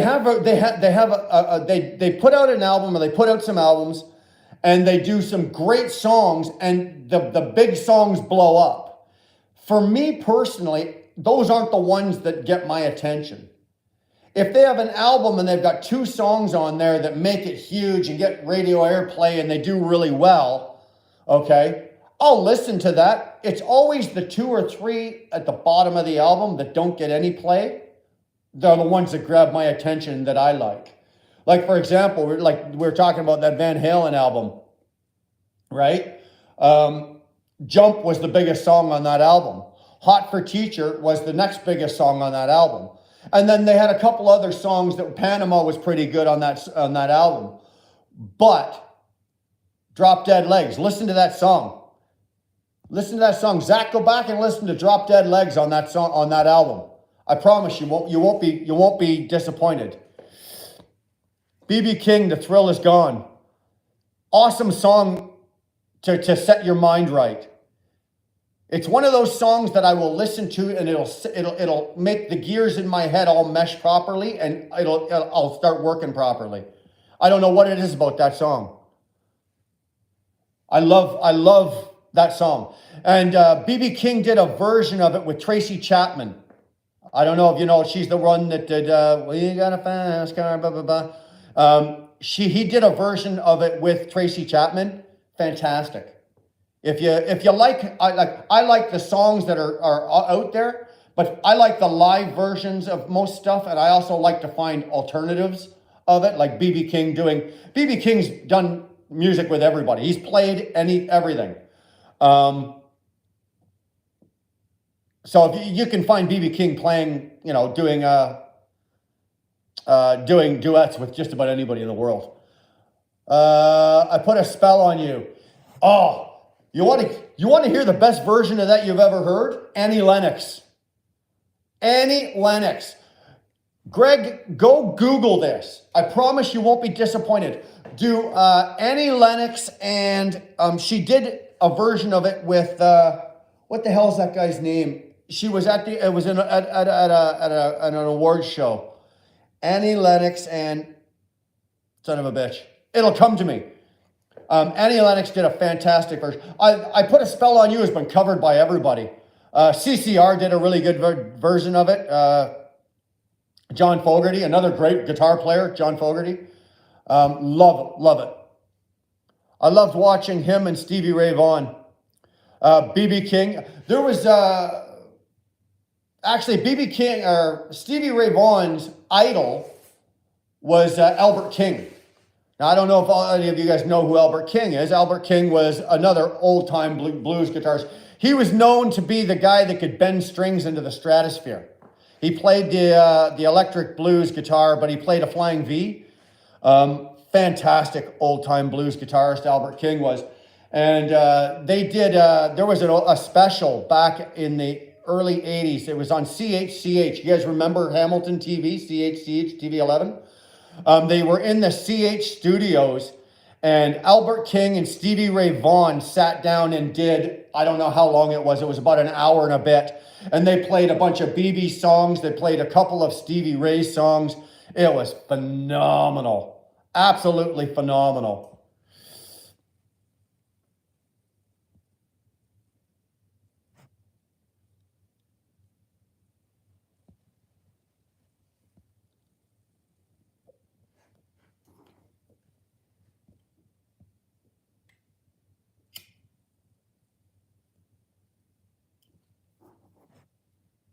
Albert King, or Stevie Ray, does he sound a lot like Albert King? He sounds a little bit like Albert King. He took some style from Albert King. He was 3 times faster than Albert King. Albert King was fast. Albert King could bend, but Stevie Ray was faster. And he was actually, I'll be honest with you, Stevie Ray was a lot more fluent. Like his playing was, I think Eric Clapton gave the best description of Stevie Ray Vaughan I've ever heard. And Eric Clapton, being a blues guitarist, he said, as a blues guitarist or as a guitarist, you have to think about what you're going to play. So you'll do a couple of riffs, and then you have to take a split-second pause and think about what you're going to do next, and then you do it. And all of them do it. All the greats do it. They play, they do a solo, they do this. But while they're doing it, they have to take a quick second, readjust, and then play the next one. Stevie Ray Vaughan didn't. Eric Clapton said he was like a conduit. It just came in, through his head, through his body, and went out through the guitar. There was no pause. He was just a born natural, and he could just continually play, and he never missed. Stevie, you're right, Clifton. Stevie Ray didn't even make it to his full potential. Absolutely. Steve Vai. There's one you don't see around. You don't hear about him doing a whole lot these days. Scott Walker, Jerry Reed, and Roy Clark. Roy Clark was way underrated. And so was Jerry Reed as a guitar player. Roy Clark was a banjo picker. Holy Christ, man. You watch Roy Clark when he's picking a banjo, you cannot see his fingers move. You think Clapton's fingers when he was slow hand was moving fast? You watch Roy Clark pick a banjo. Holy Christ. And again, Jerry Reed, way underrated as a guitar player. When you go back and you listen to Jerry Reed's entire library of music, all of the guitar and solo work, that's him. And it's phenomenal. It is phenomenal.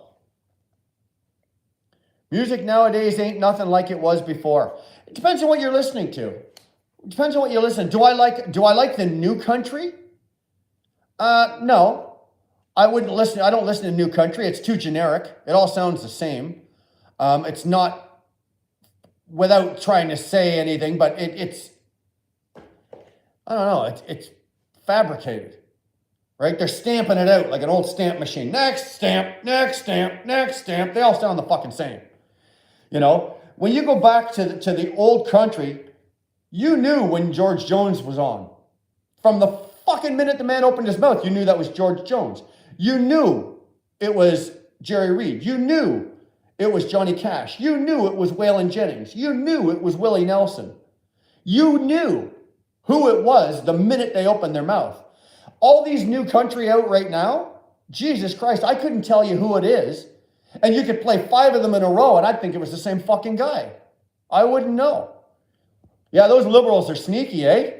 They gave us a break, tried to lull us into a false sense of security, and then bam, there they were, back in.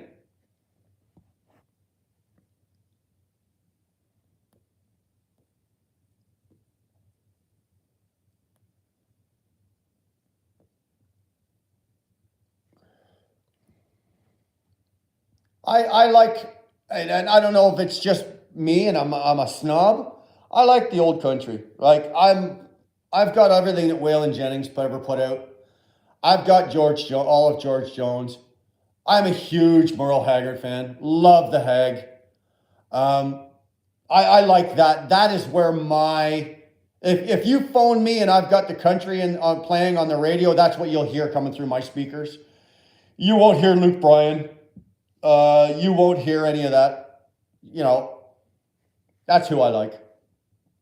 I listen to a lot of different. Yes, I listen. I could drive all morning. I could do 350 miles in the morning listening to Waylon and the old boys, and then get out, make my delivery, get back in my truck, and switch over to Ozzy's Boneyard, and I'm listening to heavy metal. I can do that. I can make those jumps. And then later, if I'm driving, say, after 3 or 4 in the afternoon, I'm driving into the evening, then I've got the blues going. Love listening to the blues in the evening. You know, I can listen to anything, and I can actually jump around, and I have no problem with it. I'm not a generic snob saying I'm only listening to country and that's all I listen to. I listen to everything. I won't listen to a lot of rap. I don't listen to a lot of I don't know what you want to call it, contemporary rock, like some of the shit we got out today. Not a big fan of it, but you know. I listen to a lot of music, and I enjoy it.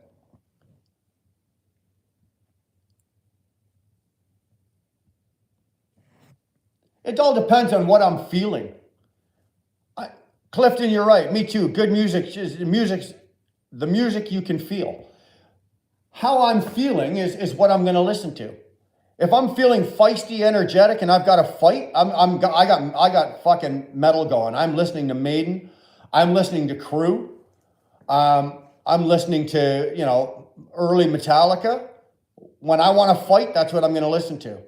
When I'm relaxing and I'm in a good, you know, let's just sit back and drive, I got the blues going. And you know what? When you got, depending on how you're feeling, play some country. AC/DC, seen them a bunch of times. Again, that's one of my favorite bands. AC/DC is one of my go-to bands. They are in their entire music library is in my phone, and I can put that on in my truck, and I can literally listen to AC/DC from the time I wake up until I go to bed, and listen to it over and over and over again. Love it. Don McLean, American Pie. That has got to be one of the longest songs in history. And I am impressed with anybody besides me that knows all the words to it. Love that song.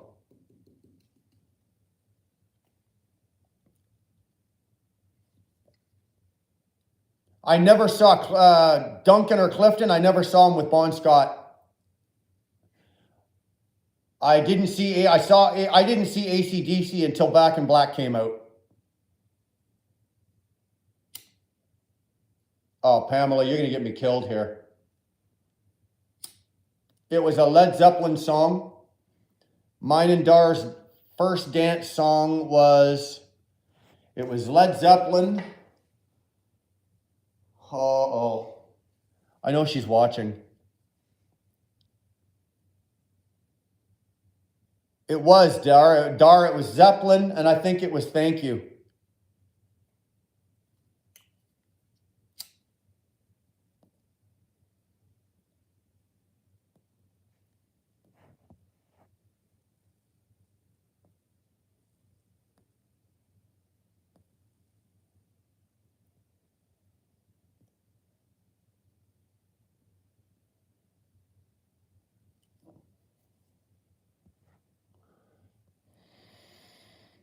VM, yeah, that's a Monte Cristo. That's a 1935 Dumas. These are really yummy.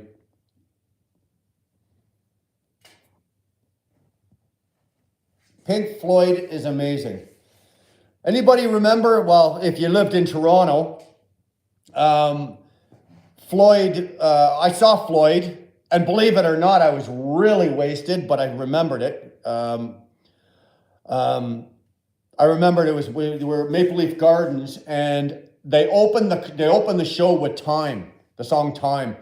And at the beginning of the song, all the bells are bong, bong, bong, and they had fucking strobe lights going off, and I was on acid, and I was walking through the tunnel to come out onto the floor, and the fucking lights hit me, and I went boing, straight back. Out like a fucking light. I missed the first, 5 songs. I don't know what it did. It threw me into a fucking seizure. I don't know. It was awesome. Pink Floyd is amazing. I do agree. But back in I think the 90s, they came out with something that was called Laser Floyd down at the Planetarium in Toronto. And you sit back in the seats like this, and they've got a big dome, white dome, and they had all of Pink Floyd's music done to the lasers, and you could sit there and watch it. It was fantastic. It was awesome. Loved it.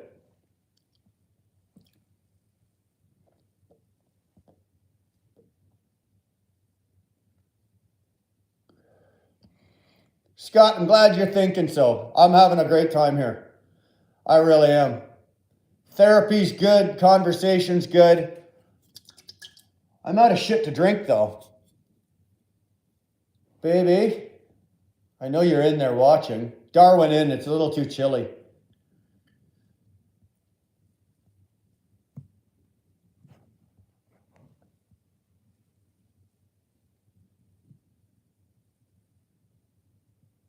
You like that, eh? D-Bach, not bad. I've been married a long time. I know how to deflect. Yes, we did a song. Yes, Dar, we did a dance at our wedding. Fuck, oh my God. I'm supposed to be, the guy is usually the one that goes, when you say, what day were you married? What was your first song? I don't fucking know. My wife doesn't even know. Shows how good of a fucking wedding it was, eh?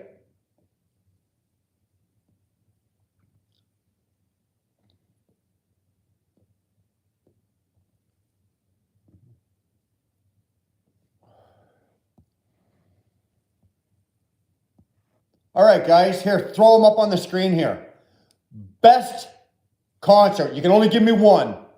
Best live concert you've ever seen. Who was it? And if you can, give me the year or close to it. Okay? Give me your best concert and give me the year. How many years for you guys? Dara and I have been together for 20 years. Almost 20 years. And we've been married, with the wedding married, 10.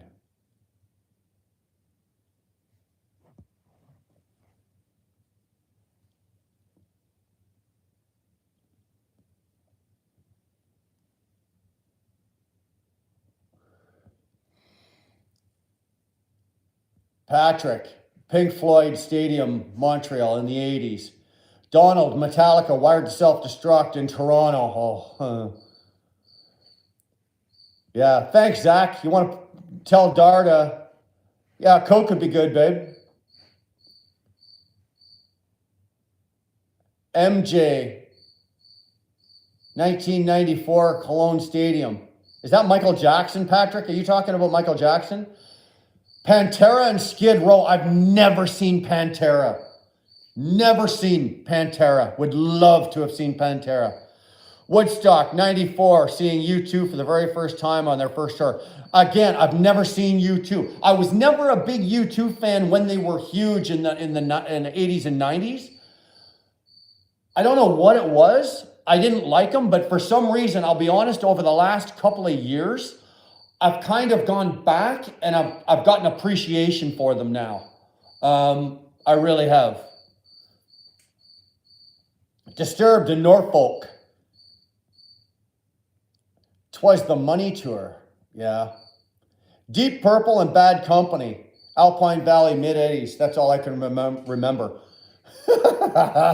Bad Company. Love that band. Paul Rogers, one of my opinion, one of the best vocalists, rock vocalists of all time. With a range, the man's range was unheard of. I think the only one in the rock world that had a bigger range for singing, for vocals, was Freddie Mercury. Metallica was by far the loudest concert I'd ever seen. To my ears rang for 2 days. Clifton. The loudest concert I ever saw was The Who.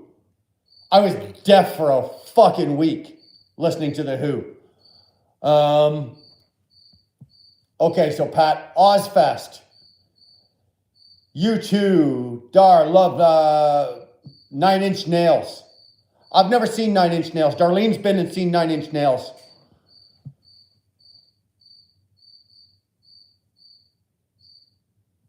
Tom Cochrane, Red Rider, Congress Center, loudest band I've ever heard, around 92, 93. Boston. Donald, I never saw Boston. Another one of those that, oh God, I wish that I had. That's another band that between the harmonies and the guitar work, I could drive 400 miles. You play More Than a Feeling, and I get a speeding ticket. I don't know what it is about that song. More Than a Feeling, and instantly my foot goes to the floor and I get a speeding ticket. I love that song. I love the band. I love a great band. George Thorogood. Again, I've seen George Thorogood 100 times. And I'd go see him 100 more. He's still on tour, man. George Thorogood's still playing.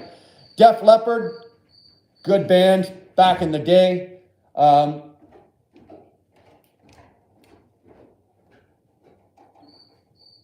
There Will Never Be Another Tonight. Thank you, beautiful lady. You're welcome. Dar's got her jammies on. Queen, Billy Squier, Fleetwood Mac, Billy Idol, and many more. Okay, Billy Squier I never saw. Fleetwood Mac I saw at the ACC. Queen never saw live.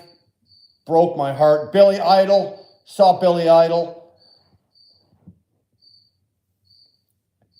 Flying Potato, there's one we haven't seen in a while. Where have you been? Wheelburner, how have you been? P.S. In my opinion, the best bands are Kings of Leon, Cold War Kids, and the Kooks. Kings of Leon, I can appreciate them. Not a bad band. Slayer, Rain and Blood. Oh my God, it's the Flying Potato. Yeah, he hasn't been around for a while. Holy shit, did I just see what I saw? Bryan Adams, 2015 Reckless, and there will be never be another tonight. David Wilcox, oh Curtis. Love David Wilcox. I don't know if that guy's still around or not. But he was one of those guys that back in the 80s and the 90s, every summer, he was either playing Molson Park in Barrie. He was playing the Amphitheater in Toronto. He was everywhere. Him and Kim Mitchell. I don't know if you remember. It was always him, Kim Mitchell, Sash Jordan, and Alana Miles. The four of them were all over the place, and they were usually teaming up back and forth. Yeah. Love David Wilcox, man. All day long. Riverboat Fantasy. Life for me is a riverboat fan. Oh, fuck yeah. Again, Love David Wilcox. Greg, do you know Martin Sexton? I'm sorry, Greg, I don't. That's a new one for me. I don't. Concert was Ted Nugent, REO Speedwagon, Foghat, and Heart. 1976, I was 5 years old. Well, Cliff, in 76, I was 5 years old. I've seen, the only one out of them that I've seen is I saw Heart. I've never seen REO Speedwagon. I'd love to see Ted Nugent. That's another fucker, an old time. He's still out playing, eh? When he's not out hunting. Black Crows, love them. Tragically Hip. Come on, man, we're Canadian here. Tragically Hip is like, that's a staple. Soundgarden, seen them. Your dad was 24 in 76.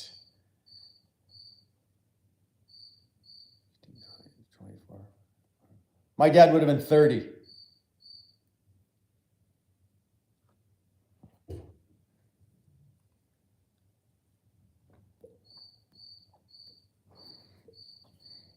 I'll be honest, I didn't do a lot of the grunge. I saw Soundgarden. I did not see Nirvana. I did not see a lot of those bands that came. I didn't see. I had no interest in seeing. I was not a grunge guy. I'm still not, to tell you the truth, a grunge guy. Although it's funny because I don't like Nirvana, but I love the Foo Fighters. Love the Foo Fighters. I can listen to Foo Fighters and Dave Grohl all day long.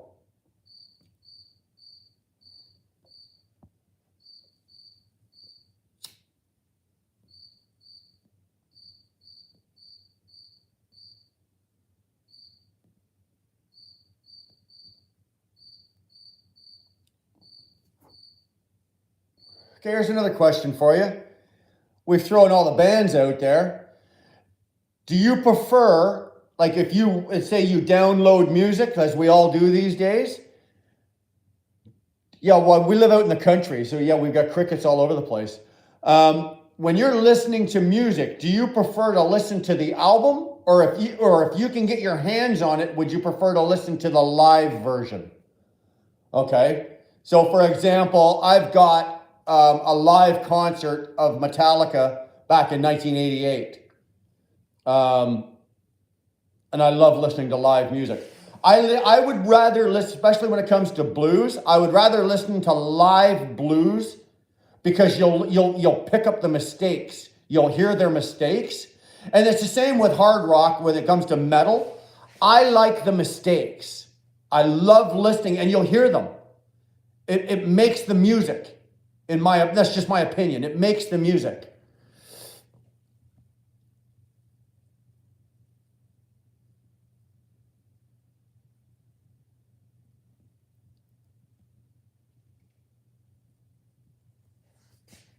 We crossed the border at midnight into Detroit with an upgrade in our vehicle, which looked like a Cadillac, and got stopped by the authorities, but I got to see Ted Nugent on my 50th birthday. That's a good way to celebrate your 50th birthday. Donald, you're absolutely right. There are some that do really good in live, but there are some that I've heard that, you know, I've really enjoyed the album, and then listened, you know, went and saw them in concert and went, fuck no. Megadeth at Maple Leaf Gardens was the loudest. Symphony of Destruction just began on the floor seats, and the best place almost empty, loud. When I listen to music, I want to hear everything, and crowds ain't it. I can appreciate that, Curtis, I really can.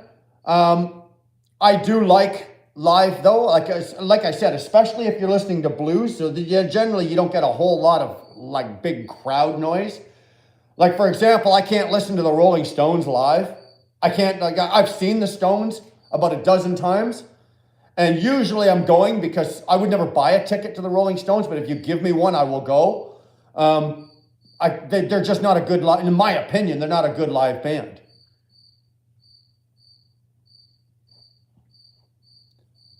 Never saw Tom Petty. Would have liked to. Ted Nugent opened for Kiss. I saw Kiss about 3 or 4 years ago, and Crew opened for him. And I hate to say this because I love Motley Crue and I love Kiss. Crew did the better job. Crew did the better job. Motley Crue buried Kiss. And then Kiss came out and Gene Simmons did his, hey, you wanted the best, you got the best. And then they started into Detroit Rock City, and Crew was standing backstage going, okay, boys, you guys have a good night. See you later. They were incredible.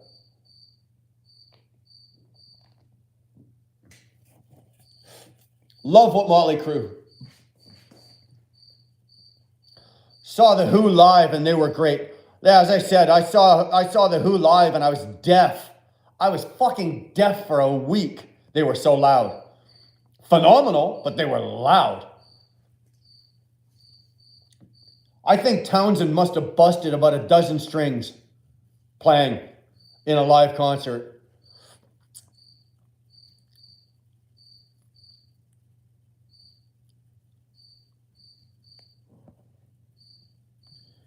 Kiss sucks. Well, I like them. Rammstein at the ACC was probably the best pyro ever. Very tight, great show. I don't speak German, but that didn't matter one bit.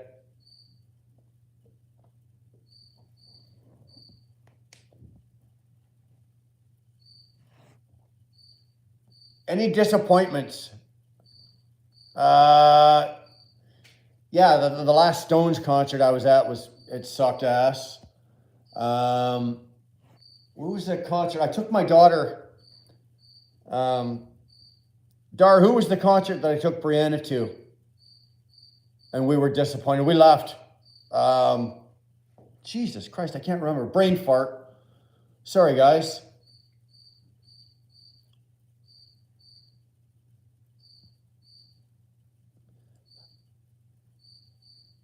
Savage guy. Spandau Ballet? Are you kidding me? Oh, God. Spandau Ballet. Boston, Chicago. I can't listen to Chicago. Too many horns. Chicago Transit Authority, before they became Chicago, there's 26 members of that fucking band. And the horn section, I can't listen to Chicago. Broken Edge, no. Savage Garden, and Spandau Ballet, no. Aerosmith, love Aerosmith. Again, another band I could listen to all night long. Creed, not so much. Deep Purple have to be the best light show I've ever seen, besides ZZ Top. I've never seen Deep Purple. Scorpions, seen them.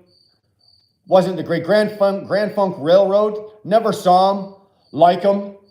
I won't go out and download their whole music, all of their music, but I appreciate them. There's some good music there.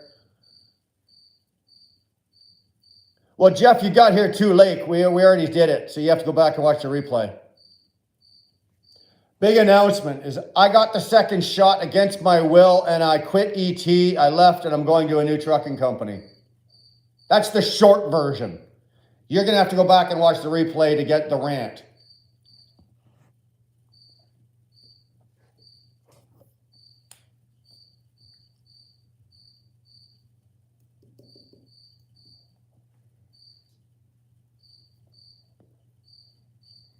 Molly Hatchet. Here's one you don't hear. Hey? Fucking love.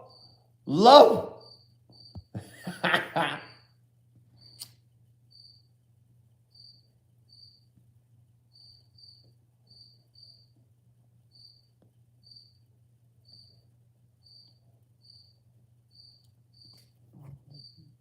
I don't know all the words.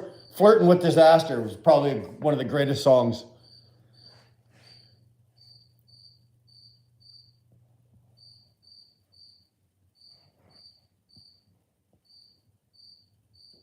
Yeah, darling, there's a cricket sitting right outside that window right there.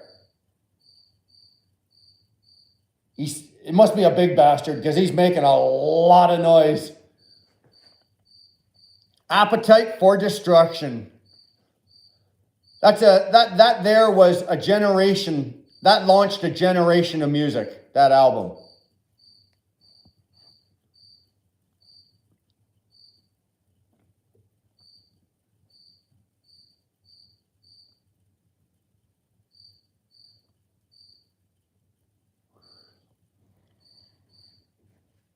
Patrick, thanks for stopping in, pal. We will see you in a week. Zach, Smoke on the Water. Great song. Allman Brothers. Okay, now you Clifton, now you're hitting some big cylinders there. Love the Allman Brothers. Love the Allman, love the Allman Brothers. Whitesnake. Not the greatest band in the world, but always had the hottest chicks in their videos. Not a big David Coverdale fan. I didn't mind though when he hooked up. Anybody remember when he went off? He left the band and he hooked up with Jimmy Page and they did the Coverdale Page sessions or era. That wasn't too bad. I didn't mind when he hooked up with Jimmy Page and they were doing that. But was I a big fan of Whitesnake? Nah. Here I Go Again. That was a big song, but that's a big bug, man. I'm in the garage. I've got both doors closed and all 4 windows closed, and that bug is outside that window, and you can hear it. If you guys can hear it, how big do you think that bug is?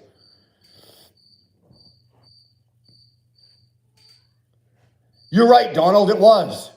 Absolutely it was. Whitesnake was always stripper music back in the day. There was always that one girl that rolled the pole that always had Whitesnake.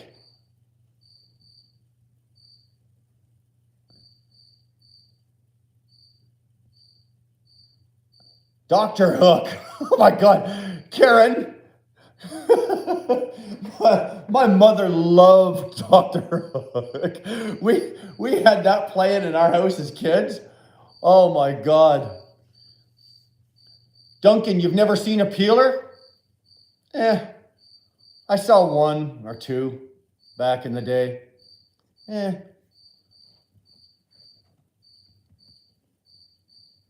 There's no money left in owning a truck. Jeff, you're about that close to being right. You're close. Pamela Robbie Robertson. You want to know something? There's another underrated guitarist. Robbie Robertson is a fantastic guitarist. And if you watch him play live, it really looks like he's working hard to play that, but he's not. The band is one of my favorite bands of all time. I love the band. Levon Helm, the drummer of the band who did most of the singing, was one of my favorite performers of all time when he was solo after the band broke up after the last waltz. Love Levon Helm, but I love the band, and I could listen to Robbie Robertson play all day long. Fantastic guitarist. Zach, you have a good night, buddy. Thanks for stopping in. Man, we'll see you next week. I'll probably see you in the yard.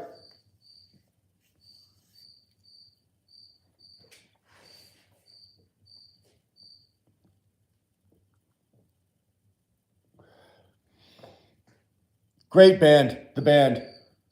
Rick Danko, the bass player, again, he was the one that had all the high notes. If you listen to his voice, all the high notes. But when you hear about bass players that are underrated, again, Rick Danko was an underrated bass player. That guy could play a bass, and he was fucking a good singer. Not a bad singer.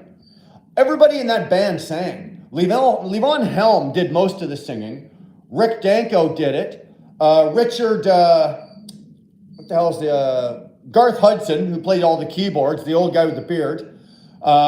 And Richard, I can't remember the last guy's name. Richard, it was Richard something. But they all sang. The only one that really didn't do a whole lot of singing was Robbie Robertson, believe it or not. How about the Commodores and Bon Jovi?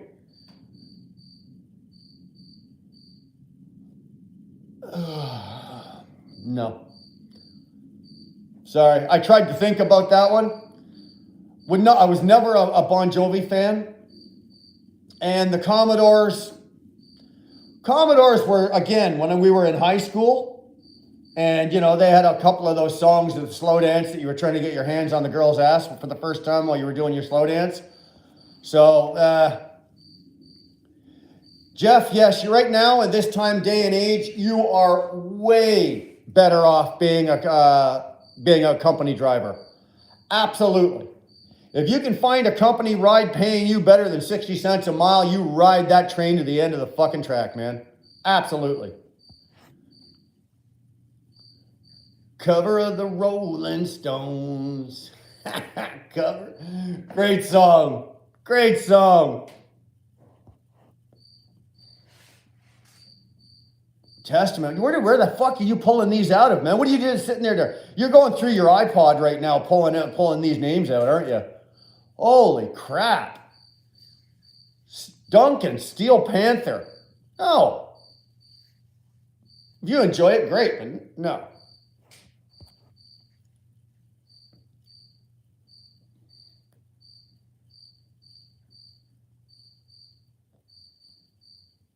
Well, I think we got a bat. Yeah, we got a bat. Yeah, they're good. You leave the bats alone. Donald, you're too old for an iPod. You're never too old for an iPod. How about this? You're too old for an iPod, so you've probably got a record player. My youngest daughter is 20, and she's actually got a record player and albums. Karen, I like Led Zeppelin.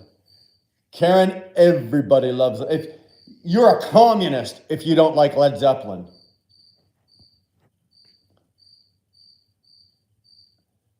Do you remember a band called Blue Northern? They were out of Edmonton. No, I don't. I'm sorry. I remember using an 8-track. You know what, Don? So do I.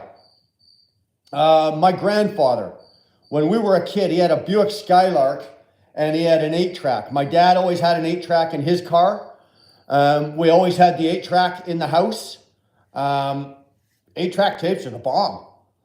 Now, my generation, of course, we grew up with cassettes and then we went to CDs and blah, blah, blah. But yeah, I remember 8-track tapes. Fantastic. Flying Potato. How about Bread in Alabama?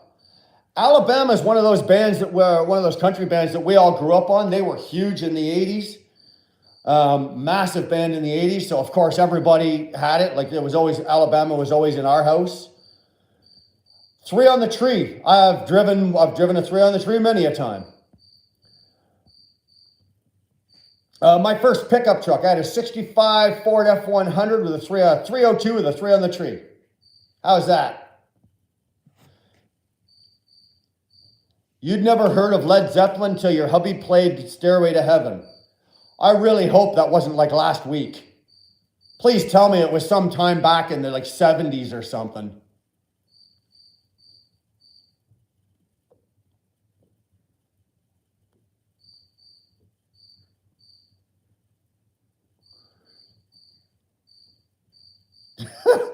Bon Jovi, yeah. We just don't do it. 13 years ago. Okay, so, all right, so we're not talking like you didn't hear of Led Zeppelin like yesterday, Karen. So 13 years ago. All right.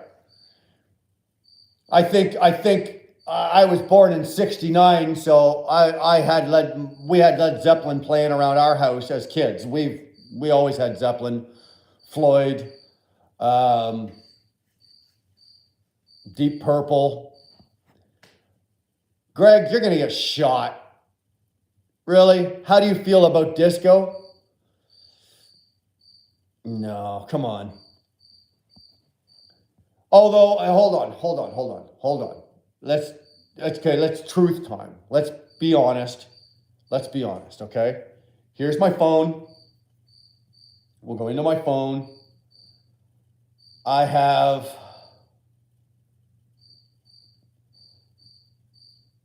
And I don't know why, but there was something going on in my life a few years ago, and for some reason, here you go.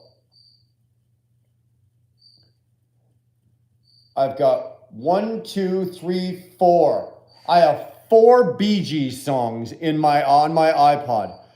Between Billy Idol's Rebel Yell and Honky Tonk Woman by the Rolling Stones, I've got Tragedy.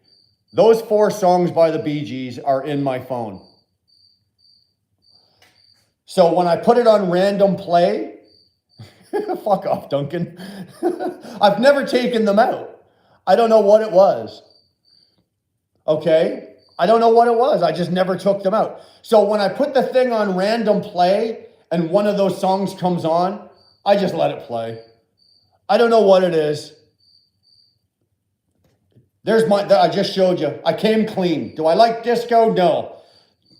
Are the Bee Gees disco as far as I know? Yeah. Do I have 4 disco songs in my phone? Yeah, okay. Busted. Slaughter, love it.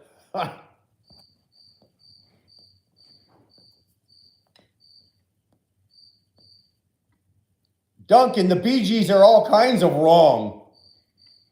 I don't have, if we were in court and I was on trial, I don't have a leg to stand on and why I have the Bee Gees in my phone. I really don't. White Lion, never heard of them. You go like the Bee Gees. The Bee Gees were the shit. They were the shit.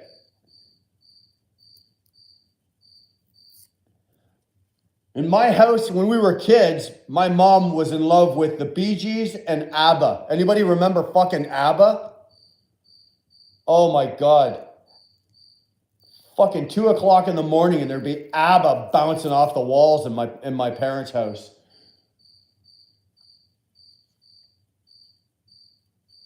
The first step is coming clean.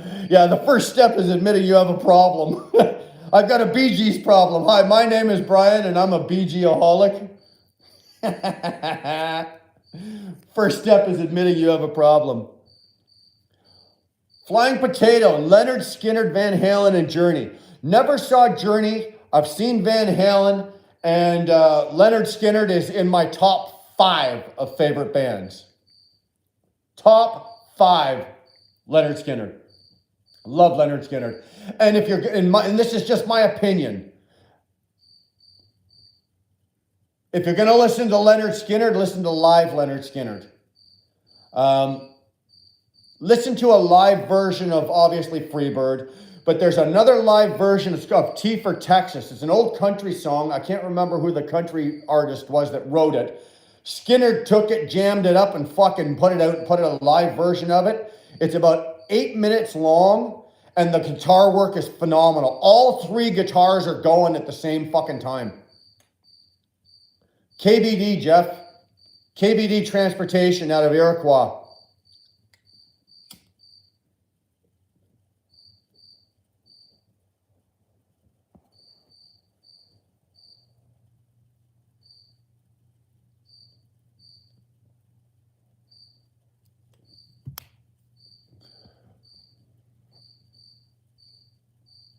Boney M. Who did that? The Other Me. Boney M. What was their big? Night Flight to Venus. Remember that song? Night Flight to Venus. Again, these are all songs that I grew up with because it was in my house, my parents.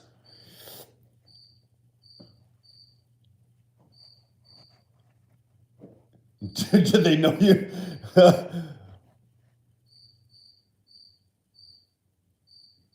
Brian, hubby has a question for you. What was the only country song that Zeppelin wrote?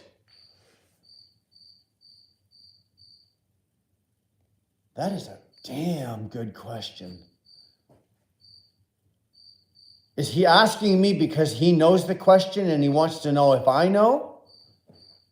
Because if he knows, I'm going to ask him for a hint. What is the only country song Led Zeppelin wrote.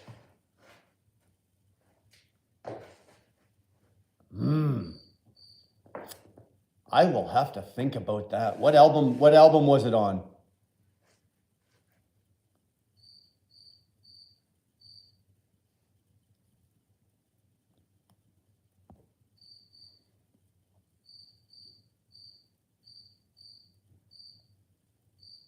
Okay, boys and girls, Karen threw out a good question. What's the only country song that Zeppelin ever wrote?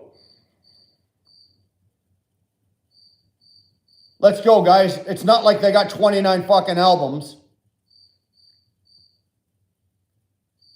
You think Houses of the Holy is a country song?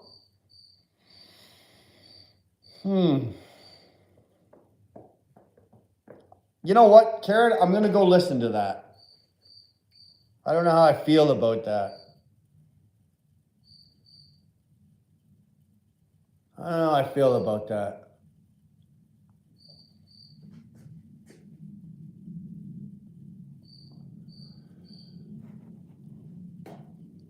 No, it wouldn't be the Immigrant Song.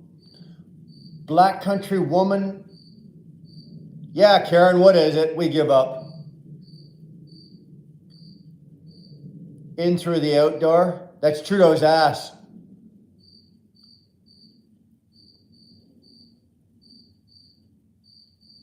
Rain Song. Maybe. Bronwyn Stomp.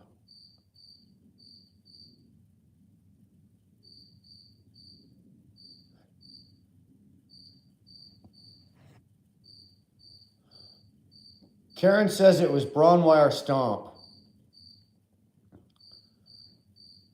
Okay, I know the song.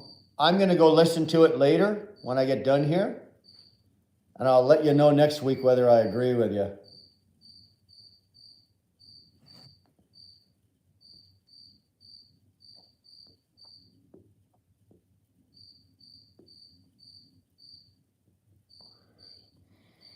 Kashmir. Yeah, that was George Jones, right, Don?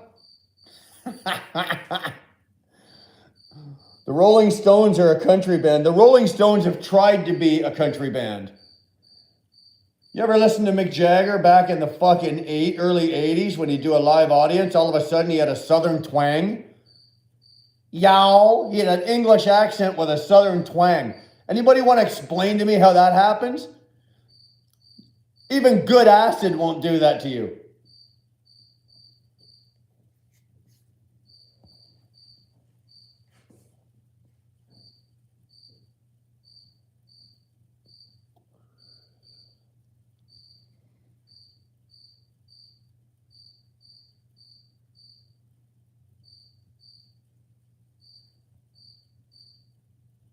Hot dog, wiener on a bun.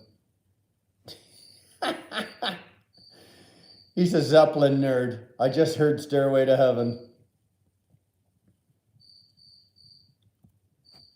Awesome. Awesome. Well, guys, I don't even know what time it is. What are we at? 1 o'clock in the morning where I'm at. Donald, When the Levee Breaks. I don't think you can name a song that Zeppelin did that was bad. Really.